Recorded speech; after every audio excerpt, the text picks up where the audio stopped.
Hello, everyone, and welcome to day 2 of your grant writing life cycle, grant seeking best practices training. We're so excited to be back with the Native Learning Center. Uh, Yesterday, we covered so much information, didn't we? Whew. I don't know about you. I slept really well last night. We'd covered a lot of content. I had a really, really nice run this morning after some spring rain had cleared. And I have all sorts of beverages next to me. I'm starting with an unsweetened iced tea. Now you might say, we saw a lot of instructors yesterday. Yes, you did, to help bring different voices and experience and perspective to the training. You're right, you saw a lot of instructors yesterday. So I want to just give a few quick introductions to those of us that you'll see today, in case maybe you didn't happen to be in a session where you met one of us yesterday. So I'm Diane Leonard. I'm the president and owner of D.H. Leonard Consulting, the firm that is putting on this 2-day training. We are so excited to be with you again today, and we do all on our team love everything about grants. It's true. I'm not saying it's not stressful for us. Grants always can have some level of stress, but we love all things about grants and we love all of your questions. We tried yesterday to get to as many of the questions as we could see in the chat box. I acknowledge that with some of the tech, we may have missed a question here or there. Don't you worry. I'm going to ask you about outstanding questions from yesterday in a moment. But you certainly could get started by putting any unanswered questions from yesterday, or maybe questions that popped up for you overnight. You could start putting them in the chat box right now. We'll get to those in just a moment. So you will be seeing a lot of me today. Today is they're my favorite topics. I know I shouldn't have a favorite topic in grants, but I do, and many of them, they are today. In addition to hearing from me, Beth Archer will be joining us again today. You saw and met Beth yesterday. So a quick refresher on Beth's background. Beth is a lead writer with our team here at DH Leonard Consulting, and she loves all things about storytelling, whether we're talking about foundation, city, state, or federal grants. And so, yes, that is where you will be hearing from Beth today. She'll be talking, as I said, about storytelling. You may get the opportunity to see Maggie Perry again today. Maggie was so excited to get to speak with you all yesterday about SMART objectives. But I want to see in the chat, hear from you any outstanding questions, things that you maybe are seeking additional clarification on from yesterday. Any of the content we talked about yesterday, the big, broad walkthrough of the grant life cycle, any of the research and pre-planning work, definitely anything about all those program design discussions, theory of change, logic model, SMART objectives, work plan. We covered a lot yesterday. So if you have any outstanding questions, let's take a look at what you might have for us. I'm going to keep an eye on the chat, see what we've got going on. I've got multiple devices so I can see the chat and also respond. All right, if at any point you have any issues with the slides pausing on the screen, I encourage you to give a quick refresh or to leave and come right back in if it does happen where it freezes. I'm not saying I click quickly, but it might happen that maybe it sounds like I've moved on and the screen is still where it was. A quick leave and coming back is definitely the fastest way to refresh your view. All of the materials from our 2 days together. We've got really full agendas. Here is slide 1 of the agenda. We're going to be starting by talking about needs statements today. We're going to walk through storytelling. We're going to navigate into budget, one of my favorites. Don't worry, again, accounting degree not required. Not necessary. That's not what we're thinking about related to budget. We're thinking about the way our budget tells our story. And then we're going to move into mock review as a process before we finalize and submit. We're going to talk about our grant team and how we make strategic go, no-go decisions. And we're going to think about our grant seeking plan. What will it look like from here moving forward? So it's going to be our plan for today. You're correct as with yesterday, we do not have specific times attached to our specific agenda items. So we've got a little bit of flexibility depending on where we might be in a discussion or an exercise, but we are committed to and we'll make it through all of this content today. What I want to remind you is that Brooke has just placed the link in the chat box. Thank you, Brooke, to where you can get all of the materials related to today's part 2 of the training. It's also where everything from day 1 is available to you as well. So the slides are there in their entirety. Your choice on if printing them is meaningful or not, but if you can save the paper and stay digital, certainly we do encourage that. Also, we will be continuing to call out some of our additional resources, things that are not specific to the slides, but things that are the available resources we have on our website at no charge. Those are also available as part of all of your follow-up materials. Yesterday, we called out our relationship toolkit. We called out our logic model guide. Might talk about a few more today. So again, all of those are available via the link that Brooke has just placed in the chat for you again. All right, and there are indeed, as I've been sharing, some questions that have come in as follow-up to yesterday's session. So let's begin there. Tim has asked if I could comment if a goal could be written in SMART format. Tim heard that on a different webinar earlier this year about grant project planning and development. Tim, that is a common statement that a goal should be written in SMART format. The goal is truly meant to be a broad, intangible statement about what is the impact you are trying to create. That being said, there will be grant makers who may ask for your goal in SMART format. What they're really doing in that moment is they are kind of smushing your goal statement and your SMART objectives. So we don't encourage arguing against a grant maker or with a grant maker about what they have asked versus what we have taught you as best practices, but rather do give them what they've asked for. But I would still give them your big, broad statement about what the impact is that you intend to create. And then you'll know that what you're really giving them is maybe a SMART objective or two. Yes, give them the SMART information that they're looking for. Happy to talk more about examples offline. Please remember you do have all of our contact information. I know it gets really hard to talk about tribal organization specific questions just in a limited chat box. So you are all welcome to follow up with us at any point after the training if you have specific questions about a nuanced situation for your organization. All right. So that material link, again, has been placed in the chat because we know if you join or you come in and out, you lose some of the chat. So we'll continue to share that throughout today, just in case you need it. But if you do see it, grab it, open it, and then hit bookmark so that you've got access to it after today. And then let's see, Kimberly has asked, what kind of things do paid grant-seeking providers offer that the free grant providers do not? How much do they cost? So, Kimberly, I'm interpreting that you're asking about the grant research tool that we looked at. We didn't really talk about the specific tools much yesterday. The cost does vary significantly. Some might let you have a monthly subscription. For example, Instrumental. I think it's $195 for a month.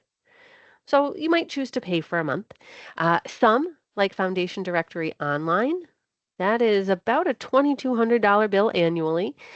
But what they do is they have some locations that are called their funding information network sites. Megan from our team, I forgot to mention, she'll be placing links again in the chat box for us today.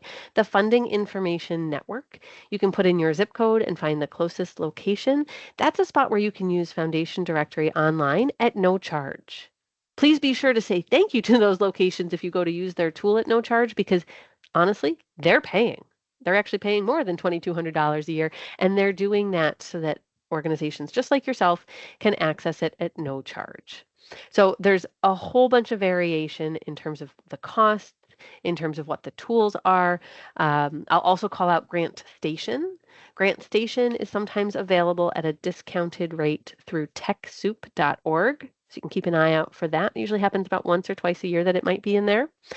You can also access Grant Station through a number of professional associations. So, for example, the Grant Professionals Association offers access to Grant Station at no charge if you are a member of GPA. So, you might pay your $200 to be a member of the Grant Professionals Association, and as one of your many member benefits, you get access to that $600 a year tool at no additional cost. So, something else to consider. But we don't endorse any one tool. There's lots of great ones on the market. They aggregate in slightly different ways, have slightly different visualizations. I encourage you to ask for demos or for free trials so that you have an opportunity to test a tool before you pay for it for even, a whole year. I think Instrumental is currently giving a 14-day free trial, but I definitely encourage kind of testing it out a bit before you invest in a whole year subscription. These are fantastic questions. Thank you so much for asking them based on what we talked about yesterday. The same way you've typed some of those in, please remember that the chat box is open and available to you throughout our entire day so that you can ask questions along the way. Megan Martin, our marketing and training product owner, as well as Brooke from the Native Learning Center are helping myself and our other instructors to keep an eye on it because I know sometimes it gets a little intense for how much is in the chat. But if you feel like we've missed your question when we get to maybe the end of a session and we ask if there's any outstanding questions, we're never mad. We appreciate it if you call out that there might be one that we might have missed. We want to make sure all your questions get answered. Today, what we're going to do, I've got on the screen the grant life cycle. This is where we began yesterday. It's where we begin day 2 for another kind of reorientation of where are we in the process. Yesterday, you spent a lot of time talking about the research and the pre-planning process. And then we talked a tiny bit about relationships, a little bit here and there throughout the day. But where you really spent your entire second half of the day was in program and project design. We weren't writing the application. We were ensuring that you had the information so that you could sit down to write the application. At the end of yesterday, there was a fantastic comment/question. We had asked kind of what surprised you from day 1. And one of the comments was, I was feeling a little surprised about how much we should do with program design before we write. And I'm paraphrasing that well-intentioned comment, and we were so grateful for it. And I wanted to because I know not everyone was here at the end of yesterday. Not everyone was able to join for day 1. You're joining on day 2 for the first time. P.S. Don't forget there's a recording of yesterday. But what my comment was about how much should, air quotes, we do related to the program design before we write. I'm not one to tell folks what they should do. But the idea of having as much of a shared understanding within your organization or within your team about the program or project design before you sit down to write, the stronger your overall application will be. Do you have to sit down and rediscuss your theory of change and your logic model and your SMART objectives and your work plan every time you start an application? You don't have to, but those questions may come up during the writing process and they may slow down your drafting or your feedback iterations along the way. So the more you can do upfront with your colleagues to have shared understanding, the faster and potentially easier, I will never say easy, writing the application will be. We will begin today by assuming, I don't like to make assumptions, but that's why I'm going to call it out. We are going to assume that you have had some type of conversation as a team about what happened with your program design documents. In day 1, you found that perfect opportunity. So we're assuming that now, after class, you have found an awesome opportunity you're interested in. Whether it's foundation or government, doesn't matter. I'm also assuming that like we taught you in day 1, you have shared understanding and agreement about your theory of change for a project or program, or maybe the tribal organization as a whole. You have some understanding of your basic logic model elements. You might have some drafted SMART objectives. You may even have some of your key activities worked out in a draft work plan. Therefore, today we get to move it forward. We get to sit down and start drafting. Whether we're worried about character limits, word limits, or page limits, doesn't matter. We're going to start to think about the true writing work. Our writing work will be faster, smoother, and easier because of all that great program design conversation. Here's what I want you to think about. As you sit down to write, the program design information that you did yesterday, those notes that you made for yourself about your theory of change, or that perhaps you made about your outcomes in your logic model, or perhaps the questions you asked yourself and jotted down related to your SMART objective, those are going to stay the same, regardless of what type of funder you are, who you are as a tribal organization, what is the work you want to do, why do you want to do that work, why is it important, that stays the same. But it's as you sit down to write that your path might diverge. So the first step, taking your program design information and sitting down to start an application, to start the draft, having a document open with a blinking cursor ready to go.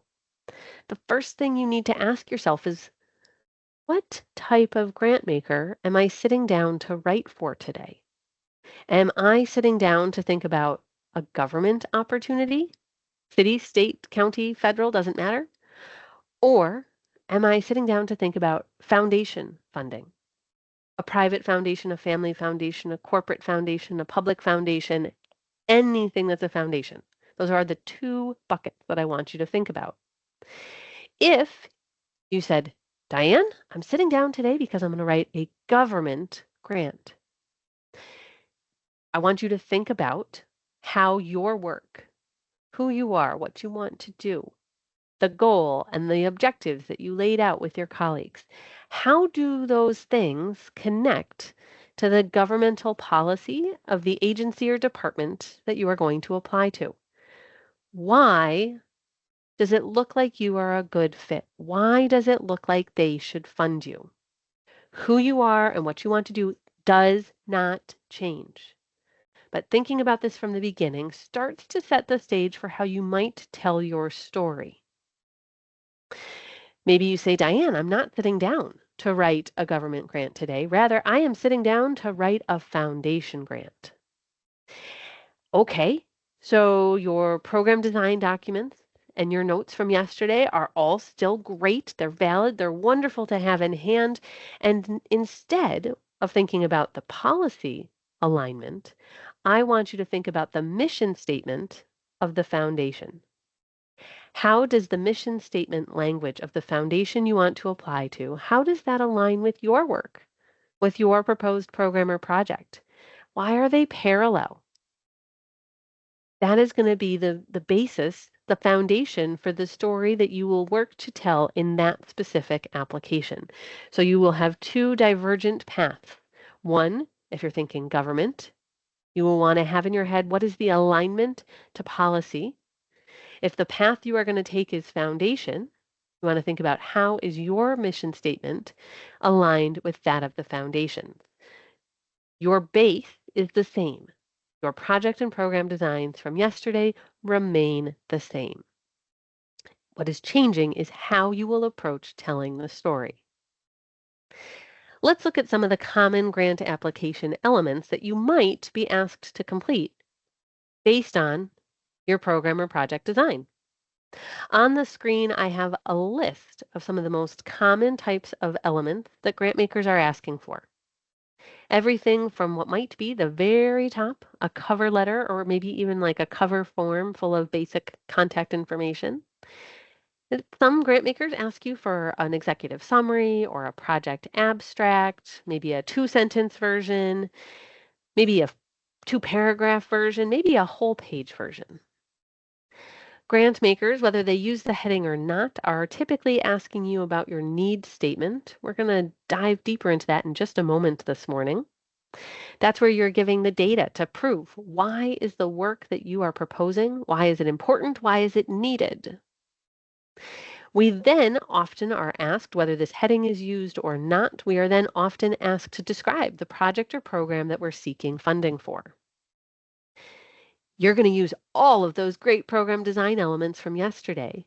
Your theory of change, your logic model, your SMART objectives, your work plan, all of that will help you to answer and to build your program description. Some grant makers will call out a separate section on evaluation, but even if they do, guess what? You still have that information from all of those program design documents that we noted yesterday and that you started to build and create the structure for. Oftentimes, a grant maker will ask about your organizational capacity and your history and your mission and recent accomplishments. Sometimes it's at the end of the narrative. Other times, a grant maker might put it right up front. It's up to them, but it's almost always somewhere within the application. Not all grant makers will require a budget or a budget justification, but a pretty big majority do. We're going to talk about budget today, and I get so super excited when we talk about budget. So be ready for that. And then attachments. It is up to the grant maker for what attachments they do or do not want. Here is the pro tip rule. Don't give grant makers more than what they ask for. I said it yesterday during my intro. I didn't say it today. I'll say it again because I know some of you are joining us for the first time today. I was a grant maker when I started my career, and I had it happen more than once where a very awesome, well-intentioned organization would send far more than the required attachments for our particular foundation's process. That made my work as the program officer a whole lot harder. I had to figure out what were these extra documents that were sent and what was I going to do with them? I had to document that they were there. I didn't want to, and the board didn't want to in any way change the process for giving one organization more access or the opportunity to share more. So we had to decide, would we share it with the committee or not? So there were extra meetings and discussion. We only want to give a grant maker for the attachments the things that they have requested. We do not want to overburden their process. There is a reason they have asked for a specific list of things, if any at all. Please don't give them extra. It's not like extra credit back in school. You don't get extra credit. Unfortunately, it often burdens the process and can stress folks out and not make a great first impression about your application. So those are the common application elements. As I mentioned, I wanted to dive more deeply into the need statement. The need statement is where you are proving your expertise about your community, about the need for the particular project or program that you have in mind. The need statement, sometimes given this heading, in an online application or within a narrative outline for what the grant maker wants, but not always. The need statement is the way that you present to the grant maker there is a problem or there's a gap. There is something that needs to be addressed in our community.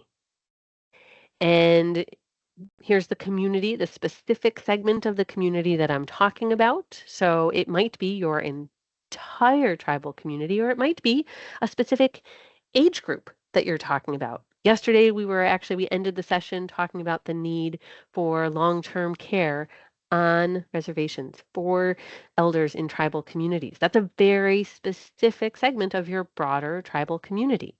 So you get to tell the grant maker, and you need to tell the grant maker, here's the problem, the need, the gap, the issue that exists. I know it exists based on a bunch of data. We're going to talk about data in a minute. Here's the specific group of individuals, or maybe you say, actually, it's not individuals, it's something about the environment, or it's something about animals, but here is the community or the population that we intend to work with for our project or program. And what you're doing is you're setting the stage for what do we think we can create as impact? What sort of outcomes? Yes, outcomes from our logic model yesterday. What sort of outcomes do we anticipate achieving? We are setting the stage for our grant maker to want to take action with us. The need statement is helping to quickly educate your grant reviewer about your specific community. They may be dangerously knowledgeable about specific education programs or about specific health programs or about the need for specific infrastructure or for senior issues in a community. But it is very unlikely that they are also an expert in your tribal community. To help us get started today, yesterday I learned that we had folks from all around the United States joining us in this session. I don't remember all of your locations, so I just remember how broad of a geographic range we had in this training. Go ahead, do me a favor, if you don't mind. Let's get that chat box going. Where are you based? Go ahead and let me know, where is it that you are based? As you're doing that, I want you to remember that where you are joining us from is going to be the way I want you to think about the questions I'm going to ask you next. All right, so Illinois and Montana, Arizona, California. I feel like I'm singing the 50 Nifty song that my little nephews sing to me all the time. Let's see, Louisiana, Oklahoma. All right, and I am in far, far, far upstate New York in the Thousand Islands region. Yes, indeed. I said it yesterday, I'll say it again. I'm already hungry. It's early in the day. It's where the dressing's from. Two different stories on how that dressing originated. You can decide which one you like, but yes, I am from the part of far, far rural upstate New York where that dressing originates. All right. Wonderful places that I have just read about in the chat box where you are all from. I have not been to most of those places. I've traveled a lot, but I say with certainty, especially given how many of you are here this morning, I have not been to most of your communities. Ooh, but I'm let's go to I feel like going to Alaska, especially because I know your daylight's getting longer and longer, and I feel like I could see even more of the community. All right. So I'm excited about where some of you are based, all of you are based, but I do not know enough about your community to understand the nuances of what's happening in your community. How would I get that across in my grant narrative? Data. Yep, we're going to use some data. Now let's talk about the two different types of data that you might be using. Your reviewers are not going to most likely have the opportunity to step foot in the community where you are doing your work. And instead, they're going to rely on your well-crafted language so that they can have a quick understanding of where you're based and where you're going to do the work that you're proposing and understand what's really happening, what's going on that's great, or what's going on that's better than anywhere else, therefore we should replicate it. It's not that we're only painting a tale of woe, something's the worst. Sometimes it's that something is so great that, dear grantmaker, you should pay us to continue it and to replicate it elsewhere. So your data can be super positive or pretty heavy. I want you to consider, what is the primary source data that you will use related to your project or program. So in the chat box, you have told me where it is that you will be doing your work. Where are you based? Now let's connect to what is the work that you intend to ask for a grant for. In the chat, go ahead and let me know, what is the project, the program that your priority one. Remember, we talked about priorities yesterday. What is that priority project or program? I want you to think about those two things together. So go ahead and type that in the chat box for me as well. Now you'll have two pieces of information that you're thinking about. What is my priority project or program I'm going to apply for? And where is that happening? My grant maker isn't going to understand the nuances of either of those things. How can I help them quickly learn? Your primary source data is going to be information that's from a reliable source. It's nationally accepted. It's been validated in some form. What might it be? It might be census data. It might be Department of Labor data. It might be the Annie E. Casey Kids Count data book.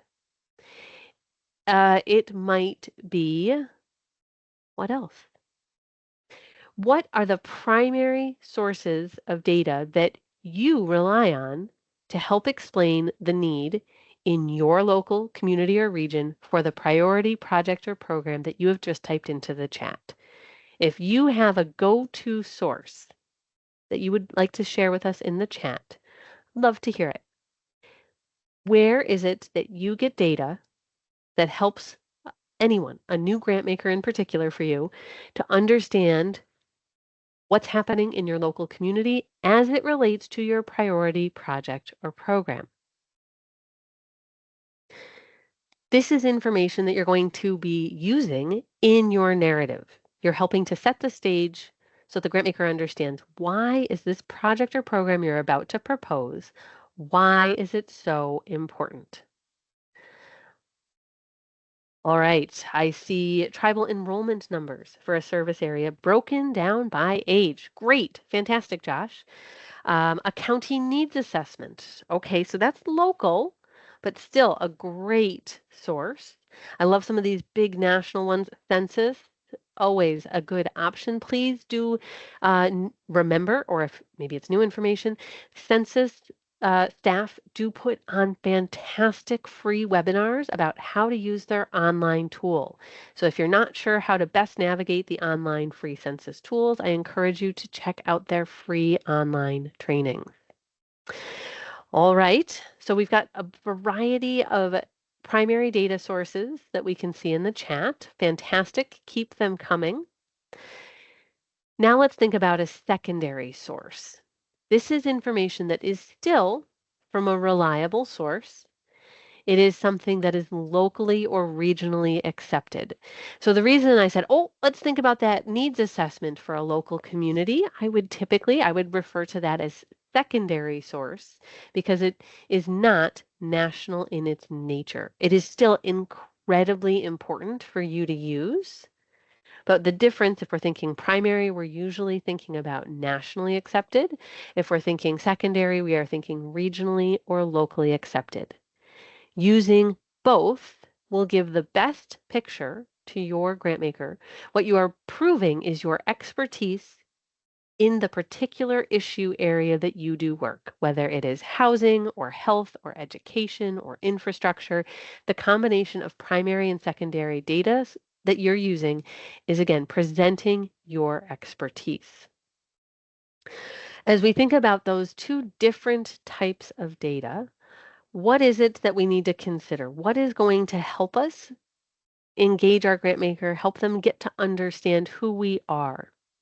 Please remember that all grantmakers are having to read far more proposals than they're going to have dollars available to award. There is always a longer list of proposals that need to be reviewed for an opportunity than unfortunately there are dollars available to fund that opportunity. Grant makers will not be able to fund everything that they read. So you're trying to engage them to get them interested so that they know more. So what I want you to remember is a successful need statement, whether you are given 2 paragraphs or 2 pages, or maybe even something more, what is it that will make it successful? It is something that will balance both your primary data sources, those nationally accepted sources, and your local or regional sources. If you say, I only have room for 2 data points in my need statement, it's really short, then I want you to have one of each, one primary, one secondary. If you say, actually, I have 2 pages, all right, so maybe you have 2 of each. 2 primary, nationally accepted, 2 local or regional, some secondary sources, but try to balance where is the context between what's happening on a big, broad scale and what's happening in your own community. Your reviewers might be sitting in an urban community. Maybe you're in a rural community, or your reviewers might be sitting in a rural community and you're sitting in a suburban space. You can't assume that your reviewers understand what it is like in your community. So we use both primary and secondary data in a need statement to give context so that it's not just all about, well, here's the national picture. Conversely, it's not only about, here's the local picture. We need to give both so that there is context and deeper understanding from our reviewers. If you find that you don't have enough space, you're trying to figure out what is it I should say in my needs statement, I encourage you to use the funder's guideline, whether they call those a request for proposal or a notice of funding availability or a funding opportunity announcement, doesn't matter. In the funder guidelines, what have they presented for why they give grants? You can use those guidelines as clues for what might be aligned data that would be helpful. If the grant maker has talked about and shared data about why they give, why they're going to make these grants, you do not need to reiterate those. Those are already now shared understanding. So what would you add as primary and or secondary data that builds on their understanding, that gives it context for your specific tribal organization, for your specific community? When you're thinking about, well, what might I include? Here's a few other tips. The more that you can think about your reviewer being able to visualize your community, visualize the community itself. Maybe it's important for them to understand how snowy it gets in the winter. I'm in far, far upstate New York, and whew, do we see some lake effect snow off the Great Lakes.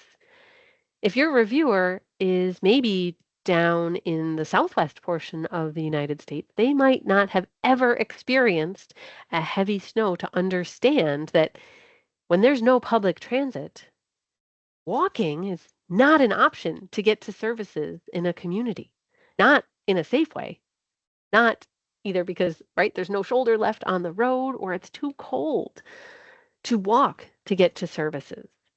We can't assume that our reviewer can visualize where our work is happening. We can't assume that our reviewer can visualize the age of those that we're serving.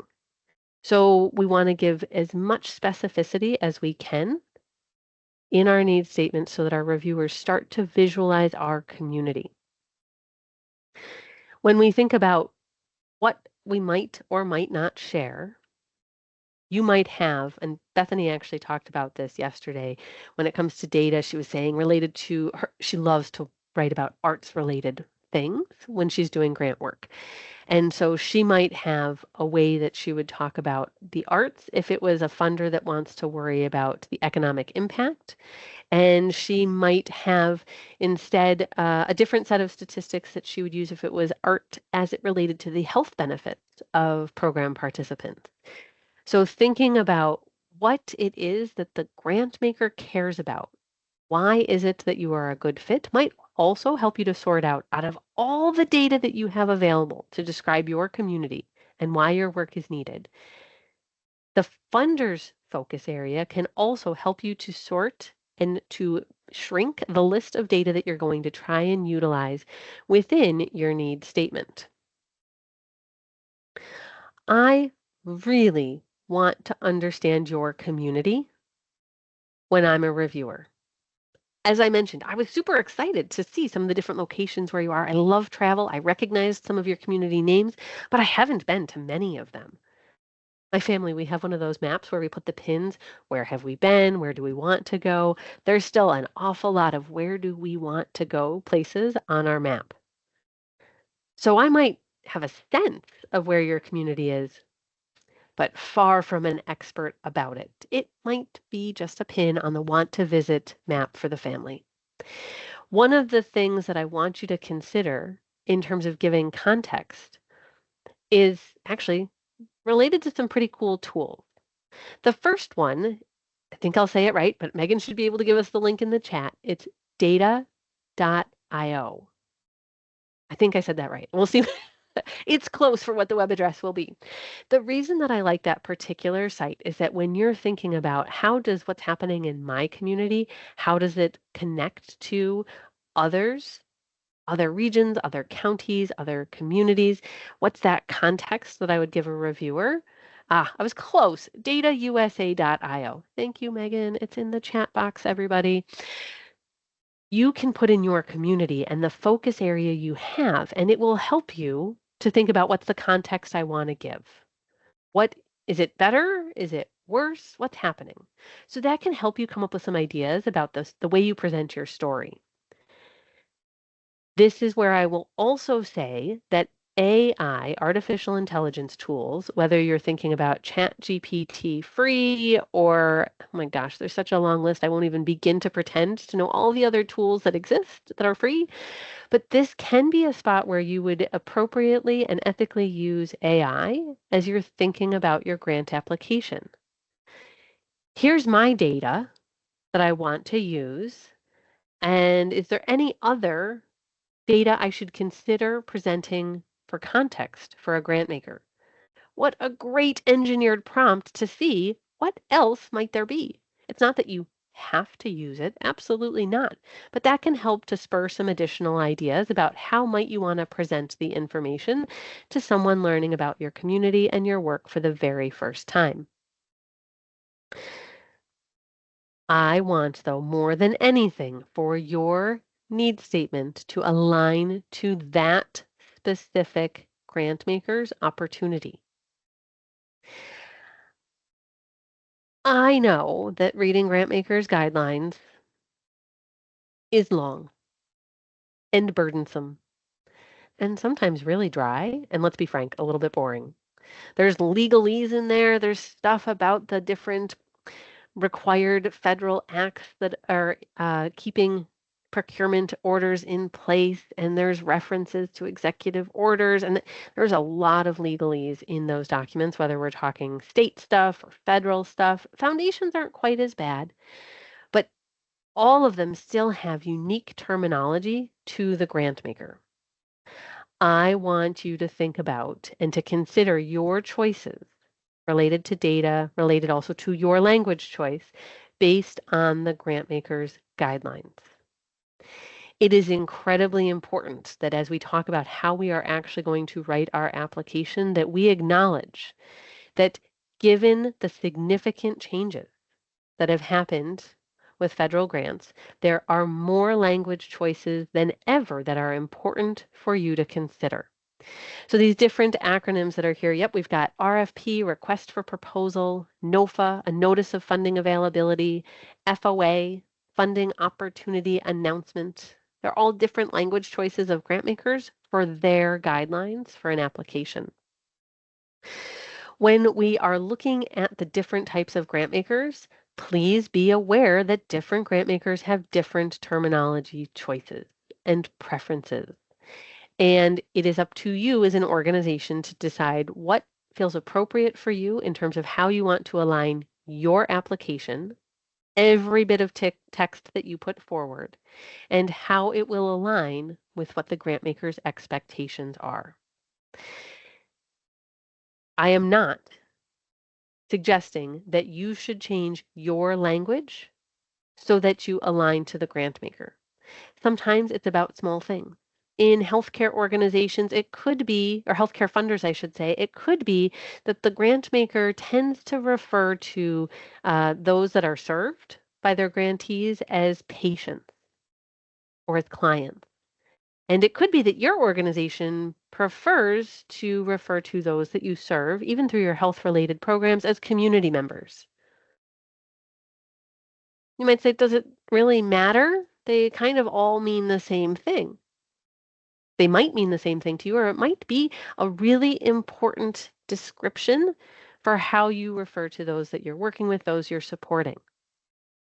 I share that as a very broad, basic example that you want to carefully read each and every set of guidelines and understand all of the requirements behind it for where you may or may not make additional language choices. And I do see the comment in the chat box. The list is far longer than 50 for the related words that yes, there are words that different grant makers, especially with federal agencies right now, could mean that your proposal would not be considered. That list is ever evolving. That list is different with this administration than things we have seen in past administrations. Every time we see a change in administration, it could happen at the state level, it could happen at the federal level. Language preference changes.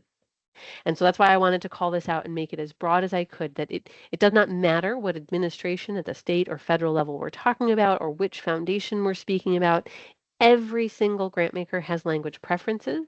It is on your shoulders as the person applying to understand what are their preferences and what choices do you, as an application, what do you make for your choice?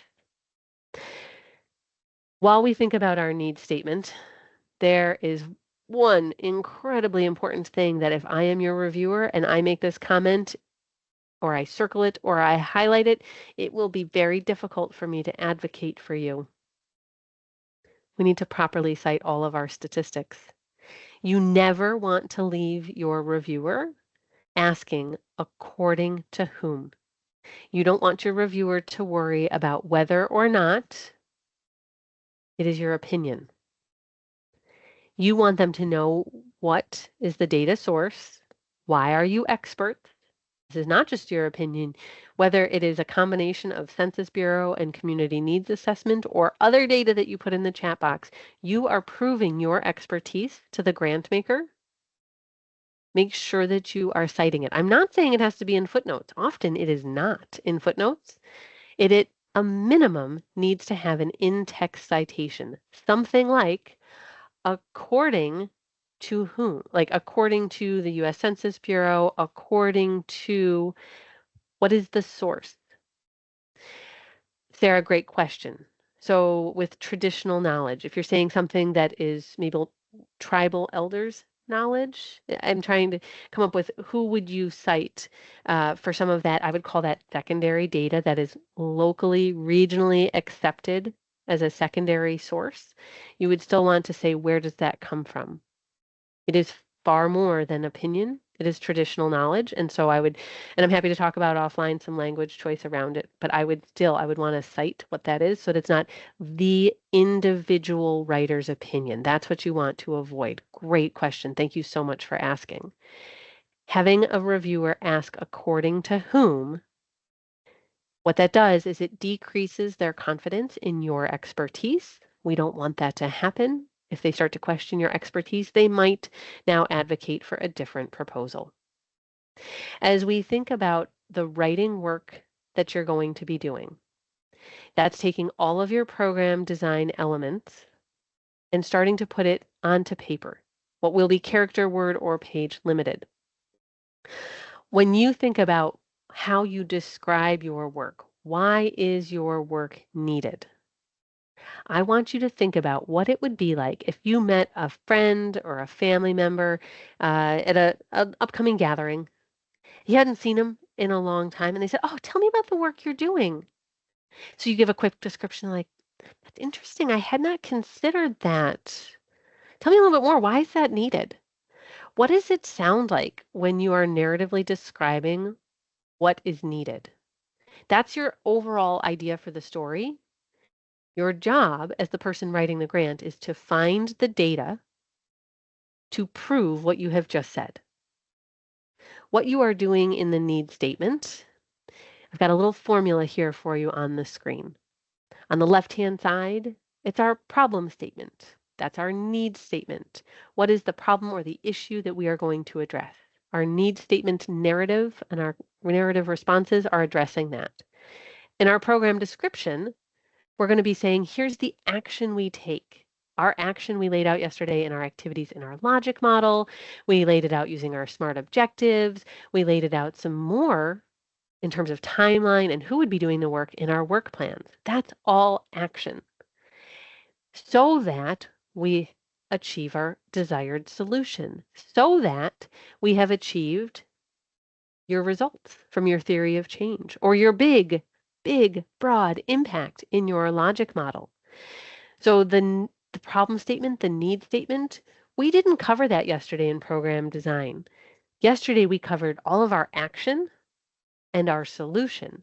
This morning, we've been talking about the problem statement for how are you going to set the stage. This is so important. We have to take action. What is the action? We're going to tell you that later on in the narrative. That's going to come up next. As you think about what it sounds like for your need statement, I want you to visualize me when you're writing this. Pretend I'm your reviewer. I'm super excited about what you're proposing, but I don't know everything about your community. Far from it. Pretend you are literally going to hold my hand and walk me through this discussion. Make sure that you don't lose me along the way. This is a very important road trip. You don't want me getting sidetracked, and not staying on that journey with you. So please do not assume any knowledge on my part. None. I'm dangerously knowledgeable, but I need to know a lot more. So please be sure that you are not assuming any knowledge on my part. Try to stick to a main point, something that you can carry through the rest of your application. In fact, little book recommendation, I love the work that Tamsin Webster puts out. If you've not had the chance to see her speak in person, also I'd get in line for that any day. This is her first book, Find Your Red Thread. She does have a second book that's out, but this is a great start. Please do consider independent bookstores if purchasing a book.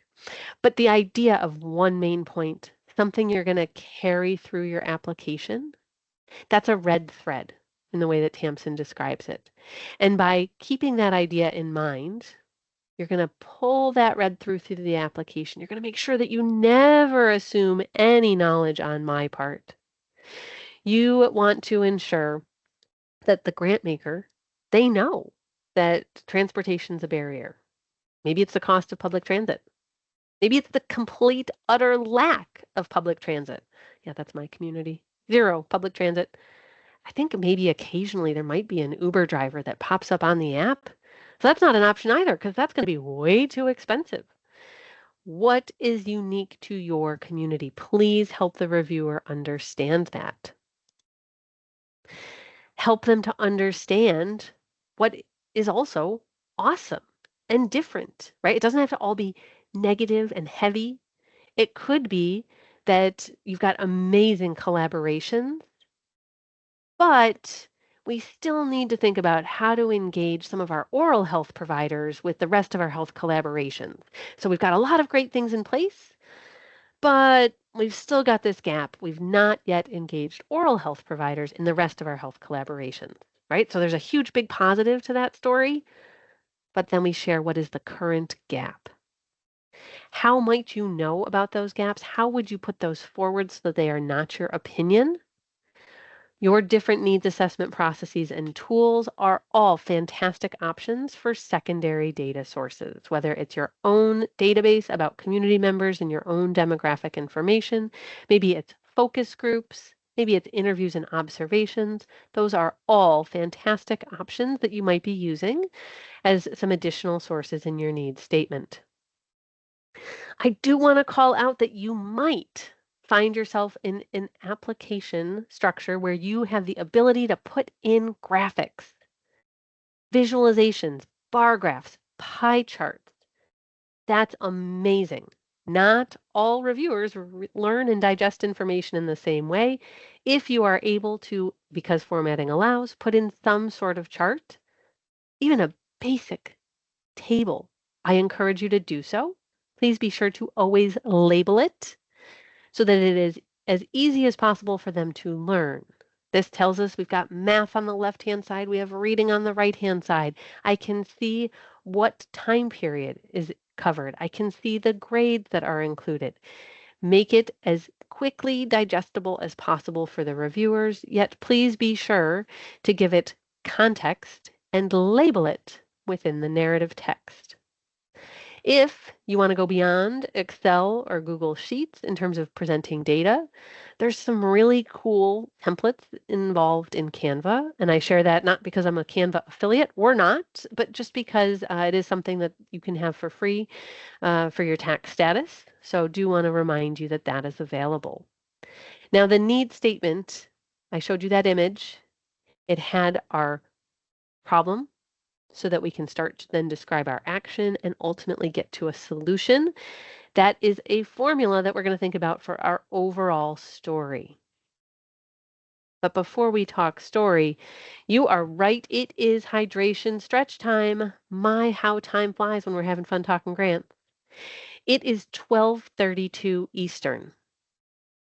We're going to go till 12:42 Eastern for our break. We'll type that in the chat. When we come back, we're going to hear from Beth, and we're going to start talking about the story of our application as a whole. So stay right here. We'll see you in 10 minutes. Welcome back. I met many of you yesterday, and Diane did introduce me this morning. But just to quickly tell you a little about myself, I am Beth Archer. I am a writer on Diane's team at Leonard Consulting. I'm also a registered Scrum Master and Agile enthusiast, and the executive director of a Pennsylvania nonprofit. I am very excited to be back with all of you today. I am thrilled that I can see the chat today, so I will be able to hopefully respond to you as we go. I know that Diane is in there as well, and Megan and Brooke, of course, are coming back to help with all of the questions that you have or any links or anything that you need throughout. So please feel free to use that chat box. And I really look forward to diving into this next part of our conversation, which is one of my favorite topics, storytelling and incorporating stories into grant applications. It's something that I really enjoy about the grant process. There are several of us on our team who happen to be pretty avid readers. So anytime we are talking about stories, you can get us really excited. And I think that my love for reading has transformed into my love for writing, and specifically for using my writing to help some really amazing organizations do some amazing work. I know we touched on this a little bit today. We've been talking about the needs statement.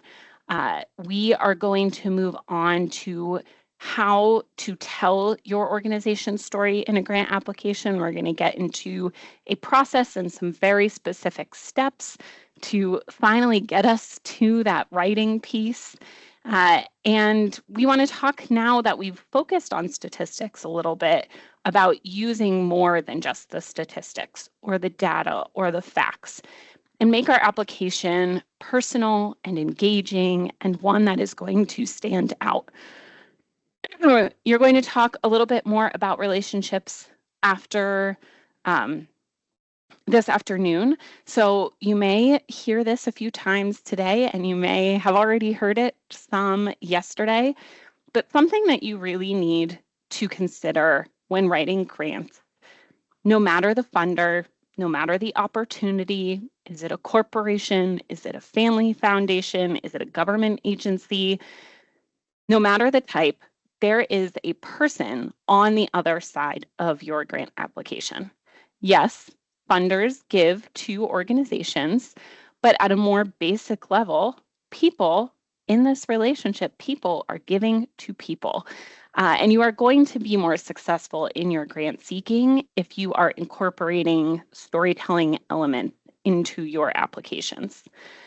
That may look like actual stories. That's where we're going to start here in a minute, but it also includes that bigger picture. Your application is your story that you are telling about your organization and its mission. And you'll see us come back to this idea a few times throughout the afternoon. So let's start by talking about actual stories. And I do see the comment, once upon a time, you could start your grant applications that way. Once upon a time, there was a founder in 2002 who decided this is what we need. You might want to leave that once upon a time out, but really that is the idea. We're thinking of our whole grant application as the story that we're telling. These are, when you think about putting an actual story into your application, these are the 4 types that we are going to look at today.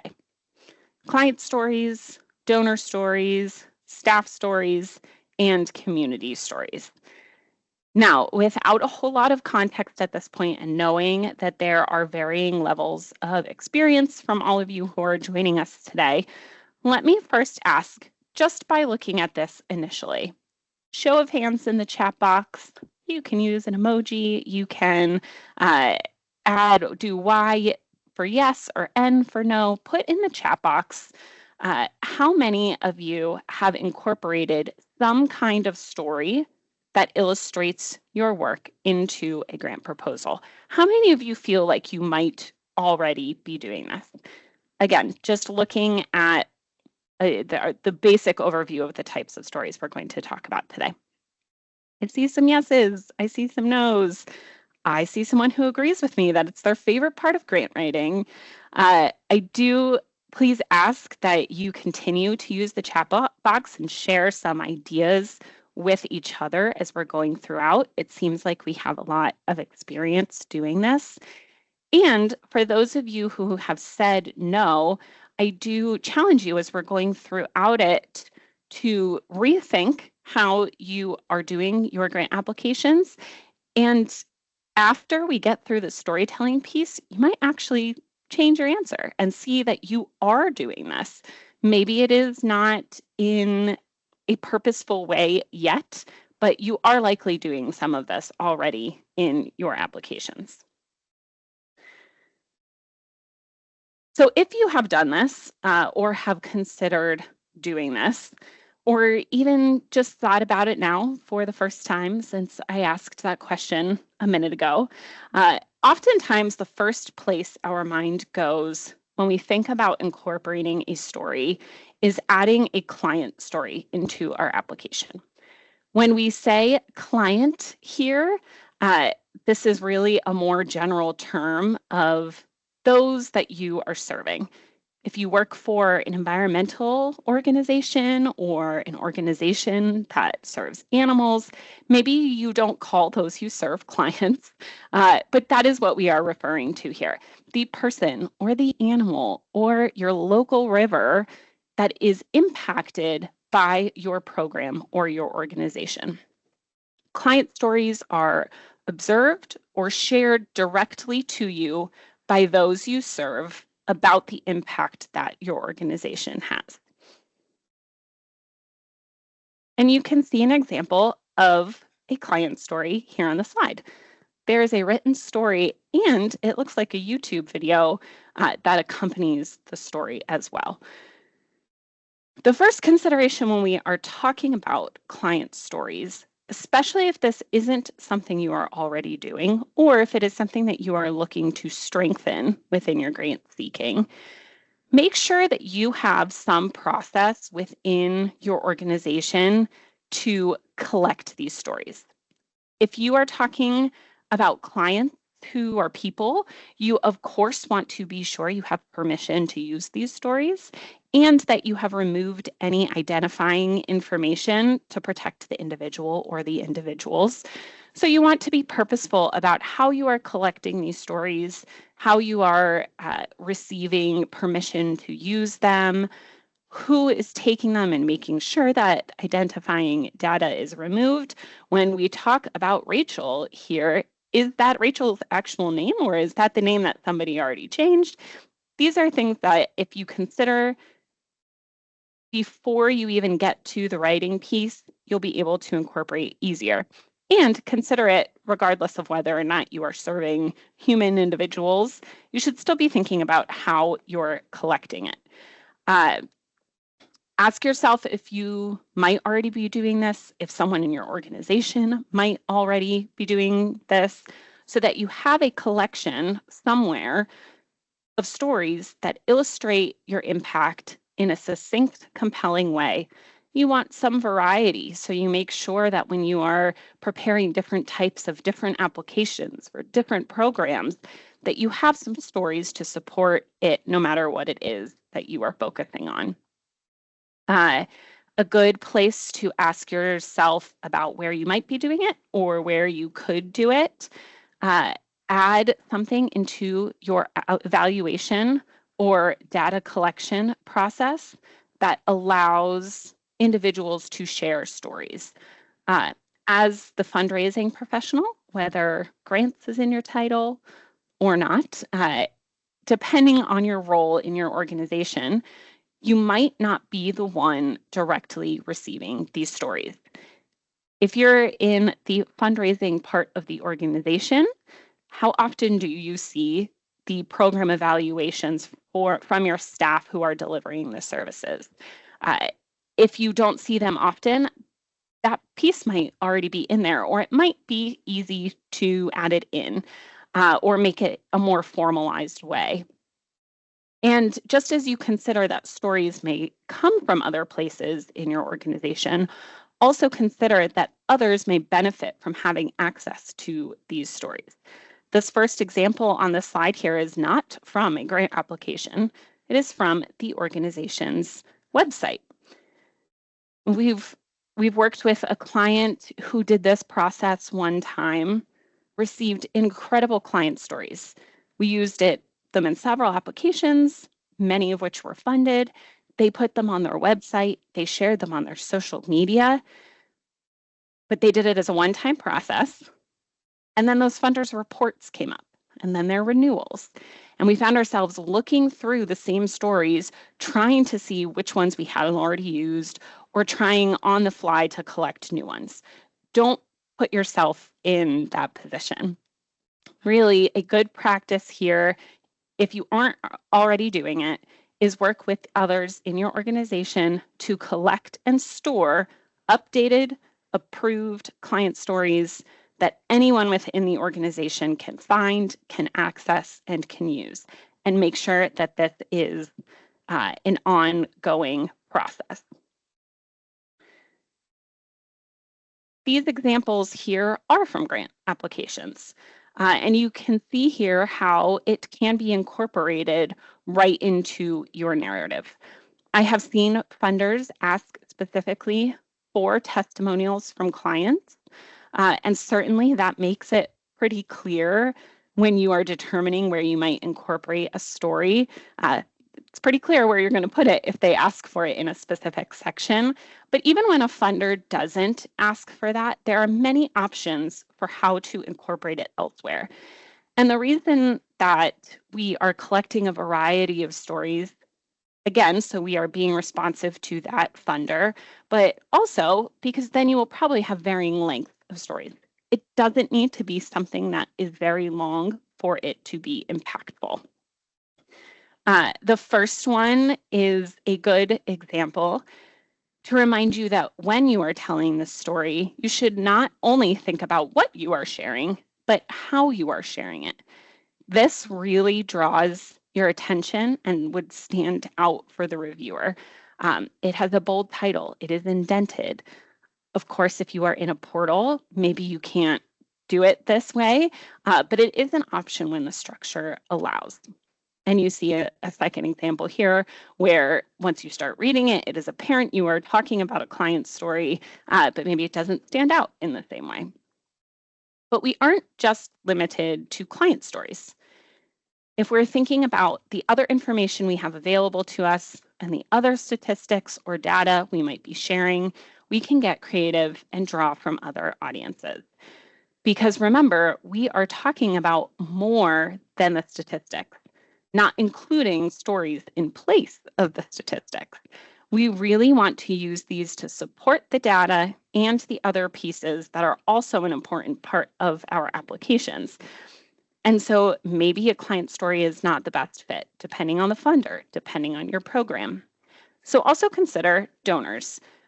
These are your business supporters. They are individual donors. They are other foundations. They are volunteers. They might see something amazing about you and your work that, with permission, you can use as an opportunity to humble brag on your organization. Go ahead back in the chat box. Y for yes, N for no.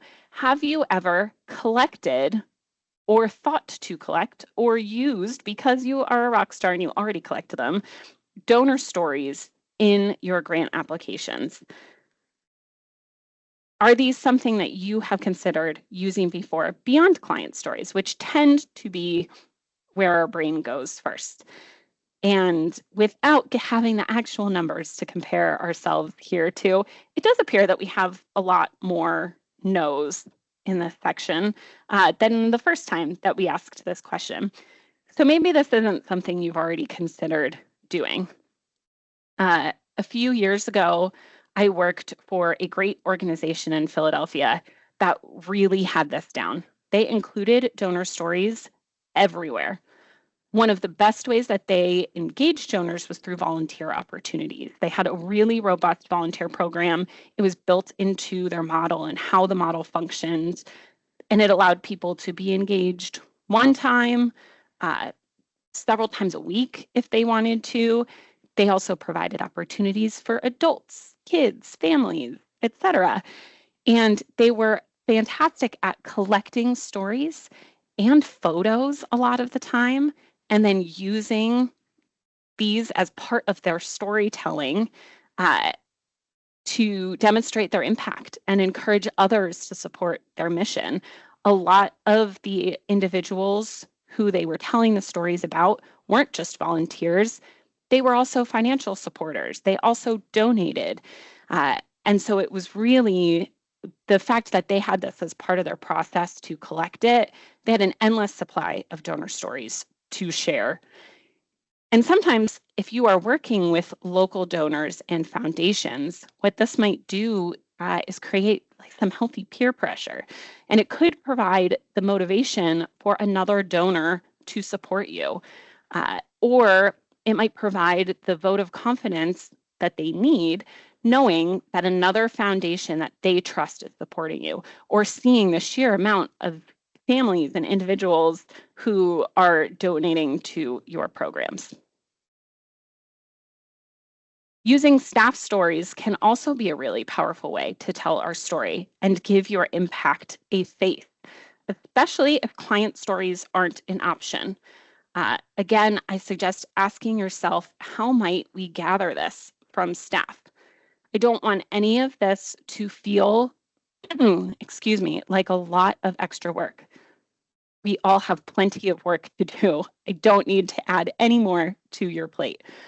So you might already be doing some of this and not realizing it, or others in your organization might already be doing this. And if you aren't, think of natural ways that this can fit into your existing processes. We talked a lot about creating logic models with your program staff yesterday. While you have them there, ask them why this program works. Why do they believe in it?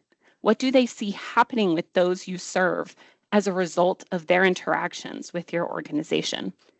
It's informal, but if you are clear on what the purpose of asking them this question is, you might get some really great staff stories. Or do you have regular staff meetings? During this, spend a couple minutes at the beginning of staff meetings and ask staff to answer those questions. Why do you think our programs work? Why do you believe in it? What do you see happening while working here?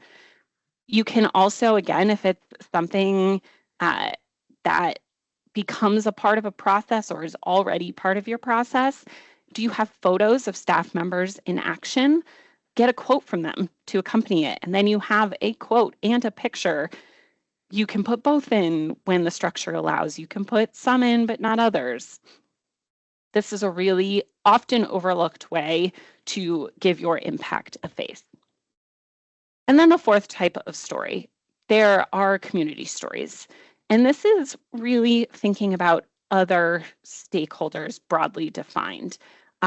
It is about other people in your community talking about the impact that your programs have. We have a client who just really excels at storytelling. They incorporate it into all of their grants, whether they are foundation or government, and they just do a really nice job. And they have some really great community stories that they include. Some of them are very brief. They have a quote from one of their elected officials who is talking about the identified need in their community and how their program is responding and has responded to this identified need and the impact that the program is having. That's a really powerful way to add another component in and to say, this outside community member or entity sees what we're doing, they believe in what we're doing, and they're talking about the demonstrated impact that our programs have. But while we are being creative and we are engaging the interviewers, I saw some mentions about being very in a field that's very data heavy or scientific. We don't want to lose sight that we should be balancing these stories with the statistics. We just talked about proposals being more than just the statistics, and that is a very important piece. But all of the rest of it is very important also. Wherever we put our stories, in whatever format, we want to make sure that first and foremost, we are answering the question that the funder is asking us, and we are giving them the answer and the information that they are looking for. Incorporating stories and storytelling elements into our proposals are then going to make them also feel and remember our organization and our work. So we have this balancing act between the two. And here you'll see some of those places where we can include stories. Again, I mentioned sometimes a funder will come right out and say, we want to hear from those you serve. Please add some testimonials. Please tell us stories about some of your clients who have gone through your program. That isn't always the case. So where in your grant application can you incorporate stories? Maybe that's places like the needs statement. That is a common place to put them. It is often where we will see client stories. We just talked a lot about our needs statement and how we build it and the important components of it.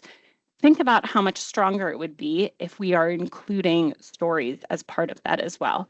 We talked about the statistics. We made them trust us and what it is that we are saying and that we know what we are talking about. But now we're adding that extra piece to it, and it's going to be more impactful for the reviewer. But also consider putting it in the program description. Use a story to highlight why a program design addresses a specific need. The example I shared earlier about being in a room, either physically or virtually, with your program staff working on logic models, asking about why they believe in the program or the impact that they see would be an awesome place, an awesome way to incorporate it into the program design. Now you have something beyond just the specifics of the program, the listed activities or the objectives. You have something to add to really build out that piece. Even consider in your organizational capacity. Can you use a story to humble brag on your organization and demonstrate the impact you have had on your community? This is a great place for donor stories, a good place for the community stories. Going back to an example with PA Eats, which is the organization that I am the director for, we have a great quote from our partners at Feeding Pennsylvania that we share a lot. Not a lot of people know about PA Eats. We are a small organization. We are a newer organization, but a lot of people have heard of Feeding Pennsylvania or Feeding America, Feeding Pennsylvania being our state-specific affiliate of Feeding America. Being able to share why they use our recipes, that they use the recipes that we create to fill a critical need within their own programming, and that they support our programming is a great way to highlight one of the strengths of our organization and make a funder feel more confident in supporting us. But it really is a balancing act. If you have ever had the opportunity to serve as a reviewer, you have probably come across the well-intentioned story that went on just a little too long and kind of overshadowed the meat of the proposal, the who, what, where, when type things. How do you balance it? We're saying that both of these pieces are important. Oftentimes, you have very limited space. Even 10 pages fills up very quickly when you're talking about all of the things that your organization does. So how can we be sure that we are balancing it? We're giving the funder the answers that they're looking for while also making them feel connected to our programming, to our organization. No matter the structure, whether you're looking at a character counted response or a free-flowing narrative, you can visually look at how much of the space you have used for the story. Use that as a tool to say, am I going overboard on the story here? You'll be able to see how much white space that takes up, no matter what format it is that you're looking at it. If it's a character counted response, you can actually see exactly how many characters you are using towards the story. And then you can adjust so that the reviewer is getting a good balance.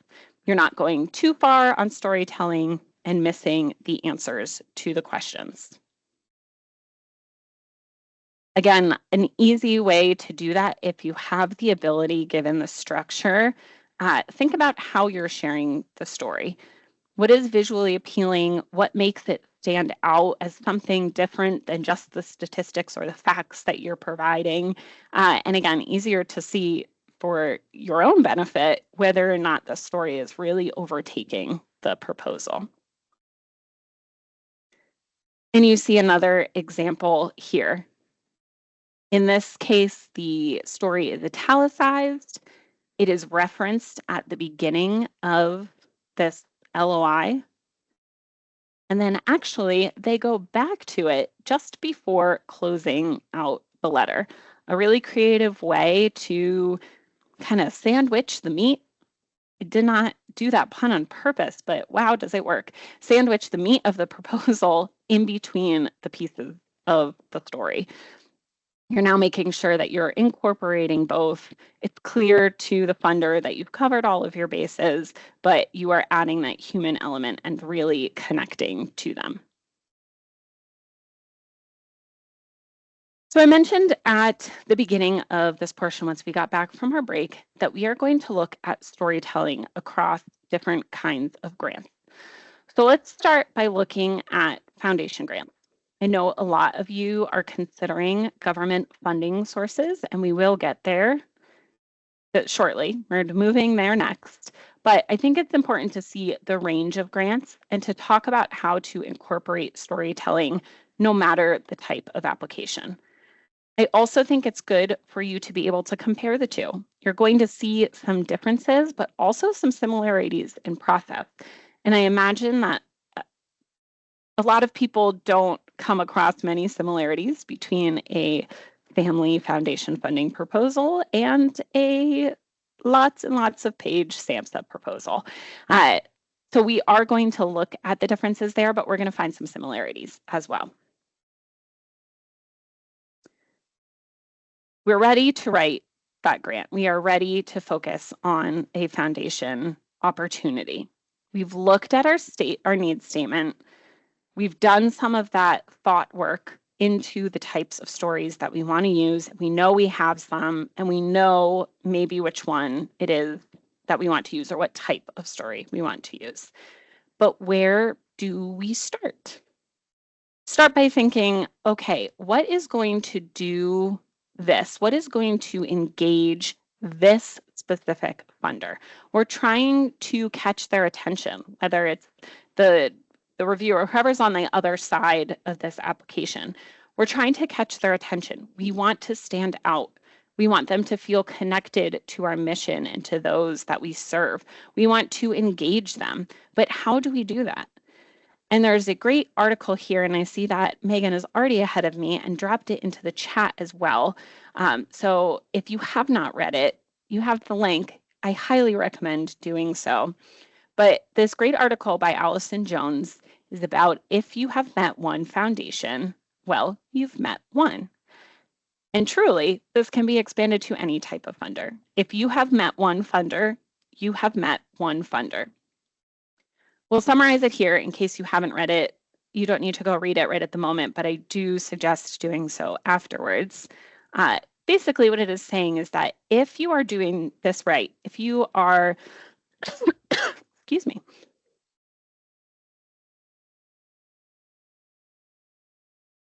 If you are incorporating storytelling into your applications and grabbing the funder's attention and making them remember you, you are customizing your story for each grant maker. We are making sure that we know what is going to engage them and resonate with them. Kind of been a theme over the past 2 days so far that we are talking about the processes and the tools and the things that you can do to prepare for grant seeking that will make it easier, not easy, but easier. And now you need to consider taking those things and making it specific to the specific funding opportunity or the grant maker. And here's a quote from the article really highlighting that each funder is different in terms of their applications and their priorities and their vision. And the more time we put into building a relationship with them and speaking to them directly,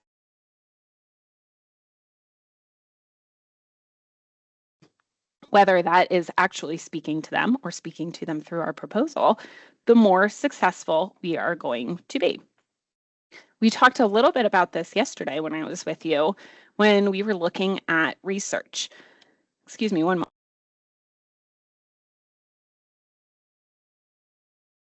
Just have a tickle in my throat that will not go away.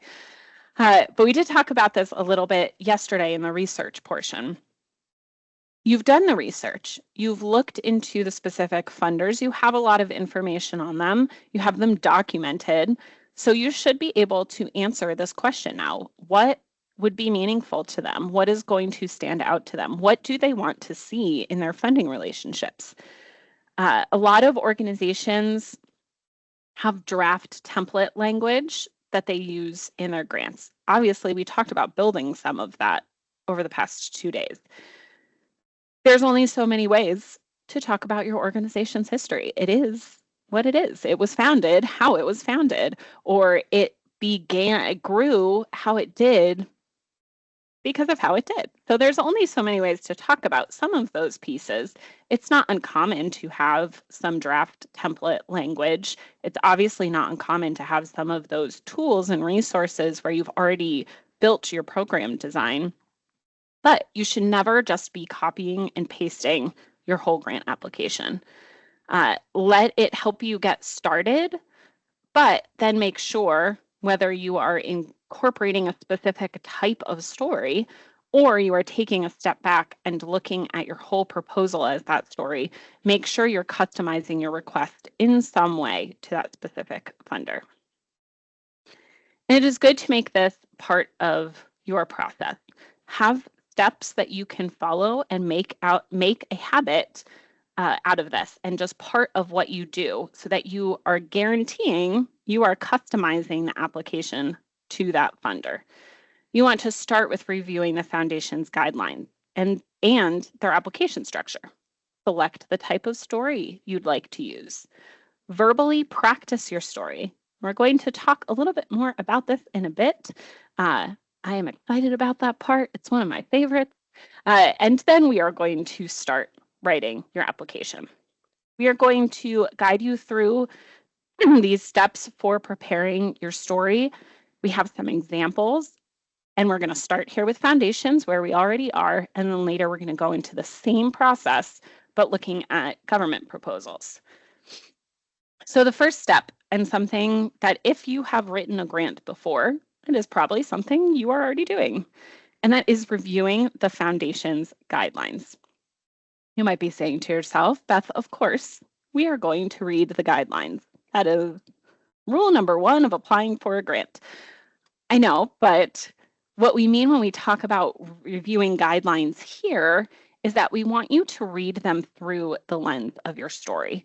Look at what the requirements are for the proposal. Look at oftentimes the beginning of the guidelines tell you why this funding is available and why they want to connect with organizations and which kind of organization they want to connect with.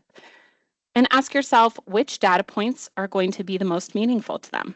What aspects of your program design or your outcomes are going to resonate with them the most? So we're reading through the guidelines and trying to determine that information as well not just when it is due and how much we can ask for. Equally important information, very important information if you're looking at the deadline, but this is important also. Another reminder that it doesn't just have to be the guidelines, especially if those guidelines are brief. Look at what other publicly available information the funder has.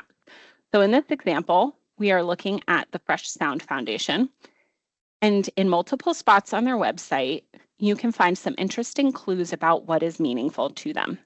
You'll see here that we are on their frequently asked questions page, but throughout their website, on several pages, you find pictures directly from their grantees with captions.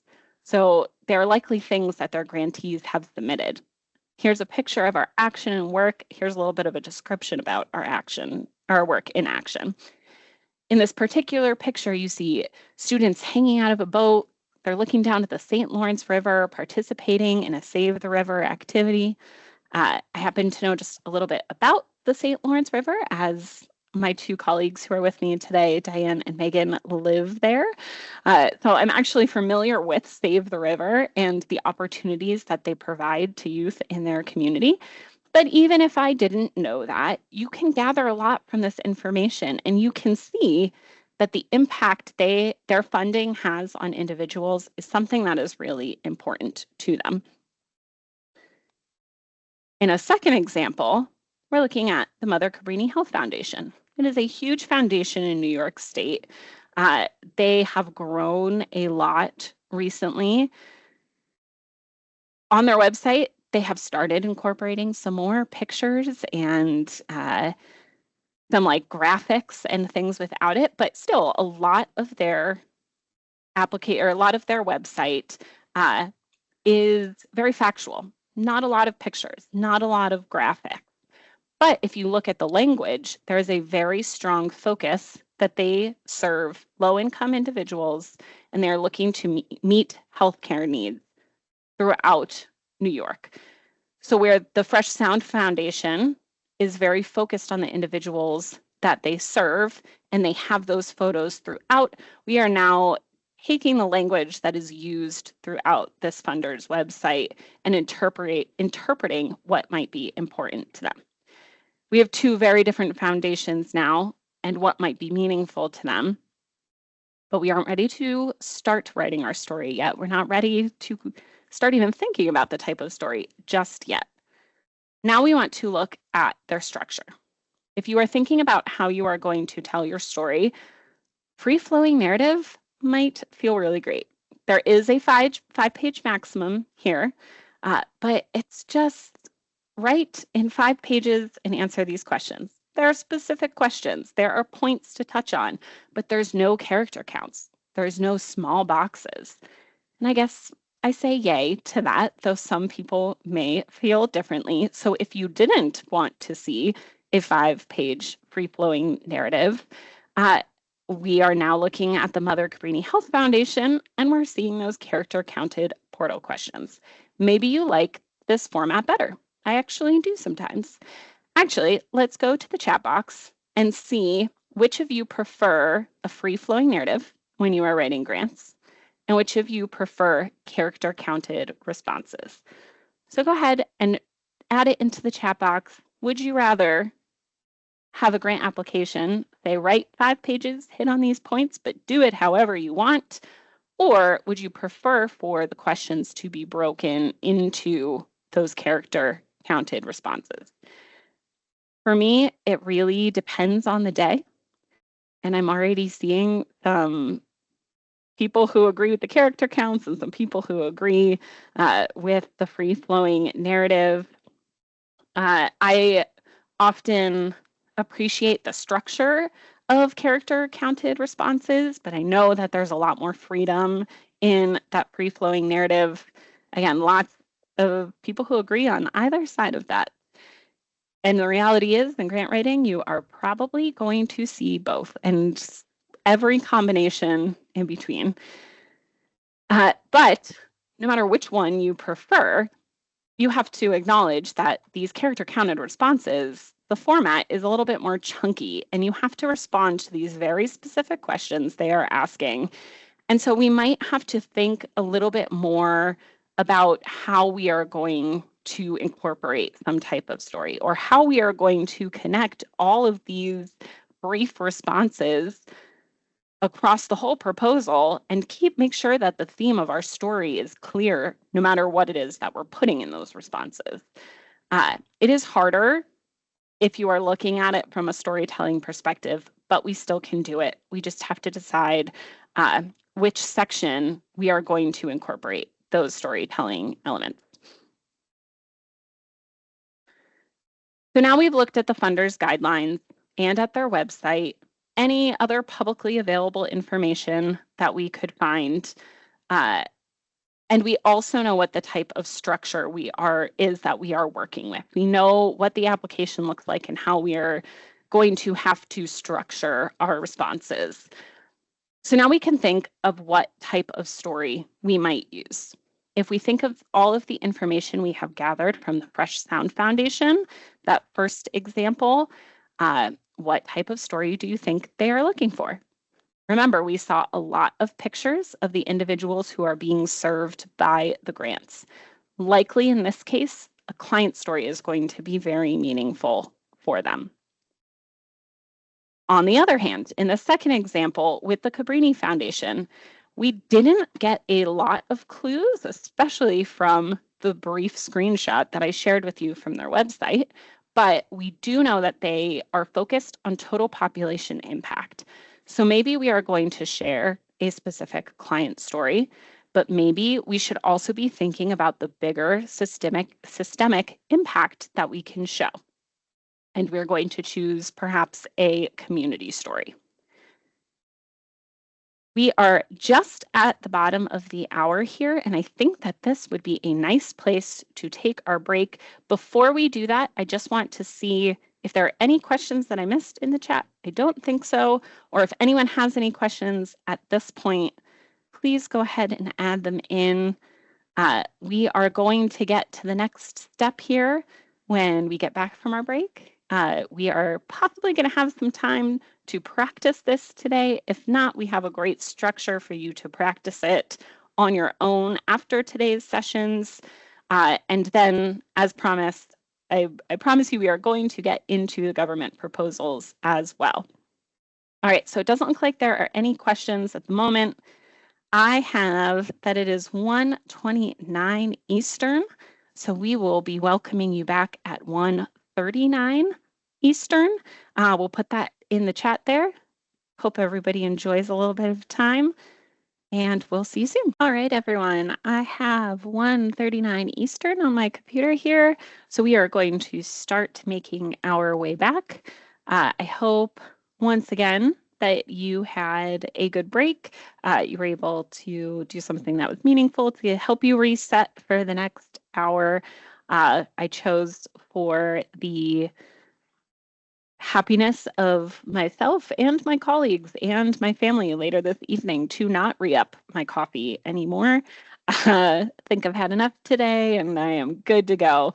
So I did refresh my water and got a little stretch break in there as well. I really love, thank you for everyone who has been participating in a check-in when you came back in. I like hearing about what you're all doing. It is sometimes difficult to get to know you all when we are in a virtual setting like this. So it's fun to see those responses in there. And we hope you continue to join us in the chat box. And it also, I am a little jealous because it looks like perhaps some people are not having the rainy day that I am currently having outside. So maybe we'll enjoy some outside time later. All right, so now we are going to get to this next part of our process. And this was the one that I anchored you a little bit and told you that I was looking forward to doing. This is the fun part, and I guess fun in this case is probably relative. Diane did warn you that we do really love grants, but this is part of the process that I enjoy and I enjoy talking about, and I think it's a different way to look at storytelling and how you can really incorporate it into what you're doing. We are going to talk about verbally practicing our story. And I think that probably many of you are already doing this in some form, no matter what your role is in your organization. Have you ever, we call it an elevator pitch here, but it could look a little bit different compared, based on the type of organization or the type of program. But do you have something like an elevator pitch that you personally have used to talk about your organization? Why in the chat box for yes and for no. Have you ever told your story of either your organization as a whole or your program verbally? I see some both answers already, some yeses, some nos. You've probably done this in a lot of different ways. I've been part of organizations who have done this in a lot of different ways. I worked for one that that organization that had the really strong volunteer program. We had an orientation that we gave at the beginning of each volunteer shift as staff. The staff wrote it together, we practiced it together, we updated it together. It was something everyone on the team knew. But man, was that thing long. It truly had everything but the kitchen sink in there. There was a lot of information, and we weren't always able to make it really as engaging as we thought we wanted to. But we did have it and everybody knew it. I've been part of other organizations where we've never talked about something like this. It just wasn't a focus. It wasn't something that we talked about or that we did. So it doesn't matter where you are on this. I do also see someone who can step in now. They attended a whole workshop on creating an elevator pitch for policy advocacy. So, okay, you can take over now and tell us about your workshop. But truthfully, it's all right if you are all over the board on this, whether you have done it or not. Our team at DH Leonard Consulting actually practiced this a few months ago as part of a learning exercise. As consultants, we have several clients to choose from that we're working with, and we got 1 minute on the clock and we practiced an elevator pitch for that client. Now, I've mentioned a couple of times that I'm also the executive director of a nonprofit. So I did, candidly, think I had a little bit of an edge on my colleagues here because I got to use an organization that I was extremely familiar with, not just one of our clients, something that I know pretty much all of the ins and outs of as the director of a small nonprofit. And it was really hard to have that minute on a clock and practice an elevator pitch for that organization. I have so much knowledge about the organization and the programs, and I could probably talk for hours about it. But that's the problem. You don't want to talk for hours. Whether you are saying it to a donor at a cocktail party, whether you are going back to Diane's example earlier and you are telling an interested family member who asked what it is that you do. You don't want to talk for hours. You will lose them. It will not be engaging. So what we're doing here when we're talking about verbally practicing our story, we want to ask ourselves, what are some main points that we want to say to a specific funder, to a specific individual that is meaningful to them? We talked about our relationship building talking points yesterday. You might already have that tool now that has information about the specific funders. And the reason we're now talking about it in this context is verbally practicing our story out loud is going to also help us incorporate it into our writing and make sure that those main points for a specific funder are coming through in your application. So you want to think about a funder who doesn't know who you are and what you do, or may only know you by name or only know you a little bit. And you have 1 minute to share a story with such passion and in such a meaningful way that they want to give you money to support your work. So now let's go back to the chat box for everyone that said they did have an elevator pitch, and even those who don't have one, but are now thinking that they need one or thinking that they might have something that could work. Do you think that you could take that information and tell your story in a meaningful way to a specific audience in 1 minute? Do you think you could do that? For those of you who said yes, for those of you who said no, but think that maybe you could, do you think that you could tell your story in 1 minute? Oh, I see some confident folks here, and I love that. I see some maybes. Also, a very acceptable answer. Haley said not in 1 minute, and I agree that 1 minute goes by very fast. So I will tell you the next step to this exercise when we did it as a team was actually taking our elevator pitch that we had 1 minute for, and this is going to be a bit shocking to those of you that want 5 minutes.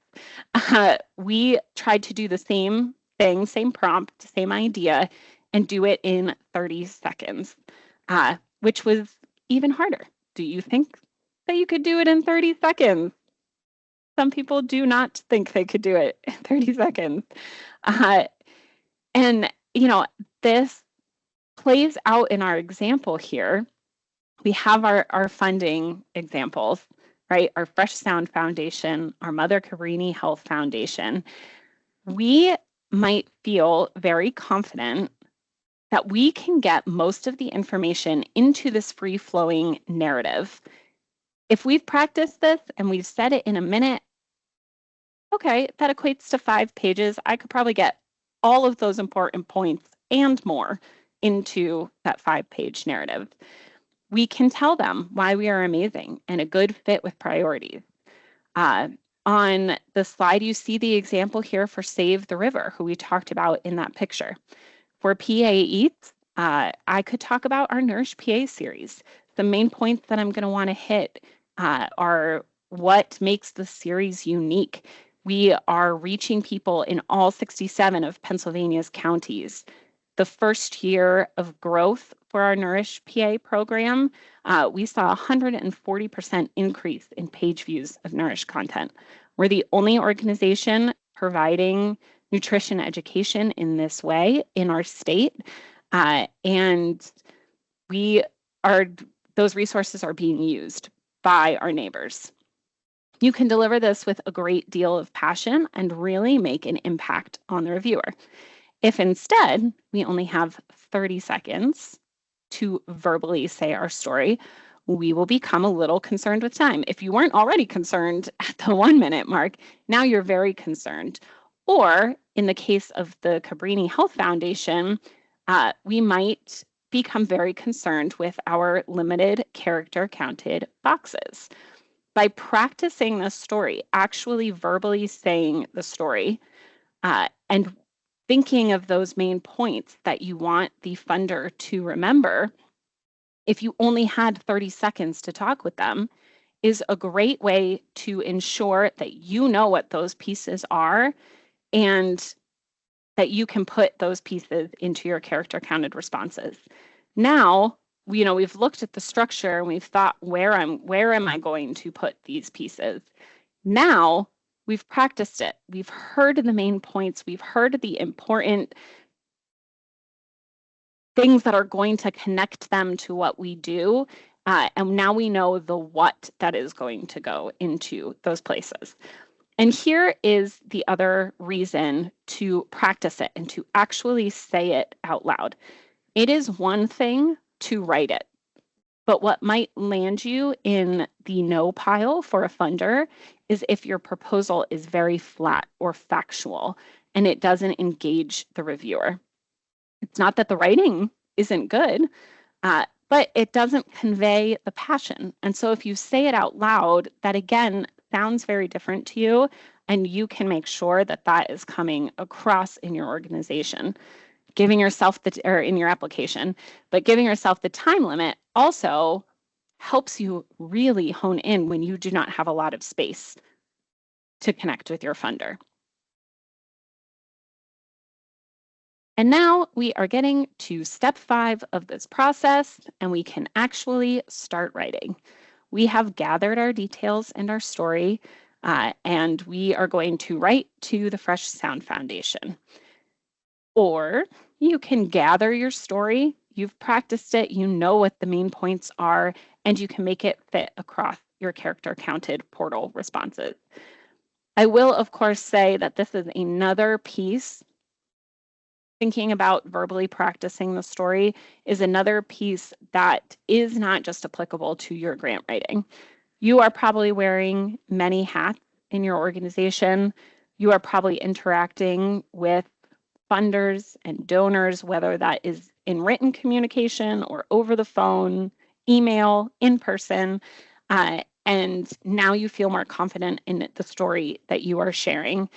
And it aligns with that application that you're going to send them as well. We are building out all of the places that red thread that Diane mentioned earlier, we're building out all of the places that is connecting. And it's part of all the communication, all the proposals, and clear to also everyone on the team.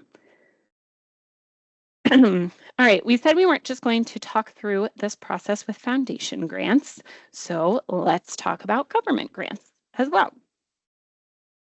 And here is the biggest concern we hear about storytelling in government grants, or the biggest question we hear when it comes to government grants.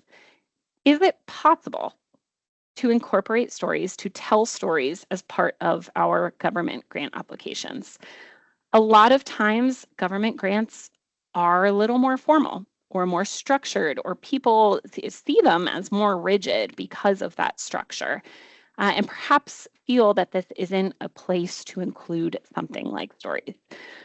I know that the first thing I do when writing a government grant is sit down with that 70-page RFP and my highlighter, and I'm combing through that large document, making sure I am clear on every guideline, every component, and every requirement. And all of that is very important. But you are still submitting this application to reviewers. Yes, if you are going to be awarded, you need all the points on that scoring rubric. But you might not be the only one getting all of the points on that scoring rubric. So you need to make sure that you are still engaging the reviewer. You are painting the picture of the amazing work you and your clients do, and make sure that they know your organization is the best one for them to invest in to create the change that we all want to see. So the very brief answer to the not brief comments that I just made is that yes, it is appropriate. It is possible to do this as part of the government grant process. Here are those same steps again. We're going to follow this same process no matter the type of proposal. This is the exact same slide as we looked at in the beginning of the conversation about foundation grants. And it is going to help us to have this as part of our process and make sure that it is something we are always doing in our proposals. So again, the first place that we're going to start is the guidelines. We already talked about the request for proposals, the notice of funding availability, whatever it is, the official, whatever format the official guidelines come in. We know we are going to look through that. But again, I want to encourage you to look at it through the lens of storytelling and see what kind of information you can determine about data points or outcomes or aspects of your program design that are going to resonate with this funder or this agency the most. Especially with government grants, as often their guidelines, as we said, are a little more formal. You want to think about what other information you can find about the granting agency. Do they have a website? Do they have social media or a newsletter? This is another area where we can look for some of that information. In the first example here, we are looking at the New York State Council on the Arts. You can see that they are very interested in highlighting the communities that they are serving. You see the actual word community in here several times, and you have this great picture. I grew up dancing and then was a dance teacher for a little while, so I am biased when I use the word great here because it is a picture of dancers, but it really is an incredible picture of the community carrying out some of the grant-funded work. In this second example, we are looking at an opportunity through the Department of Justice School Violence Prevention Program, and we are on the frequently asked questions page. This is the second time we're seeing a frequently asked questions page. So no judgment here, but just to get a feel about where people are. In the chat, tell me, do you often look at an FAQ before you apply to a grant, whether it's a foundation or a government funder? Do you look for those FAQs and find them? I see a lot of yeses. I see some nos. Always, if available, sometimes they are not available. I see some individuals who are newer to this, and I do want to encourage you to look for frequently asked questions documents or a question and answers document. A lot of government funders have a question period where anyone who's thinking of applying can submit their questions about the opportunity, and then they will answer them and post those answers for everyone to see. Not every opportunity does that. Some, like this example here, the School Violence Prevention Program has its own page, right? It's like own web page within the Department of Justice, and they have their own frequently asked questions page. When we were talking about the Fresh Sound Foundation, they had their own frequently asked questions page. And sometimes they are going to provide clarity on specifics. What is the grant range? What amount are we allowed to ask for? So sometimes they're going to answer those questions that you might have. Sometimes they are going to have a lot of information about the types of programs that they are looking to fund and what is meaningful to them and what they care about happening with this grant funding. So if you haven't considered looking at the frequently asked questions page, or you haven't yet, please consider doing so. That is part of the process here when we're talking about looking at the guidelines. Look at all of that publicly available information. So again, going back to this example, you will see that it's not the same as the first example. There isn't a picture depicting their work. They're not clear on saying the word community a bunch of times, but you are getting a sense. They mention community. You are seeing that these kinds of stories and the impact that their funding is having on the community is something that is really important to them. So you don't have as much guidance here, but you have learned some things just from looking at their guidelines and their publicly available information. And now we are going to, again, look at their structure.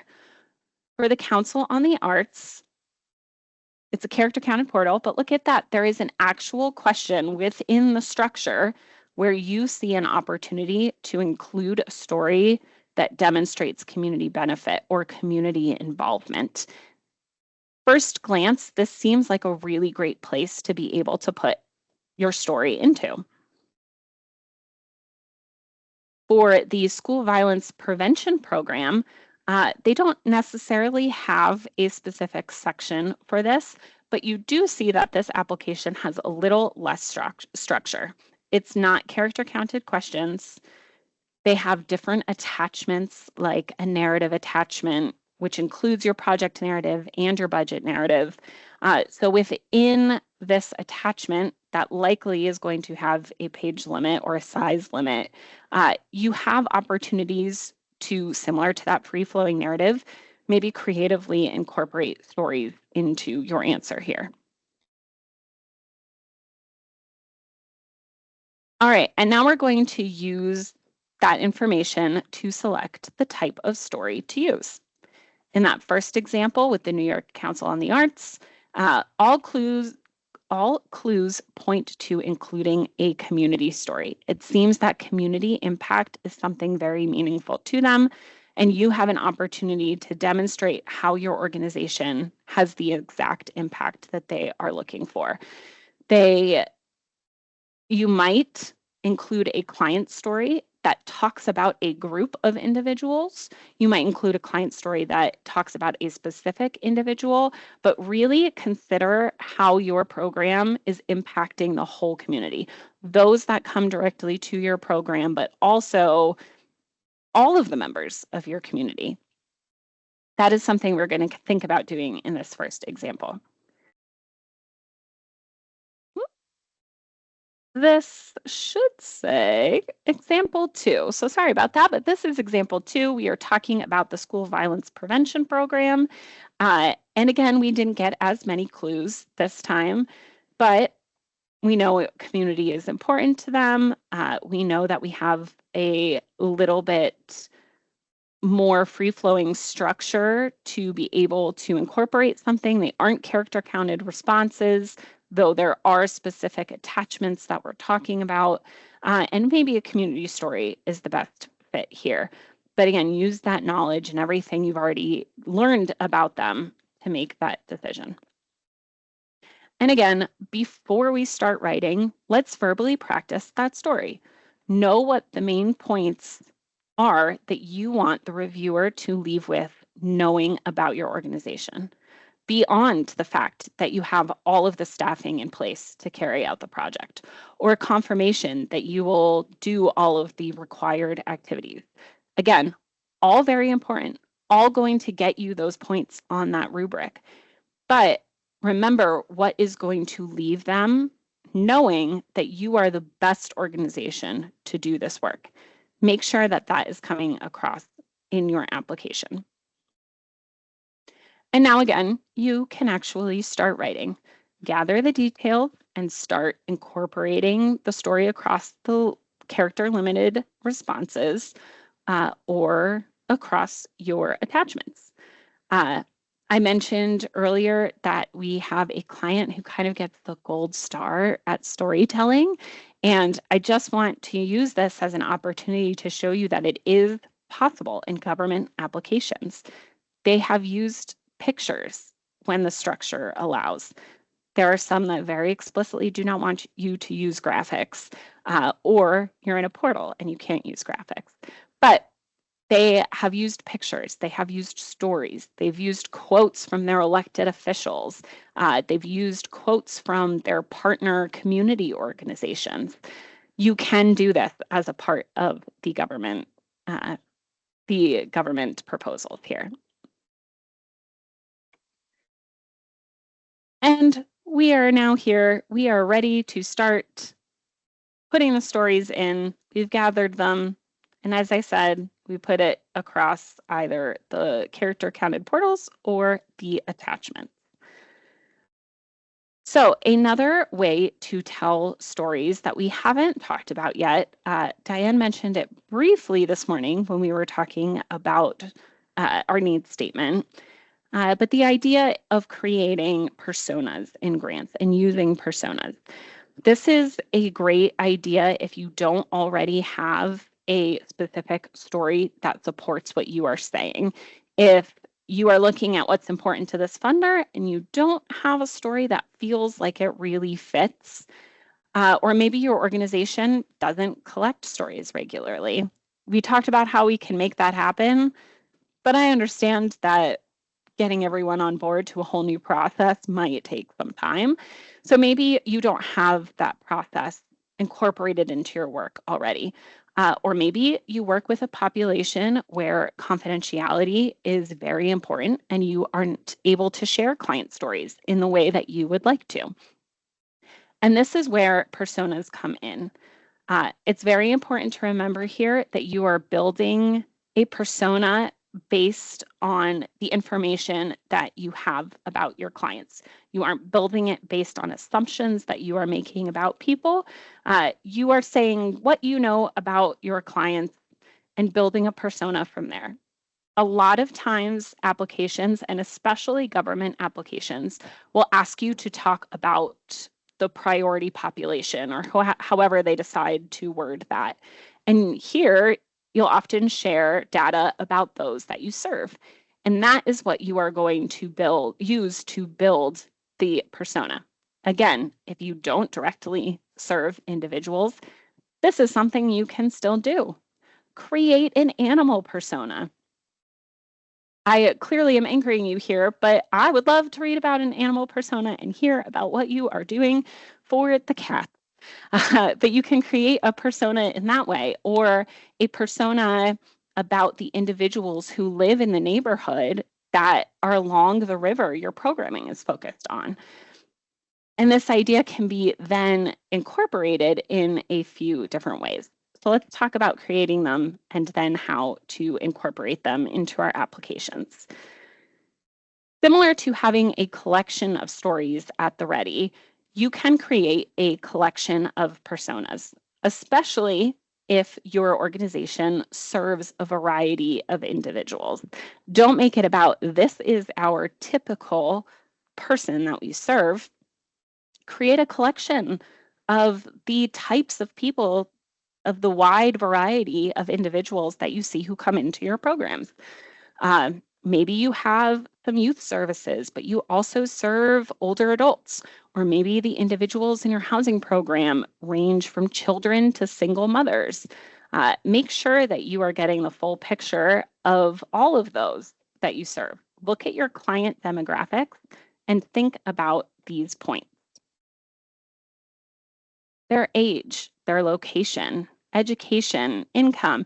These are things that you would have if you were talking about a client.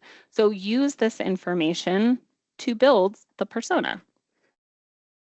Also, because we are using this to demonstrate the impact of our program, include in here goals and needs and interests and how and why and when they interact with your organization. Consider their personal histories. So you are including that in part of the persona building. And then also, again, because we are talking about how our organization is impacting these individuals, make sure you are considering their barriers. How their needs differ and across your programs, across your touch points. How do those needs change over time, whether they are a long-term client of yours, or maybe there's someone who started with you and came back later on. Think about all of those points based on who you are going to serve. And then have that collection of them. Make sure that it is something that others can use if they need it, and that you also have a variety. So when you're looking at that information for the specific funder or the specific funding opportunity, you know which one is going to resonate the most with them. And now you will have this collection of personas. An example of this would be for the school prevention program.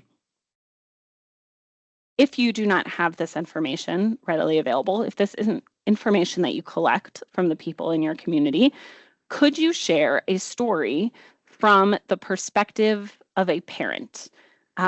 These are our parents, and as told through the lens of a persona, which helps paint the picture of the people who are living in your district.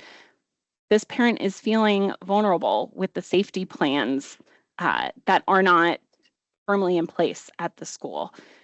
Maybe you can't necessarily grab a quote from the parent, but given all the knowledge that you have about those that you work with and why this project is needed, you can paint a picture of what this program will look like for them from their perspective and the impact that you are hoping to have by doing this program. And here's an example of how you might actually see this within an application. You will notice, of course, that it is important to label something like this. You'll see it here as a sample case study. And they are using this within the project narrative to demonstrate the significance of the project. And it puts a real face to your work. Before we move on to this next piece, I just want to stop here and see if there are any questions that I missed, or if anyone has any questions specifically related to stories. What kind are we putting in? How are we doing it? This idea of client stories versus donor stories. Is there anything that you all need clarity on or want to talk about a little bit more here before we move on?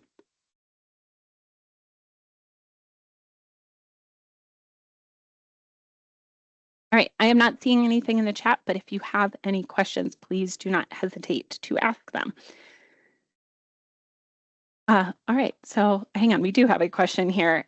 Josh did ask, so when you say create personas, are we making up stories? In short, yes, but they are informed stories. You are saying this is what it looks like from the perspective of someone that we serve. And then you are creating an informed persona based on that, based on what you know about your client. It is similar to having their client stories, but you don't have a specific client who is sharing their story. So this is something that you are creating that demonstrates impact in the same way, but it is not directly from a client.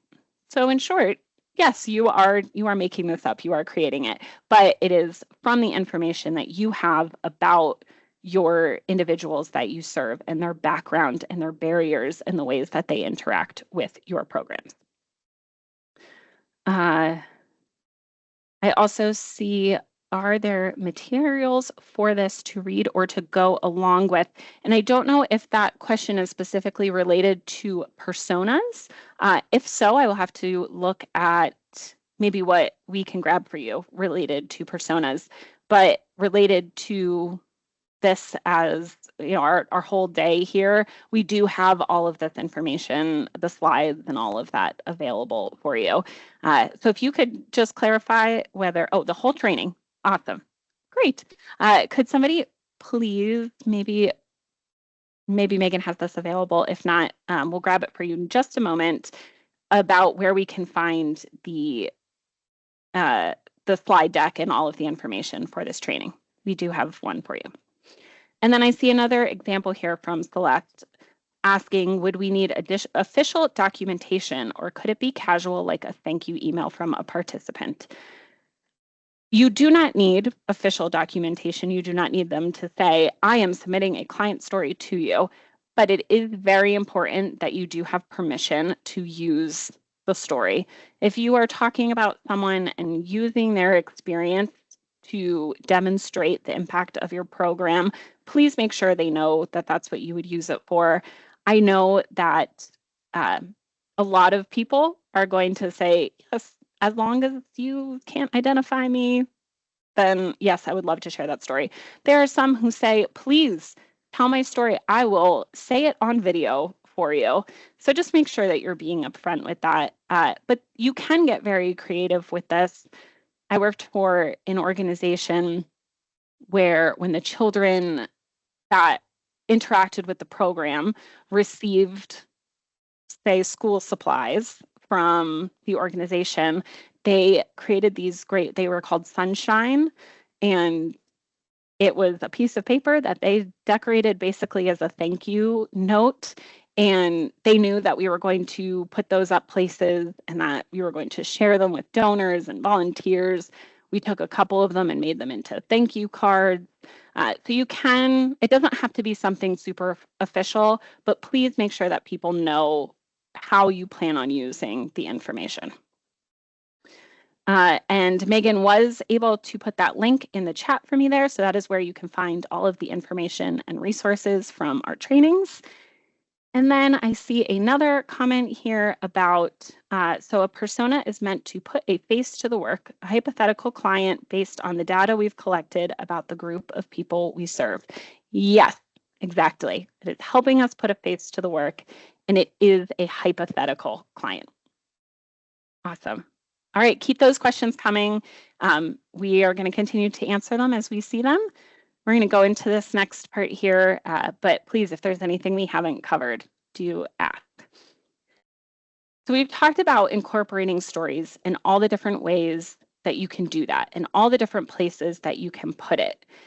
It is really important that as you approach the finished product, whether it's a foundation application or a government application, you ensure that the story is consistent across all the components of your application. Is the story that you included telling the same thing as the data? Remember, we thought about what data is important to our needs statement and is connected to the funder. Is that story telling that same information? Is it helping put a face to that data? Is it telling the same thing as the budget? Are all of the attachments telling the same story? And we want to consider consistency, whether the application requirements look like this or they look like this. And if you have written a government proposal, this is not a new checklist for you. You have probably seen something like this. And it might be a little wild to consider how you could possibly stay consistent across all of these. But we're going to give you some tools and tips here of how to do that, because it could make a really big difference in the competitiveness of your proposal. Do we have a best way to do this? Maybe. We think it's a pretty strong way. It is a good thing to consider. If you have something where you are already checking for consistency or responsiveness, definitely keep doing it. But what we really think is one of the best ways to do this is to have an external set of eyes review the entire application before submission, not just the narrative, the whole application, and more than just a few hours before the deadline. So they have time to look at the application as a whole, and you also have time to react to any comments or suggestions. Within our team, we usually do this in two ways, depending on the size of the application. Every application, no matter the structure, no matter who it is being sent to, goes through an edit at some point in our process. We usually do it in a version of the draft where it's not the final draft. We're not submitting this tomorrow and hoping that we were responsive, because we're not going to have a lot of time to make any adjustments. So we're not doing it at the end of the process, but we've really made sure we've built out the responses. We are close to a final draft. We have collected the attachments that we need. The budget is in place. And we are going to look through this, have someone external to the proposal look through this and check for any spelling or grammar or content errors or inconsistencies. When we say external set of eyes here, we do not necessarily mean someone external to the organization. We don't mean someone external to the program. What we mean is that someone who has not sat down to already write this application. When we are writing, sometimes it is difficult to take a step back and look at our whole application with fresh eyes. You've likely been working on this for some time. That's going to be really difficult to do, and you're not going to catch all of the inconsistencies or errors throughout. So have somebody else on your team, have the program staff that you were working with on getting the content, have somebody else in your department look at it and just look for these inconsistencies. We also, when it is a larger grant application, we make it part of our process to put it through what we call a mock review. And I can't remember if you've already talked about this or you are going to talk about mock review later on.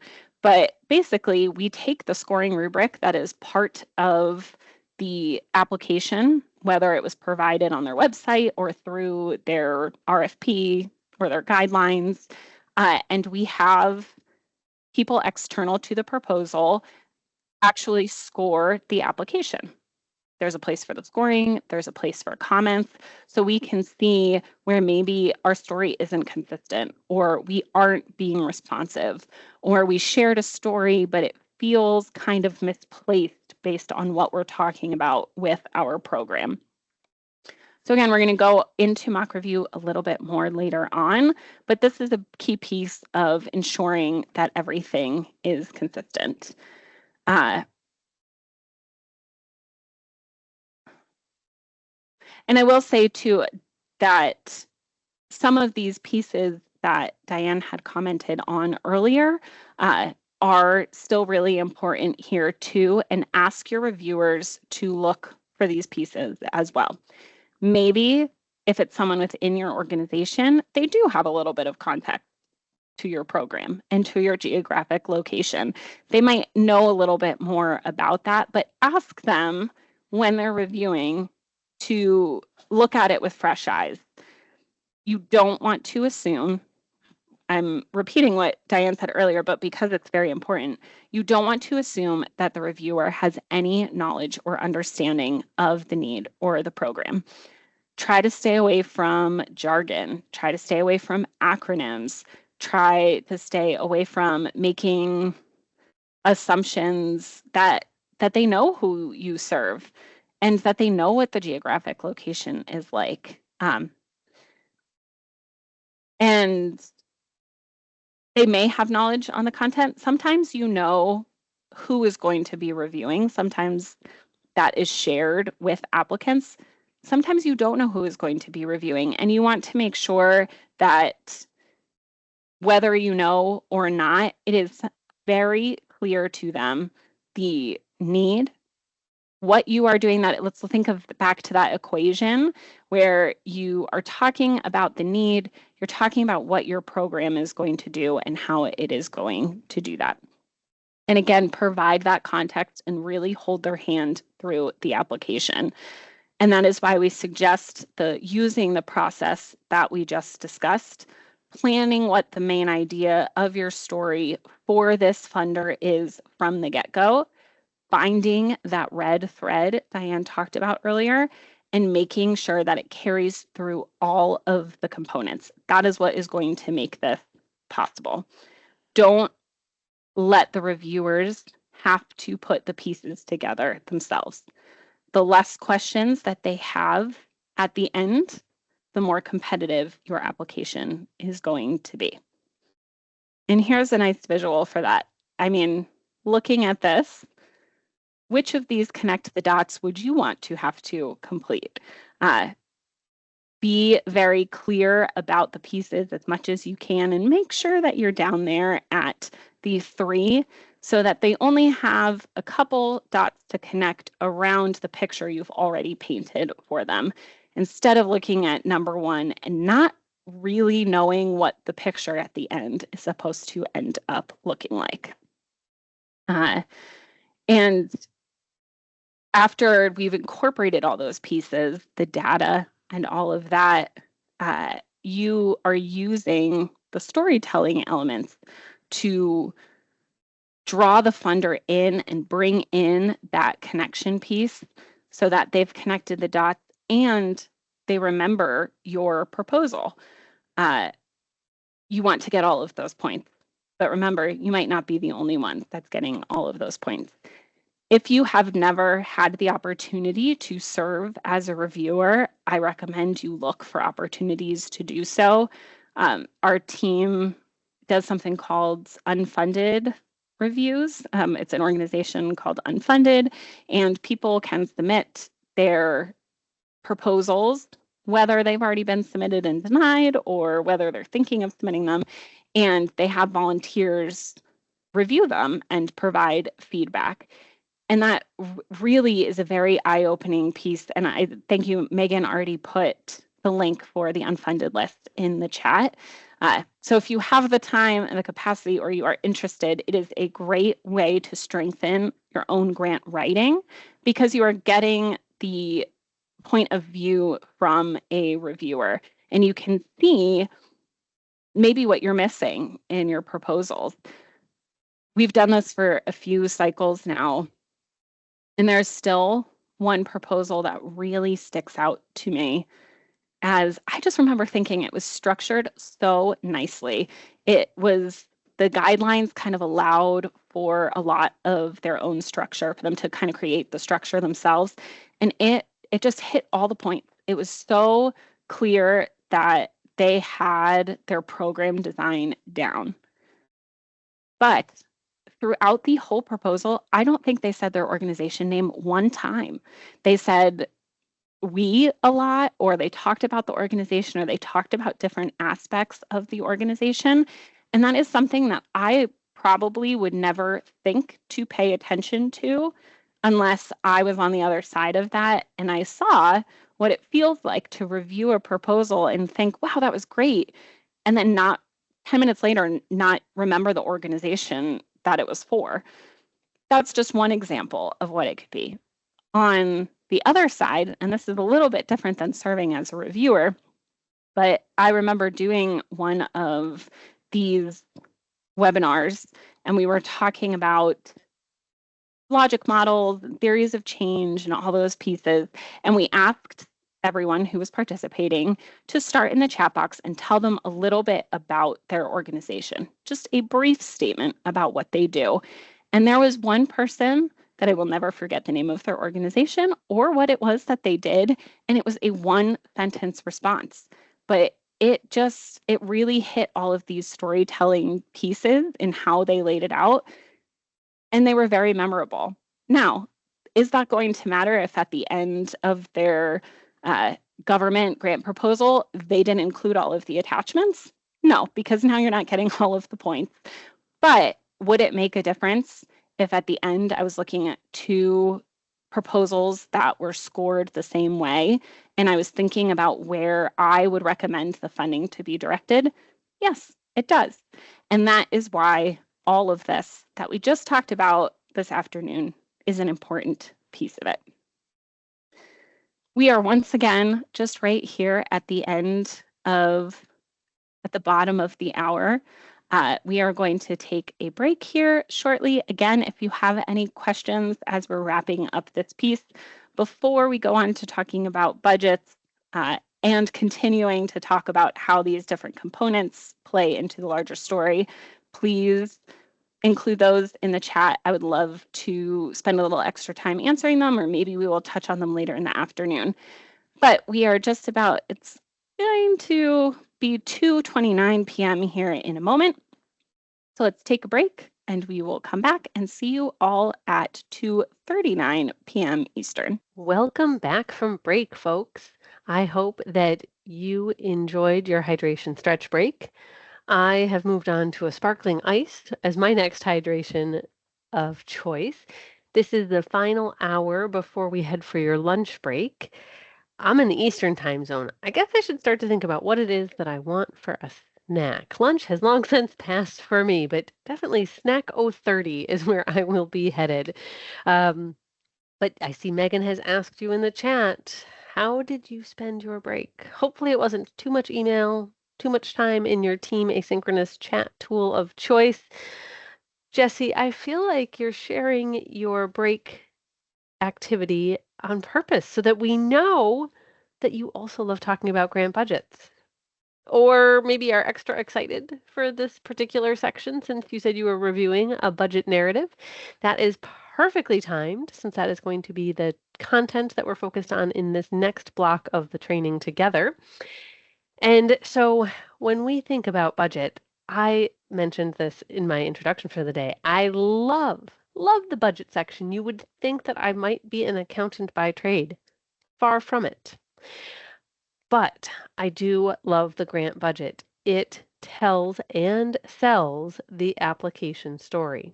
But I understand. You might like grants, or you might be growing to like grants, or you might be growing to be more comfortable with grants. But that doesn't necessarily always translate to growing in confidence and comfort with the grant budget. I said yesterday, I think towards the end of day one for training, that When we teach Grant Writing 101 classes and I ask about what is the most stressful part of the application for you right now, I often hear that budget is one of the biggest stressors. That or evaluation. Those are the two big ones that we constantly hear. We're going to talk about that big stressor. And to help me understand how y'all feel about it and what your comfort level is with budgets and budget justifications, if you wouldn't mind, as you're coming back from the break, in the chat, please let me know on a scale of 1 to 10. 1, I'm just learning about grant budgets and justifications today. I'm here to learn it all. 10, I love crafting budget justifications. Diane, please don't make me unmute and talk about it, but I love budget justifications. If you could please let me know in the chat on that scale of 1 to 10 what your current comfort level is with grant budgets. No judgment on your answer. I just want to get a sense of where folks are. A 0.5. I appreciate that candid answer. Not even at the 1. 0.5. Truly, literally learning. See a lot of folks coming in the middle, okay? And then a lot of folks who are literally learning about it today. That's okay. Wherever you're starting, I hope that you move up maybe 1 or even 2 numbers in terms of comfort. Oh, I didn't even see the 10 plus that went by. There were so many of you responding in the chat so quickly. Megan, thanks for calling that out. All right. So when you, oh, and Haley, what a good clarification. Writing them, not the comfort spot. Following along, understanding what they are saying, much more comfortable, nearly a 10. That is a really important distinction, Haley. I'm glad that you called that out because you don't have to be the finance person who's building the budget, but understanding what you are provided by your finance colleagues, asking questions and ensuring that your grant application is telling the story that's going to help sell your application that's consistent with all of your narrative responses. That is critical. So what does that look like for us in our application? I want you to think about what story your budget would tell.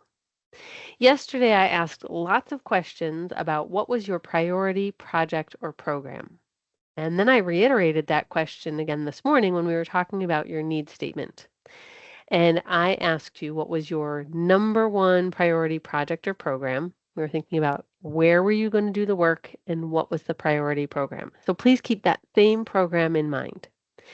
My question for you now in the chat box is how much does it cost? What is the total cost for that priority project or program that you need to find grant funding for? Could you please type approximately what that number is in the chat box? There's no judgment on how many zeros or how few zeros. It could be 25,000, 250,000, 2.5 million, maybe it's 25 million. I don't know. I'm not going to verify and justify your numbers, but I'd like to have a sense of the scale for the total cost of that project or program that you've been thinking about. Oh, good. I'm glad I said any scale is fine. I've seen everything from 50,000 up to 15 million already, and then lots of figures in between. It's important that you know your cost first, that you understand the justifications for those costs, and that you then start to customize to the specific grant maker you're applying for. Does this concept sound familiar to what we've talked about with program design? Know who you are and what your program what you want it to look like, and then you're going to customize to the grant maker and the specific application. All right, now I've seen 30 million, 75,000, another 50,000, a million. Yeah, great. No right or wrong for the number that you have typed into the chat box. What I want you to consider is what expenses are part of that budget that you have just typed into the chat. Is it equipment? Is it construction? Is it personnel? So a lot of salaries and fringe benefits. What components make up that overall budget? Each of you are going to have a really different answer. I want you and your colleagues to think about, do you already have any restricted funding? Is there any funding already committed to the project? For some of you, you might say, yes, I already have 2 or 3 grants, and I need 2 or 3 more to get the whole thing. Some of you might say, I don't have anything. But it's important that we understand what revenue, whether cash is in the door or committed, yet not in the door. We need to understand what restricted funding, so restricted to that project or program, we might have. When we look at our budget, you need to understand if there's anything that is absolutely non-negotiable, must have in order to implement the project or program as designed in order to achieve the outcomes you've put into your logic model or in order to achieve your SMART objectives. You might say it's absolutely non-negotiable that we have 4 teachers for the after-school tutoring program. All right, it's what you say, you're the experts. You might say we have to have 2 vehicles for our case managers to go out into the community to go to community members' homes. Great, okay. I'm not going to argue with you about what you have to have. But the reason I ask you, though, what do you have to have, and want you to think about it with your colleagues, is because sometimes within the grant budget that's been designed by your organization, by your colleagues, there's some nice to have. For example, it is really nice to have morning bagels, coffee, tea, and the like at the caregiver education workshops that you intend to hold in the morning hours. Morning bagels, coffee, and tea, they help with just about anything. You might say it's really nice if we have evening snacks in our workforce development program workshops. But is it must have or nice to have? I give food as an example because you might say it's really food's what makes or breaks it in terms of some of those programs. But it might not be. It might be, we'd be okay if we got half of the food budget, or maybe it's actually okay if we don't get any. Maybe we could get it. We're not sure. But sometimes there are items that you would love to have fully funded so that it is exactly the way you designed it. Or maybe you say, actually, we don't need, ideally, we'd get 5 desktop computers for our cyber cafe, but what we need to replace the 4 that are outdated and really need to be retired, but that 5th one would really give us extra capacity. So that 5th one is nice to have, but the first 4, those are must-haves. Each of you will have different answers. There is no pressure that you have to have a list of things that could be optional. But I want you to identify what they might be before you start to think about specific grantmaker forms. When you're thinking about those questions that I have just posed for you, you should be talking about them for each and every unique project or program. The idea is that using your organization's accounting structure for what your typical annual operating budget looks like, I want you to have a project or program budget that's agreed upon. You gave me lots of great numbers in the chat box. I want you to have that project or program designed before you start applying. So this is a very basic budget form. This could be what your internal form looks like. It might have very different line items. It might not look like the 17 I have on the screen. Not tied to what the format looks like. What I want is for it to be the same structure each and every time you build a project or program budget, and I want it to be something that easily, I never like to use the word easy, but it easily can come out of your accounting software so that there's no translation needed, not lots of extra steps, turning it into something that you could use. What is the fastest, easiest way to get that budget information out of your accounting software? The reason I want to emphasize that is because then, assuming you get the grant, you're going to have to report on the financials. Where did you spend the money? Have you spent all the expenses in each of the line items funded? So you want to make it as easy as possible to get that information out of your accounting software so that you can report it to the grant maker.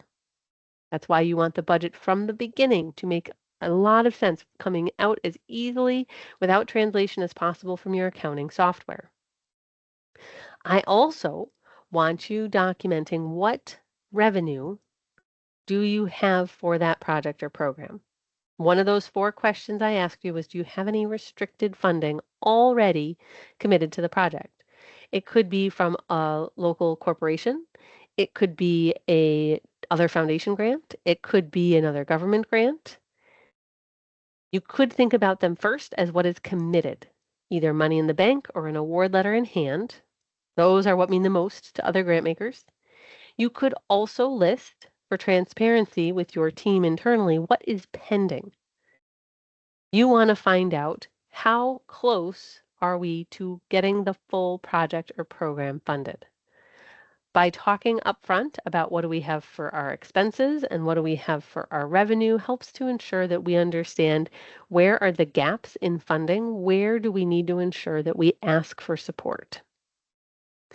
Once you have that budget ready, again, using whatever internal structure your finance staff want to use that ties nice and easily to your accounting software, that's when you'll get to then translate it to the grant maker structure.